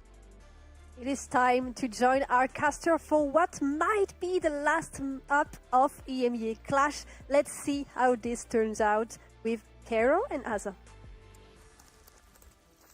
That's what we're waiting to see, and well, for FUT, we've got to hope that this is going to be a better showing from them, because we're coming into a map which they've just debuted for this tournament with the new lineup. It's been in the back room, you know, they've been working on it, and you can now only really assume that this is the better performance of the 2. Yeah, you're hoping that it would be the case. If FUT put up a similar showing that like what they did on Split, this is going to be a very quick evening for everyone involved, and that's not what you want, especially for such a historied organisation and team like FUT. Yeah, absolutely right. The reason why they're in this tournament and not Pacific is because they are a veteran team. That is the official explanation that we were given for it. But your thoughts on that aside, I think, yeah, as you say, they have been around the block, right? They have a lot of experience in this roster. On the other side, for Enterprise, they have plenty of great experience themselves, but they also have nothing to lose, and I think that's one of the reasons why they look so good here. Of course, the cash benefit that they would get as an organization playing in Tier 2 to win this event as well has to be something on the back of your mind, and now heading into Bind, it's also a map which they don't have a terrible record on themselves. When you look at the 3 losses which they've suffered compared to the 5 wins, every single one of them in an overtime at the very least, so it's not like they've been struggling to pick up rounds, it's maybe just those final few details that are missing. Yeah, and with that has a final few details, we can look at the major ones coming into this right here, right now. As it's Enterprise who start on the defence and FUT on the attack. That double duelist approach once again coming through, and double controller from Enterprise. Wondering how much impact Krax will be able to deliver on the Waylay this time around as FUT begin on the attack side. So you're expecting something from them early. That will, of course, depend on the pistol. It could force early limitations onto a team which needs a confidence boost. I'm taking early contact here. His TP is all the way away from this. He doesn't fall for the use of the refract there from Krax at all. Just allows him in behind to find a couple kills, and the rest of Enterprise there to support. Spike out in the open and a smoke in front of it. Yeah, Alluri now trying to make sure that all his team are holding on to this spike, but Yetiji elsewhere makes his move in. It's a lot of damage being done on the Enterprise players. But they do still have a positional advantage at this stage in the round. Oh. I don't think we're going to get much, because look at Yetiji, he's on a mission. Yeah, it does appear that he's going for the full wrap back around. And they get to a certain point where Enterprise might start to think about this, but it doesn't look like it's going to be anytime soon. They're going to have called that there is a bunker up here. Yeah, the fact that both players are now coming from different directions. Magnum is the kind of canary in the coal mines. And Magnum is now starting to consider the possibility that Yetiji could be here. He slips behind the wall on the perfect timing, and all of a sudden, the element of surprise is no longer. Coming up to the 10-second mark, and FUT still have so much ground to cover that you can only call it one way, and that's another Enterprise pistol. Enterprise into the second map of a best of 3, starting things off the perfect way. And it's once again that same old that we spoke about last time, has it, about that momentum, how they're able to make it work. Lime and Causey doubling up here, and then it was Alluri who came in just to make sure that Enterprise stayed on top. And from there on in, easily held on to the spike and the round. Such intelligent play from Lime as well. Understanding the player tendencies, because not all Waylay players are going to refract off of the dive in, but Krax, I don't think we've seen him stick the landing on one of those so far. So to just completely ignore that and take the fights in behind, really nicely worked from him. The eco in the direction of A. Fox had a few targets there, and Causey does a brilliant job at finishing off the ones that he is left to handle. And so, you know, sort of moving on, Cairo, I was going to say very quickly, yeah, are FUT going to show us an improvement on this map, right? Because it feels like they have put preparation into making this part of their pool again. Of course. I mean, that's what you would hope. The one asterisk to this is the other thing you have to consider is Enterprise have not really played with Causey on the Rays. So now at full strength, does it look different for Enterprise? And I mean, with this performance so far, but from the young 16-year-old, it certainly looks like it. Yeah. A reminder for all those watching, he is eligible for challenges by only 3 days.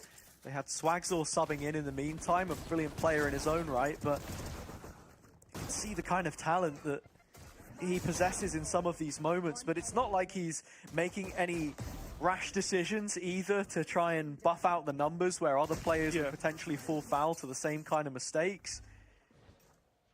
Maybe wanting a setup through the TP here though. There's a flash from Lime to take the sand space, and you can draw that line in the sand again for FUT here. Very much respecting what Enterprise is doing. I mean, that's the thing, Ito Pata knows how to deal with young duelists, and Enterprise know how to deal with FUT as they look to play this forward, using the clone and the flash, but unfortunately FUT, well aware, have dealt with a push down A shot many a time. So it's looking like this opportunity to win the bonus round for Enterprise is fleeting. In saying that, Magnum still stationed towards the B site with the Viper Wall to play off. Full toxins as it stands. But Alluri has to find a way to win this duel against Yetterjay with the rifle, and it looks like he won't be alone in that endeavor either.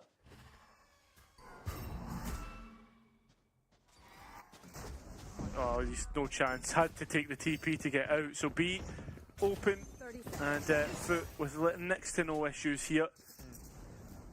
Something I will say about this post plant is they've not got any utility left really. Krax has a hinder to try and slow a retake attempt.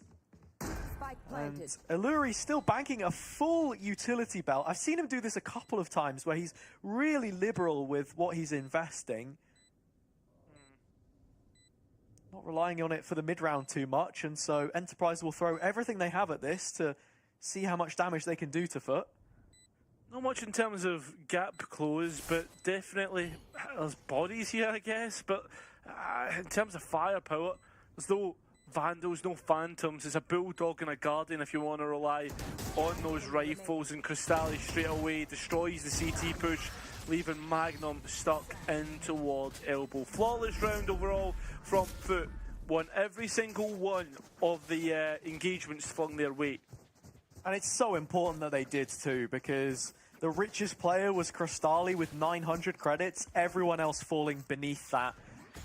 Could have been meaningful damage for Enterprise if they were able to make it happen, but after that first Inquisition, down A short, didn't look like there was much going for them. But now the operator coming out for Causey, playing towards A with the support of Lime again, this partnership which we've seen forged gives them an opportunity to actually get a bit more aggressive where they struggled in the previous.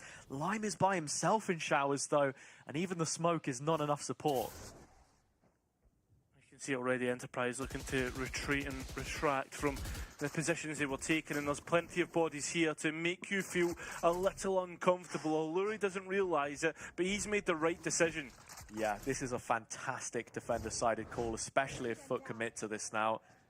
strong formation, a commanding one on B, but Proc's the only player in the octagon as it stands, playing from Garden. Nade at the feet means that Kozi finds an effective trade. 2-on-2 situation isn't too bad from losing out on the first blood at the very least, but with that information now in tow, Mr. Fallen's called for a full rotate. Yeah, now trying to get their way towards the A site. They'll be first there. Enterprise not far behind through Corrode, but he want to put himself in the front lines of this retake just because he's on such low HP and he has an operator. Does understand now that it's necessary for him though to bridge that gap as quickly as possible, not allow for FUT to fan out and take up a stronger position here. You'd probably be asking for a switch of the weapons because Alluri has that utility to set up a fight for Kozi, and you're going to see the horn come out from him here. Crostali does win the fight in the corner, and again, the rookie is delivering for FUT. Kozi can't do the same, can't match his efforts, and we have an early equalizer. That is FUT now straight back in. A map that we expected them to respond straight away. Their attack, the better of the two sides, winning majority of them. And yeah, I think right there, Enterprise, I just find that a bit tough. I think that's the other thing. We've not really seen Kozi be an op player. It's mostly rifling we've seen from him. So that's another part of his game that I'm going to be putting under a microscope for the rest of this map. It's a facet that's yet to be explored, but so pivotal on Bind in this current meta in general, and more often than not it is the Yoru player that is picking that up just because of how quickly they can reposition. Nothing of the sort here, of course, just pistols. Trying to frisk FUT for all they're worth, see if they can find a fight. Oh, Kozi doesn't need the op. The bandit works perfectly fine. Mr. Fallen drops, and it looks like at this stage in the round, he's probably just going to be calling for another one of these B plays. Is just creating a little bit of pressure through the clone, make him think that one of the players had TP'd, but up through long they go. FUT could TP away from this engagement if they really wanted to. Yeah, they have Yettage on short, so Shower's twist here maybe wouldn't be the most unpredictable in the tale of round number 5, and that is where things are inevitably headed. Kozi finds a kill, Nate to slow down the pace, has the rocket if he needs it, so with a molly dropped at the feet of Showers as well, FUT completely blocked off from the site, and upgrades can be collected.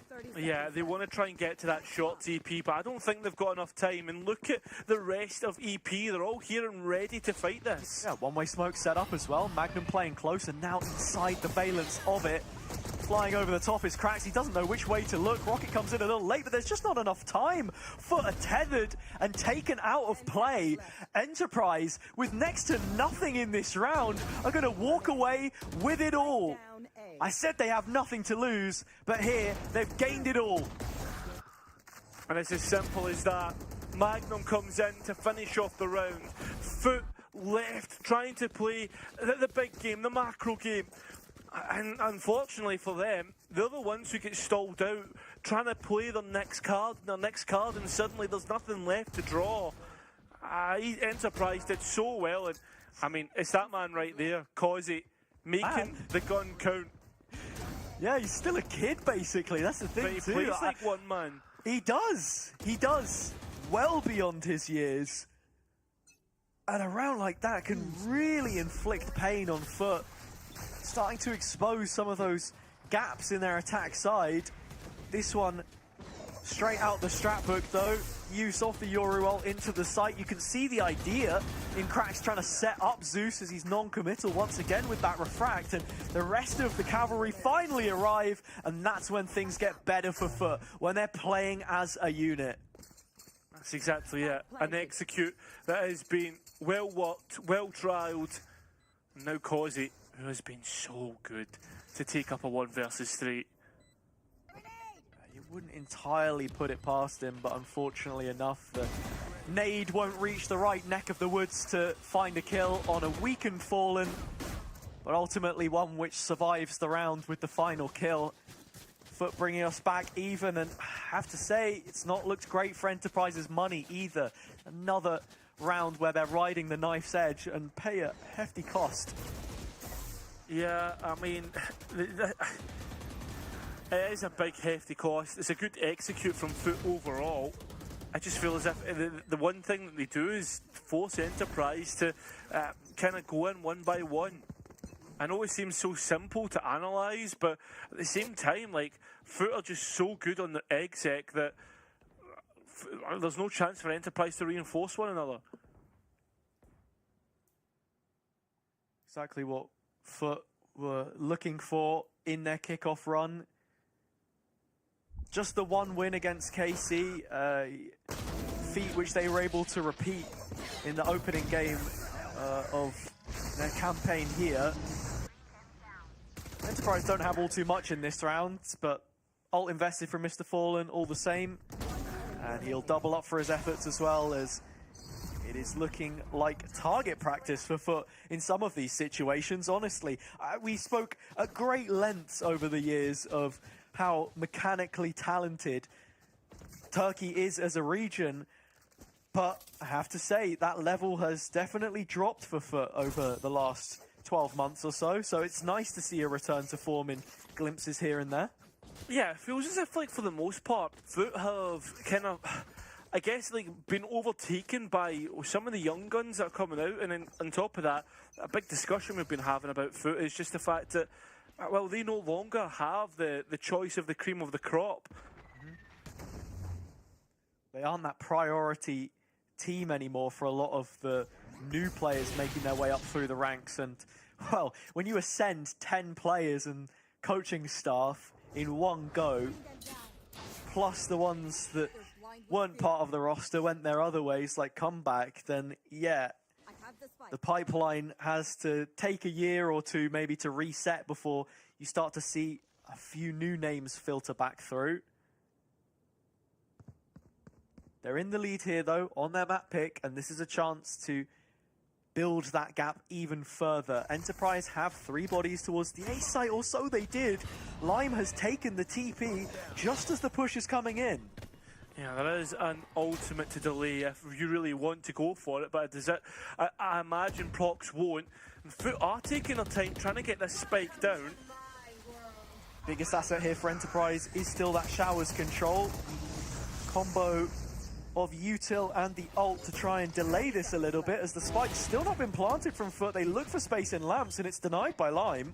There's 20 seconds remain. Finally the spike tap, but still not committed. Yeah, and Mr. Fallen even dropping back is going to be dropped by Magnum himself. Rotation right up the gut, or sort of right into his grill, I should say. Magnum uses the smoke to just niftily reposition right back behind this, and there you go. He finds the kill onto Krax, which has delayed it enough for Kostali to miss out on the plant. His hands were busy. And even though it ends 2 versus 3, FUT only down by 1 player, the round expires on time. Yeah, and it's another round where I guess it's a fumble, right? And not only that, second time that EP have been able to do that, and I mean, maybe you could argue that there's another round in there as well where EP were able to, like, really make the time work for them. And this is the problem with FUT. Like, they are not realising and not got, like, their attack side up to scratch right now, which is incredible to see. Gotta find a way to start picking up some rounds here soon, or you're going into the second half where Enterprise can throw that double duelist at you. Saw how their attack sides were looking in recent times, and while I would still argue perhaps the weaker of the two, they are a threat, as was Lime's op. That's now gone. Cute kill from Yetajay in Fountain, and FUT have full control of both extremities right now. Should have control of the round, but we've seen how that goes. When things do look straightforward, still can't identify Magnum in his pit. Yetajay far up here. Does he clear procs? The answer is no, so we're back to 4-on-4. Yeah, and it's such a brilliant timing too, taken by the Enterprise players. Together as always, Krax again throws the hinder, goes down, and it's more of the same. FUT have brought this to a 3-on-3 through Krostali, but the spike yet to be planted, and Zeus can't nail the shot. Yeah, and the fact that he TP's away is not good at all, because Prox is straight back in, and has got rid of Zeus as the players try to re-clear through. Lamps the spray wild, but still goes in the favour of FUT. A nice small lane, straight onto the spike goes Prox. A tap, but it's a clear round the back, and Prox knows that. Set up for it, but cannot win the fight. FUT end up taking the advantage. Feels like a round where they were bailed out by that individual ability, but I have to say, in the current state of Valorant, if you can shoot your gun, that counts for quite a lot. So it was a strong start, a promising beginning to this round, which then did get a little bit out of control. See, this is the thing with Krax again. He's going for this same play, and he's literally just the body on the line. Like, I think at this point, everyone on Enterprise has received the call. If you see Krax diving in, you know he is not sticking that TP. He's throwing his hinder, and he's going right back. And it actually gives you a window to kill him as well. There are some times as a Waylay player where you have to make that snap decision and be like, yeah, you know what? Actually, I don't have a window of opportunity here to use my utility. I should just go back. But that comes with experience, obviously, and this is a very new agent for him, and you can kind of tell in some of these moments. I think like that, yeah. Obviously, though, FUT work in progress here, Hazard. They're a team who, if you think about it, needs to work on themselves. It feels like I kind of, oh, you know, I'm going through the spiritual process and I need to work on myself. But at the same point, though, FUT have lost their identity. They don't know what they want to do. It seems like they're double down on this the mosquito comp, as it's been known. But I'll be completely honest, I don't know if it's the answer. I mean, DRX made it work in the Champs run, but are they really using it anymore? It feels as if the meta's kind of left it behind. In some ways, I think so, yeah, I do agree with you, right? We were having a conversation the other day about how we had such a good meta in the end of 2025, and now it has just devolved into double duelist delusion, and FUT are one of those teams which, much like GX and we saw yesterday, at least in this tournament, are experimenting with that idea, trying to force themselves to play the brand of Valorant which is strongest. Similar to what we saw with Teho at the start of last year, with how strong he was, felt like a must pick, but not everyone gravitated towards that naturally at the start. We've seen other teams show that you can just play with comfort, that you don't have to fully commit to it, like Vitality's Haven comp, but they would also be the exception to the rule. And they would. GX, the perfect example towards the end of last year. Although that did not end up with the results you'd want at Champs, but at least they still got to go. That's the other aspect you've got to consider. Illuri getting a bit of information, but still managing to stay alive. And that's a huge pick from Lime. Yeah, and reinforcing the hookah control as well. Opportunity for Magnum to wrap back around. He's going to pick up the weapon there too, as this isn't a full investment from Enterprise. Nothing close to it at all. They've already won an eco. Full save pretty much in this map. And Magnum there spots the head of Krax. Unfortunately, his head has been spotted at the same time, so when everyone floods out, FUT put all eyes on CT and find their sixth. This is deja vu to split, and it's whether Enterprise can come straight back in here and find the last two rounds.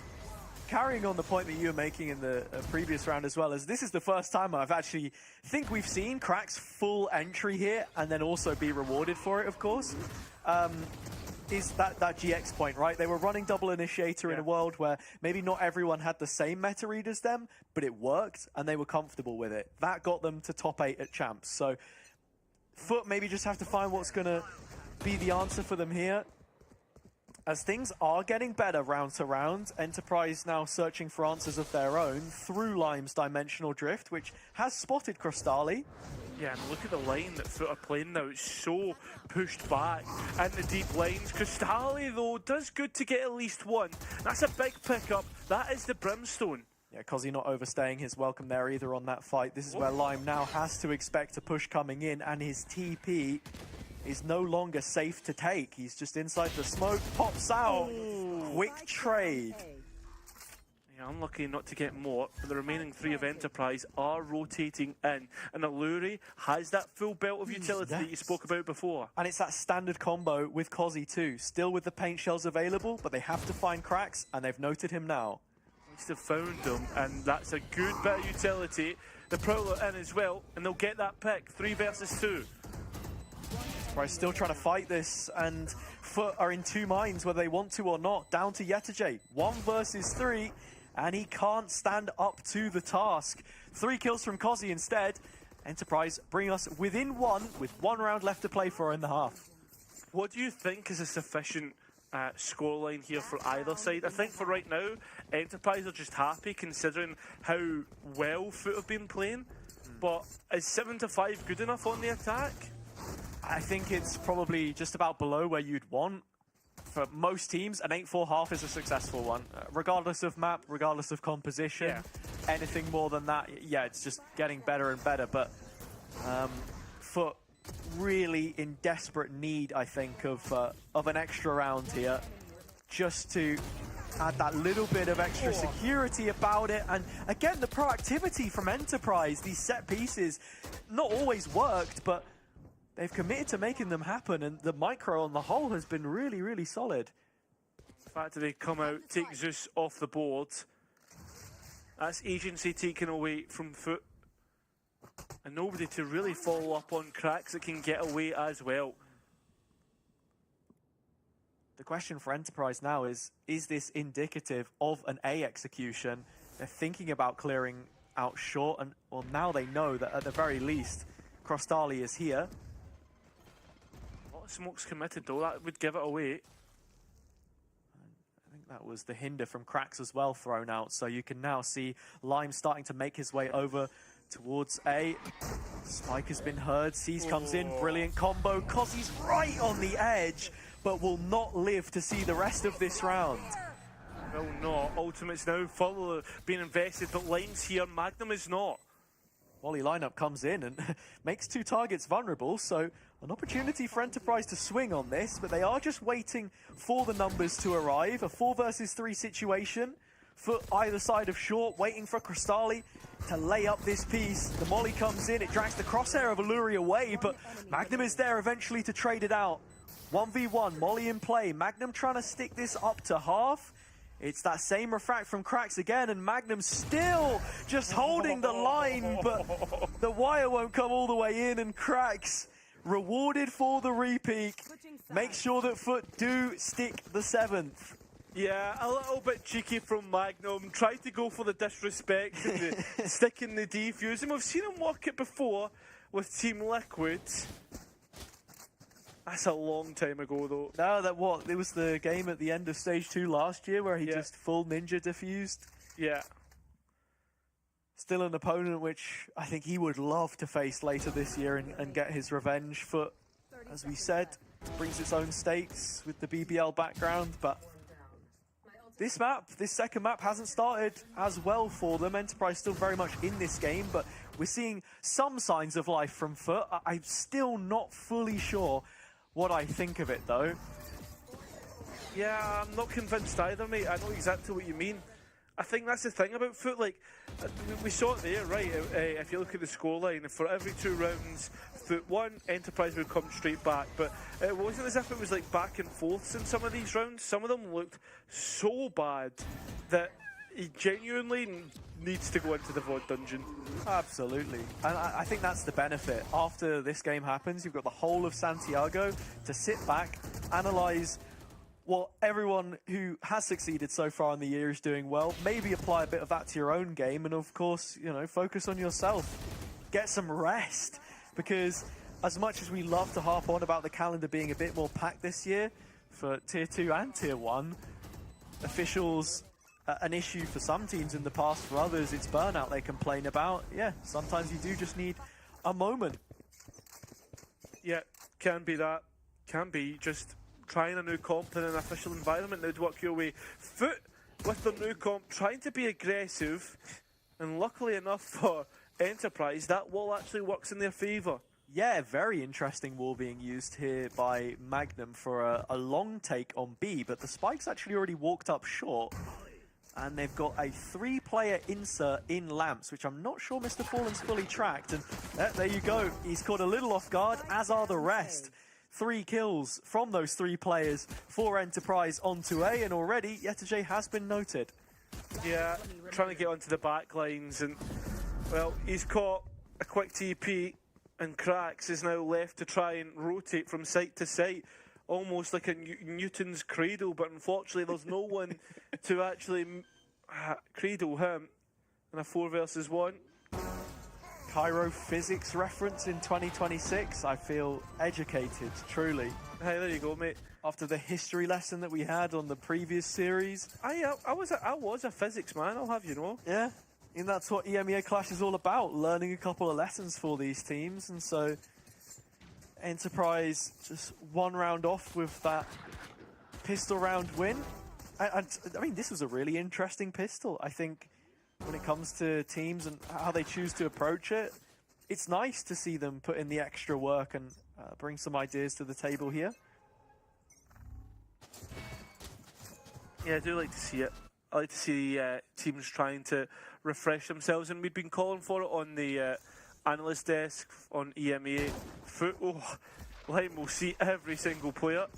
Does have a TP to get out if he needs to, but decides to keep it in play. That's the thing too as well. I think the fact that you've got Ito as head coach here with Shadow, there's plenty of experience in the coach slot. And actually, after his time on Leviathan, which started so well, devalued the stocks a little bit towards the end of his tenure, I think this is a great opportunity to work with a good group. Now, the full save from FUT has actually managed to bear a couple of rewards. It was just the 1 kill for now, though. Looked like Alluri was a dead man walking, but he lives it. Now it's a matter of time before Enterprise should be locking this one in for good. Yeah. And the post-plant wall, or the wall for the post-plant, I should say, looks even better with the way that it's cutting across the site. So Causey left isolated to greet any players coming his way. FUT taking the long way round to try and rescue any upgrades, but it doesn't look as if there's much to be found. No. And with that in mind, we're expecting 7-7, so we look at the next round, and a chance for a rifle to come up for every player on FUT.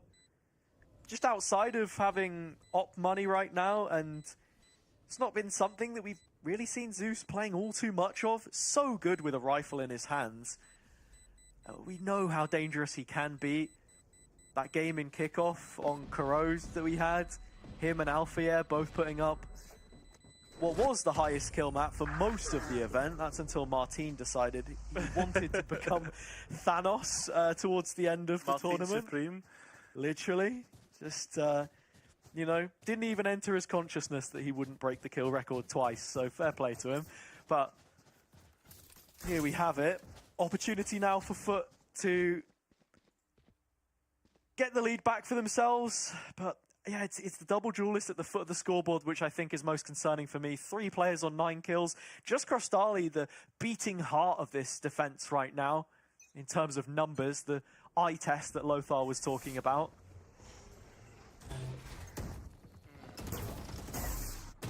Yeah. I think the thing is, though, is you can't rely on individuals. Enterprise very quickly into the A site. I'm sure there's a little bit of delay through the molly, but that won't last long. I'm liking this for a bonus. 3 Bulldogs, Outlaw Judge, choice weaponry to just go ahead and dive in, close that gap. Magnum is caught as they've moved into post-plant now, but all eyes on Prox, who is wrapping around in showers, and if he gets the timing right, could be rewarded handsomely for his efforts. It looks like he has, though, and that's a great shot from Alluri. Kill picked up from him. Causey at the double again. This kid is something special. FUT gonna fall away from the round, which they know there is no business in anymore for them. Nothing to be won. Prox finally gets his just deserves. It won't be an empty-handed conclusion for him here. Lime has the TP to get out with the rifle. Prox not so much so, but still survives it. And Enterprise build their empire on the attack now. 3 rounds in a row. When the FUT answer back, they have one singular rifle on Yetiji, and this looks like it's going to be a timeout. I imagine this is FUT's. Guy is trying to come back in and speak to his team. First timeout of Bind at all. And especially considering how worrying some of those signs were on that first half. It's interesting we've got to this point with our first time out. Like I said, this tournament for some of the VCT teams can be a dry run coming out of kickoff in the EMEA. Just test some ideas in an official and see how it goes. Only difference is, you know, you're not playing out all rounds. It's not a scrim, and actually there are a few more eyes on it than maybe you would like, but that's the game you play. And for Enterprise, I mean, this is the highlight of their month so far, the highlight of the start of their year, because they get to really push and test themselves against VCT quality rosters, something that's been absent from Tier 2 for a long time. Talking a little more holistically about the tournament as a whole, I think it's great to actually see these two worlds collide, as it were. Yeah, and it feels like both look pretty decent overall, although it has to be said, it's not as if we have got the best of the best from VCT. And that's who you're up against to make it to champs, right? The golden carrot at the end of the string that kind of makes you feel that that's going to be worth it. Yeah. Just the one rifle got saved by FUT. That's in the hands of Yetiji. He makes up part of this B hold, which could soon be tested. But I think in a round like this, sometimes you kind of just want to push, right? You can have that gun, see if you can get something done, and maybe that's the foundation for... Yeah, 100%. But at the same time, Enterprise are aware of that. That's why we're seeing such a rigid default so far. Yep.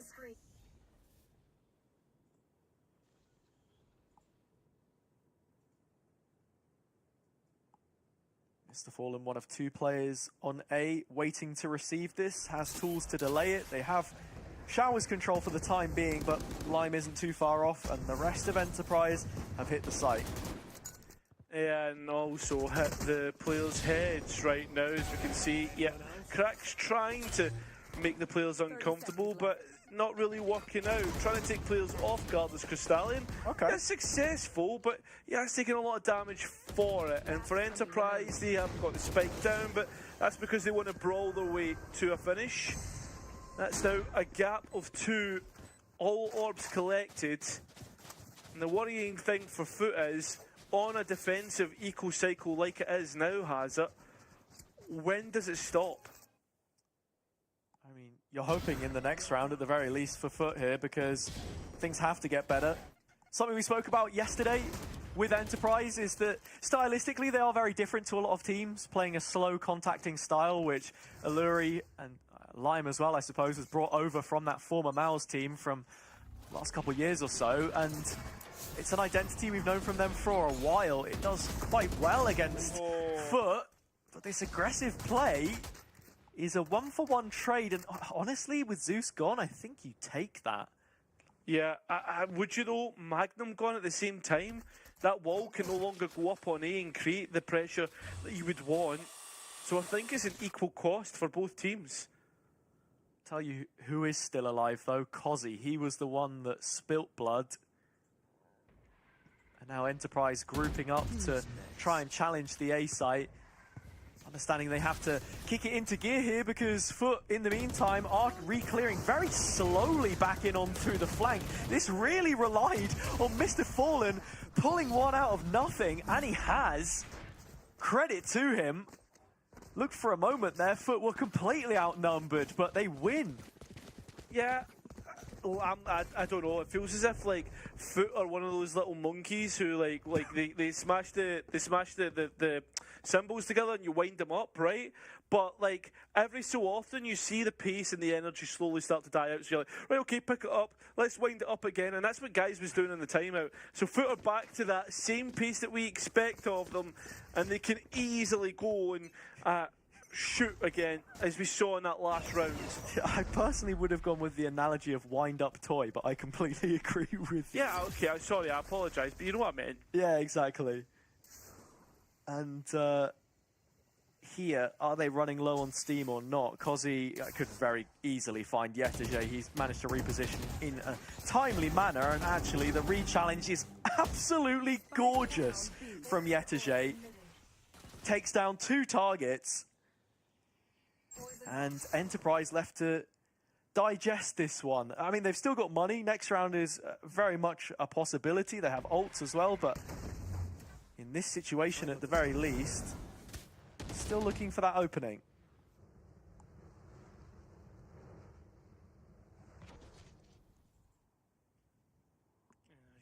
Oh, I thought for a minute they'd walk by each other.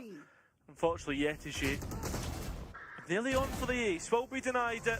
And we go equal on round count. 9-9. Both teams have ults FUT with their own orbital strike to match Enterprises, but it's the showstopper from Kozi as well that just makes you think there is a serious threat of a quick pop here. Fast execution onto a site.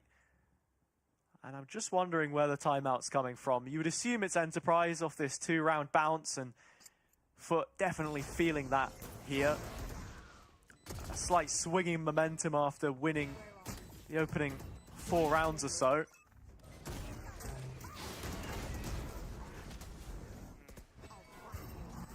I'm like, at this point in time, this is going to be a big contentious point between the two teams, especially when it comes to what we'd already spoken about, momentum and how this map looks. At 9-9, it can go either way. We can see both teams start to fall away, and you ask yourself questions. Itapata would have dealt with it before, right? Been to that top 3 stage of champions with Leviathan in 2024.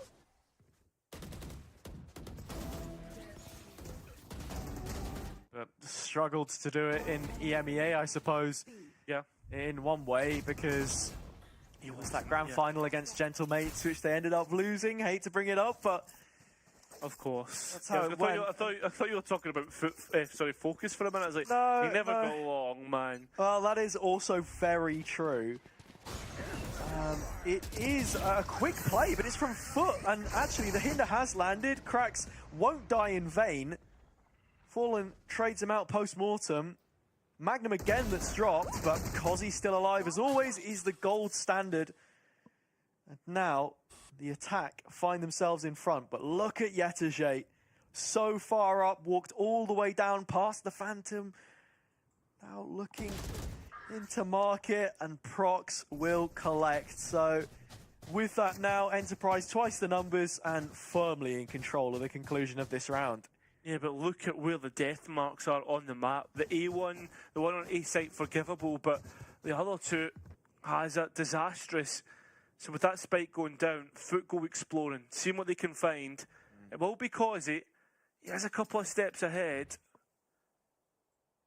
And steps behind of the actual push, giving it a more thematic look. And for that reason, Crostali has called to just play discipline here. Zeus will know. And Kozi just re-clearing this one. It's the play on both. Nah, get out of here. He was not supposed to win even one of those duels, let alone 2. Crostali said, you know what, you can live a little longer. I've got a mate who would like to be introduced to you as well.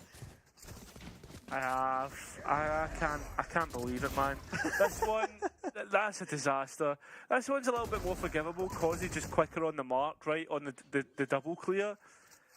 But, man, what is going on? Yeah. I mean, we said yesterday Kozi looked like this player who, from the school of ranked, is prepared for almost anything, but that's just a different level. But it's not even that. It's not as if he sprays wildly or gets taken completely off guard. He just taps the head and then, oh, there's another one behind.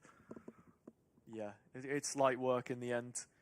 And as much in the previous round, I was thinking, okay, Enterprise, close scoreline. Last 3 times they've played bind, it's gone to overtime, they've lost. Maybe that's the direction that this one might be heading in.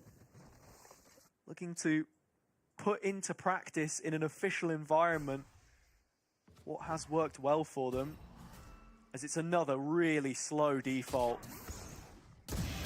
Such a stretched one, but shot from Magnum. And this time, he's on the right side of history when it comes to these opening engagements. He'll be glad for it, and so will Enterprise. As they slowly move, as they normally do on these defaults, towards a collection, but it's a collection of FUT players as well. 30 seconds left. Yeah, FUT have gone all in on this A-site hold here. Enterprise walking in still, 5 members strong, but against the 3 best that FUT can put in this position. Could be a problem if it wasn't for Prox and Lime combining. Rocket in there for good measure from Kozzy. Spike coming in with 10 seconds to spare on Crostali. Can only go ahead and save this rifle for the next. Opportunities running out now for FUT to make this look much better. Does Guys use his second timeout, his last timeout that he has to try and bridge that gap? Itapata will have thoughts of his own, the Enterprise coach, ex-Leviathan, ex-Focus and ex-Apex. Just reminding everyone at home his career history. Yeah, no, but just to show you, like, Kayas has been a one-team coach. Pretty much. We've seen Itapata go around the world with what he's got. With that, Enterprise get a shot at 12 with FUT, with only that should only have 1 rifle. It's a valid argument that you bring up in effect, because FUT is Gaius and Gaius is FUT. The weakest performing stage that they had in recent memory was when they changed up the coach, when Jonta came in. And I think for a lot of people, maybe it was confirmation bias, just that, the certain system to be played has to work the way that it always has. Krax has come back into the lineup. We've seen a bit of an improvement, but even then I put an asterisk on that, because it's hard to say how that then translates into VCT EMEA with Clash and Kickoff then behind them.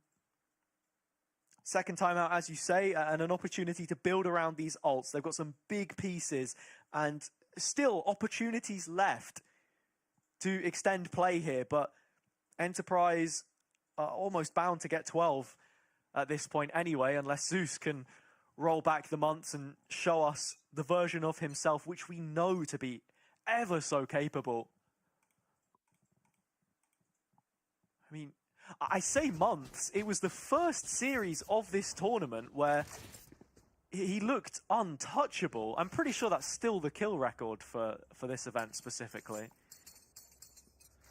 I think you're right from what I remember. It is. 37 kills, by the way, on 1 map with no overtime, so...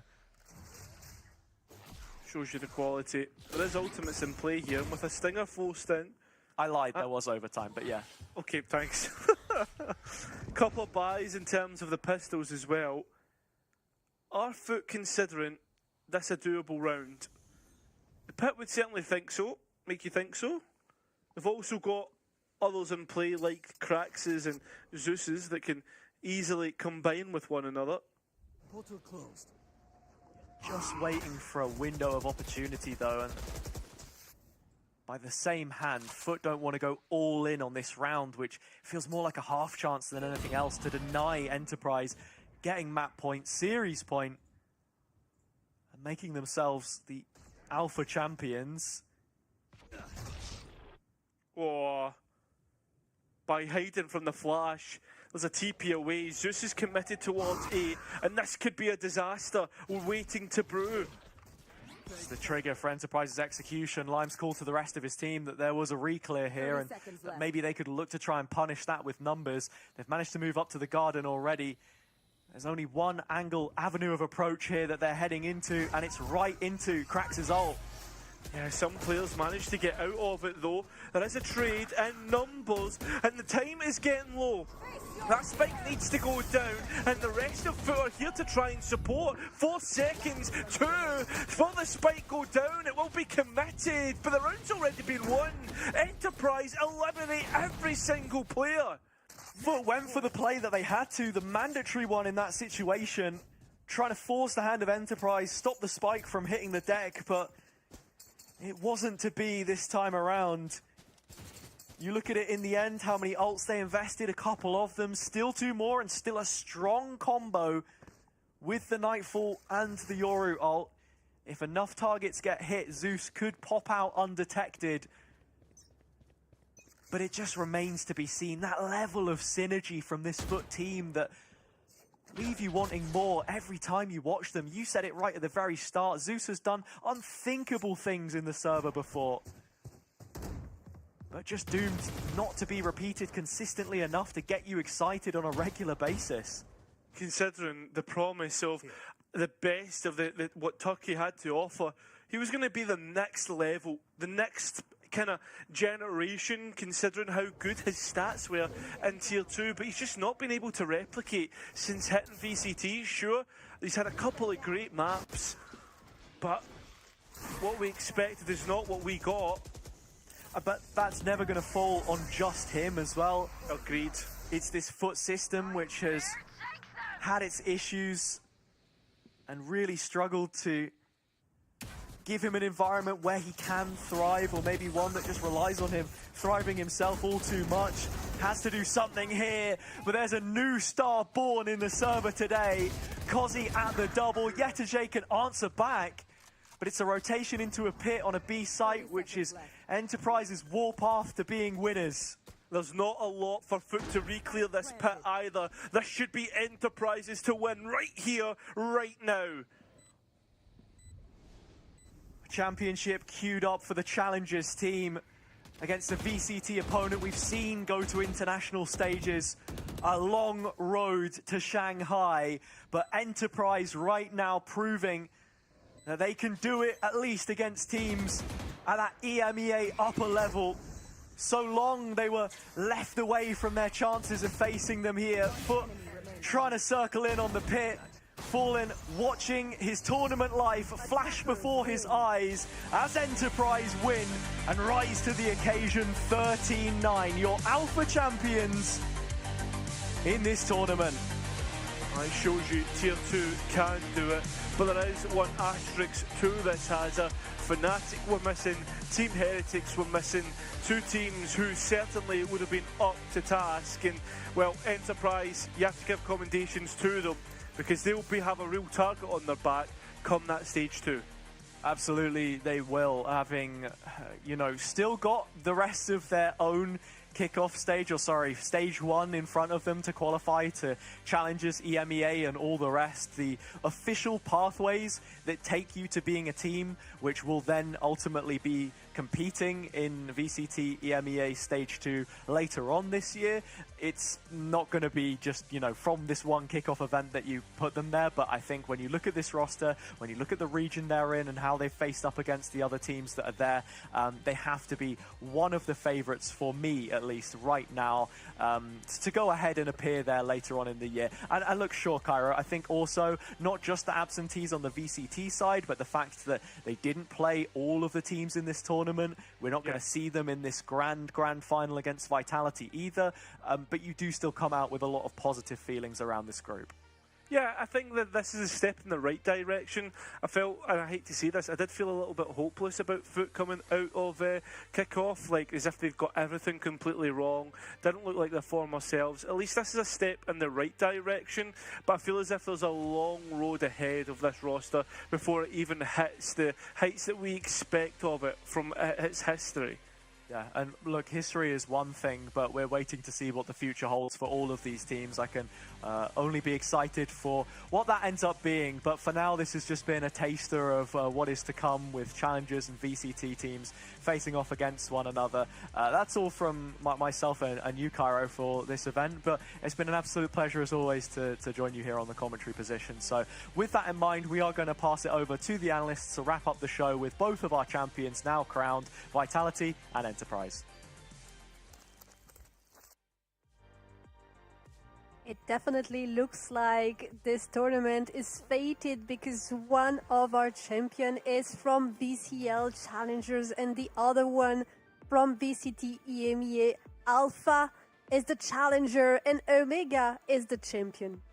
Yeah, and if you were listening to the pre-show, you probably wouldn't be surprised to see Enterprise win this matchup. Like, they showed up really prepared and with pretty pristine, well, not maybe pristine, but with really good fundamentals. And they showed how well they even played on the opponent's map. There was some heroics over there, like specifically when it was 9-7, FUT suddenly just turned up. Like, Mr. Fallen got a 3K out of the blue when Enterprise hesitated for a moment inside of a smoke, and that allowed Mr. Fallen to just get a 3K. And then the next round happened the same on long with a fantastic flash from the FUT players on the Euro, and that allowed to keep them in the game. But suddenly, the prospect, Cozy, the 16-year-old player, right now, that shot was insane. That bandit, like, headshot, body shot from that range was incredibly crisp aim from Cozy's guaranteed a round with a 4K. That should have not happened. Like, some of the heroics are just awesome and entertaining to watch, but overall, I feel like Enterprise was just a better team, specifically on the fundamental level, and because of that they were able to get more rounds. And I have to critique a little bit FUT when it comes to their planning on the ultimates. Like, we had many rounds, specifically the last one, when they had the possibility of using the Euro and the Fade ult combo, or at least using the Euro ultimate to counter the Viper Spit being used in Hookah, and they didn't do any of that. They just chucked in the Fade ultimate into that Viper Spit without actually having any informations, and then Euro dies with his ultimate still not used in the final round. Those small, well, actually not that small of mistakes, were one of the reasons why FUT was not super efficient with their own arsenal.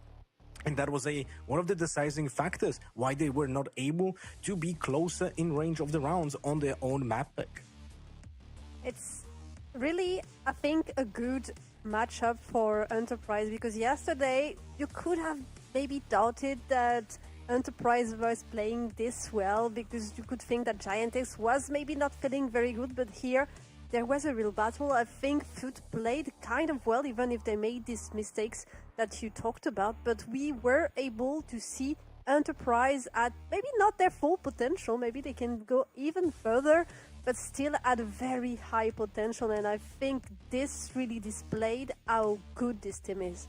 Yeah, it's really nice to now have a deeper look into their playbook and the way that the players are actually representing themselves. Specifically talking here about Cozy, he's going to be a star player of this team, and it's definitely a player that people should look at. But at the same time, he is enabled by the really good planning of this entire team. So to Iluri for IGLing this team, because definitely the mid-range, the mid-round calling that the team represents is really well set up. They have also some playbooks, like, setup plays that they do off the rip of the barrier, which is very nice. By the way, look at the second kill here. What the hell happened here?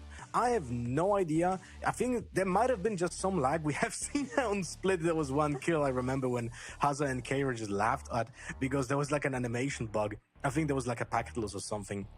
Can happen, so some kills are just looking unnatural. But Cozy was just incredible on Bind.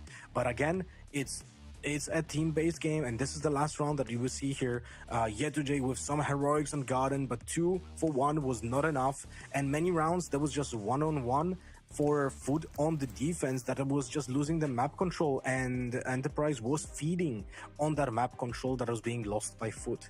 So overall, pretty impressive showing by Enterprise, but I mean, that's an understatement. But even in stats, you see, again, there's not really that big of a difference between the teammates over here. I think Cozy still has a very strong KDA in this game, but as you say, I think he has been enabled by the rest of his team. Definitely, there is strong team play in this team. And one thing that is interesting, I think, on this bind is that the beginning of the map was a bit chaotic, in my opinion. We had a lot of thrifties, a lot of rounds where a team had the numerical advantage and then lost. But when we switched to attack, and I was very surprised because it's not the strong side of Enterprise usually on bind, but they were just so clean and and structures, and the gameplay was absolutely perfect. Yeah, you're right. Pointing out the structure of them on attack is actually on point because their rigid defaulting allowed them to get a lot of first bloods, even though they were not physically first bloods because they lost a player but then traded him. And when you think about it, when you're on attack and you go 1-for-1 and suddenly the map stays the same size with 4 attackers and 4 defenders, there's a slight advantage towards the attackers. And that was one of the most common scenarios that we have seen on attack for Enterprise here. So by having that longer, drawn-out defaulting phase against FUT, it actually worked well into their favor because the FUT players are a little bit, less patient when it comes to the defender roles and sometimes will overpeak and then they get punished. And that's something that Enterprise feed on over here. Sometimes they get too patient and they get punished for it when Cozy turns his back on them. So that guy is insane. This was, I think, something that you will regret after, but you never know. Sometimes trigger discipline is a good thing. Sometimes it can be a bit the nail in the coffin. But as we said, Enterprise had an amazing run in this tournament, and it's time to close it with an interview with the IGL Eluri. Hello, hello. How's it going, guys? Good. Thank you so much for being here. Congrats on the win. Such an amazing run on your side, guys. It was really a pleasure to watch from beginning to end, so thank you very much for this. I have to say, seeing you in this tournament, we can all see that there is a lot of potential. What are your goals as a team this year? What are you trying to achieve? Yeah, I mean, our goals are to go to champs. I think that has been the goal since we built this roster, and everyone wants to go there. So I think, yeah, I mean, we have only one goal, and that's it. And I'm very happy about this showing today, and I feel like we have improved so much already in this first 2 months. So yeah, let's see how it goes in the future. So I have a question about your performance here as a team, because you've shown very strong fundamentals, which is something that always impresses me when a team shows clean, like, spacing between the players and decision-making being done fast. And wanted to ask you, do you guys have like a code that you practice when it comes to fundamentals? Like, how do you achieve this kind of level of fundamentals in your team? What is your practice routine? I think it just comes a lot down to the fact that we are just paying a lot of attention to the detail when we are doing our strats or whatever. We are not only looking at if the macro was good, if we played the round correctly or whatever, but we are also like looking a lot to the details. And this was also something that we focused before in my last team. For example, when I was in Mouse with Lime, this was something we focused on a lot. And I feel like we are bringing some of the concepts we had from there to this team. And then we have players like Magnum with a lot of like tier 1 experience as well, and he's bringing also like a lot of these ideas. And he's just always saying, okay guys, like really let's focus on the macro of this game and we are gonna win. And like it's so true. Like I feel like our macro is good, but when we are doing these fundamental things correctly, picking and trading and stuff like this, like it's just kinda everything kinda clicks into place. Yeah, the consistency was really good and really impressive, so deserved to win this grand final over here in the bracket, so kudos to you guys. And Cozy is insane, by the way. I'm not sure what you guys found this guy, but he's incredible. Yeah, he's crazy. And this guy just turned 16. He has like 5 official games, at least in VLR, like no experience basically, and his comms, fundamentals, game understanding, like not only his shooting, but like other things, it's just like mental. Like I would understand if it was only his aim, that's incredible, but it's already like other things. So I'm excited to see where this guy's career goes if he keeps on doing things properly, and like he's so focused always in practice and kind of professional already at this age. So I'm just happy to see it.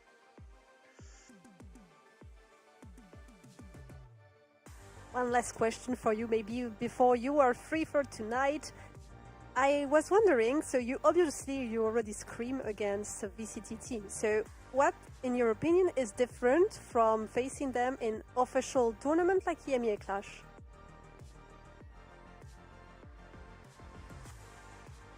What is different? I feel like it's the same. In Prax, I feel like we are always very hungry to play against tier 1 teams because, yeah, we are the underdogs, and they have to show why they are in VCT, and so in Prax we want to beat them, and we are like always taking it very seriously. And but I also feel like it's the same in officials and in this tournament, for example. I feel like we have very big like mental edge. I think we played great, but we also have this, I think, mental edge that we really want to beat them and show them why we belong there and not them, you know. So I think we just have this hunger, and it's really big edge in tournaments like this where you're the underdog. So, but yeah, still I think we played great, and I'm very happy about our showing.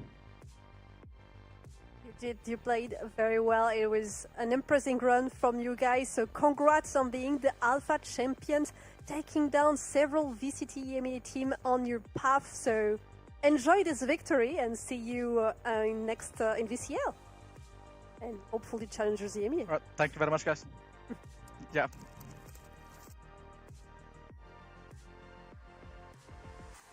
Well, that was awesome. Very happy to see him perform with his team. And, you know, IGL is one of the most, if not the most important, actual gear in the entire machine. So he is definitely happy with today's performance.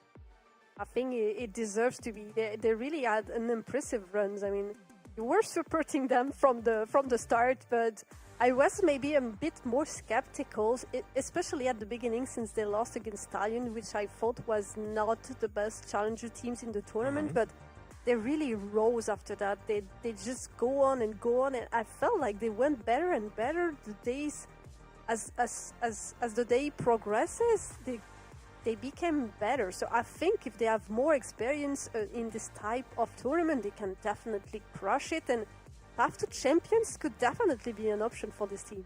Well, I'll be keeping a close eye on the team because I feel like, I know I use this word today so often, but when the fundamentals are this clean at this level and they can squeeze in and tighten the screws on other aspects of the game, they're gonna be a really team to root for. It's interesting because Enterprise stayed in Omega bracket up until the very end, where they went into the Alpha final to take the title. On the side of Vitality, they started in Alpha, then end up in Omega. So this is quite of the opposite yin-yang between the two teams. Yeah, and congrats to both teams, Vitality and Enterprise. More, let's say, chill showing from Vitality, essentially winning just 3 games, and all of them were 2-0. So, you know, they just kind of breezed through, even though they didn't really play a single breeze, if I'm not mistaken. So, pretty cool to see Vitality performing in the VCT EMEA Clash. But for Enterprise, it was a little bit of a longer road, but I feel like they really learned a lot in this tournament. That is awesome that they had this experience, and other teams as well, even though other teams may not have, you know, had the title in their grasp, but at the same time the experience is invaluable to play officials between the tier 2 and the tier 1, and that was the purpose of this tournament. It was completely the purpose of this tournament. I feel like we went full circle, with one winner being challenger and the other winner being VCT EMEA teams. For me, this is the essence of the tournament, of this EMEA Clash, and this is the end for this, the last day, the last match. It has concluded. We have our 2 champions. So thank you everyone who has been here on the stream to actually watch and support the team. We interacted on socials to get some hype for this tournament. I hope everyone enjoyed it. It was a pleasure sharing the desk with you, Lauder. Having your incredible analysis on the desk was absolutely an honor. So thank you so much. I was so happy to have been the host for this tournament. I really enjoyed it. So thank you everyone, and see you on another event.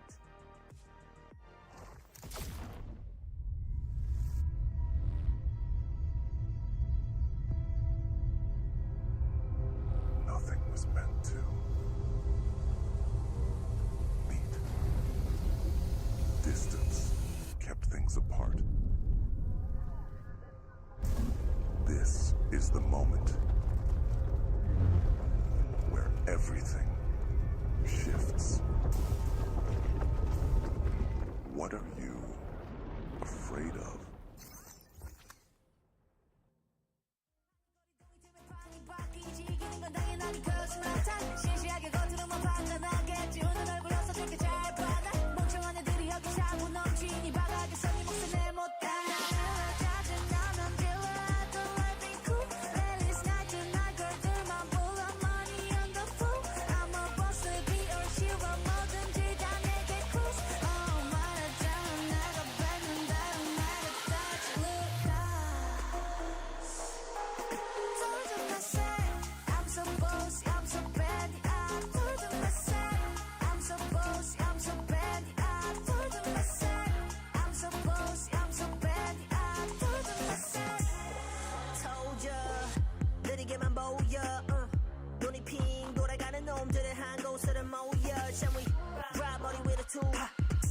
그래서 이건 누가 대신에 money dance on a private jet 여긴 닿을 수 없는 거 올려 나와 boss 하늘 위로 떨어지는 별을 looking like demons 자식 날고 기는 것들은 전부 천했지 왜처럼 증 오들은 날 믿거든 꽤나 좁아져도 눈에 시선은 어느새 풀려 숨 죽여 Hey you better you turn when I pull up Can't slow me down 나 끝이 없는 ride 멈출 수가 없잖아 소리 보면 소리 없이 주사 위로 여전히 예상 못한 곳으로 향하지 like 3, 2, go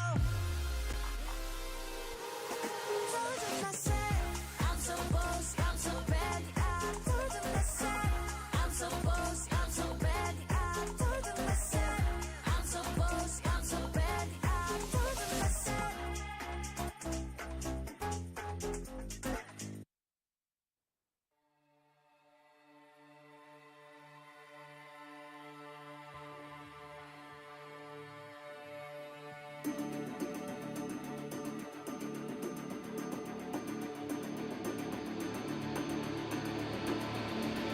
Where you been? I'm back, let's bump that. Got a phantom in my hand, I'll clutch that. Get an agent on flank, got a loop back. Shall we simmer on down with a 5-step? Where we been? I don't know, going downtown. Got the city lights seated like a ghost town. Got the body fries, having all scooped out. Cause we got radiant night, you better bow down. Now, whoa, you from Omega with the oh no. I'm with the Alpha and you know, don't make that ticket spike sound. Put that away, you'll hurt yourself. Being anchor, let it all come your way.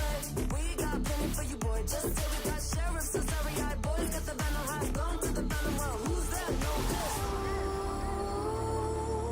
When my back's against the wall, all the mirrors will get cold. When you hear me, watch me ignite.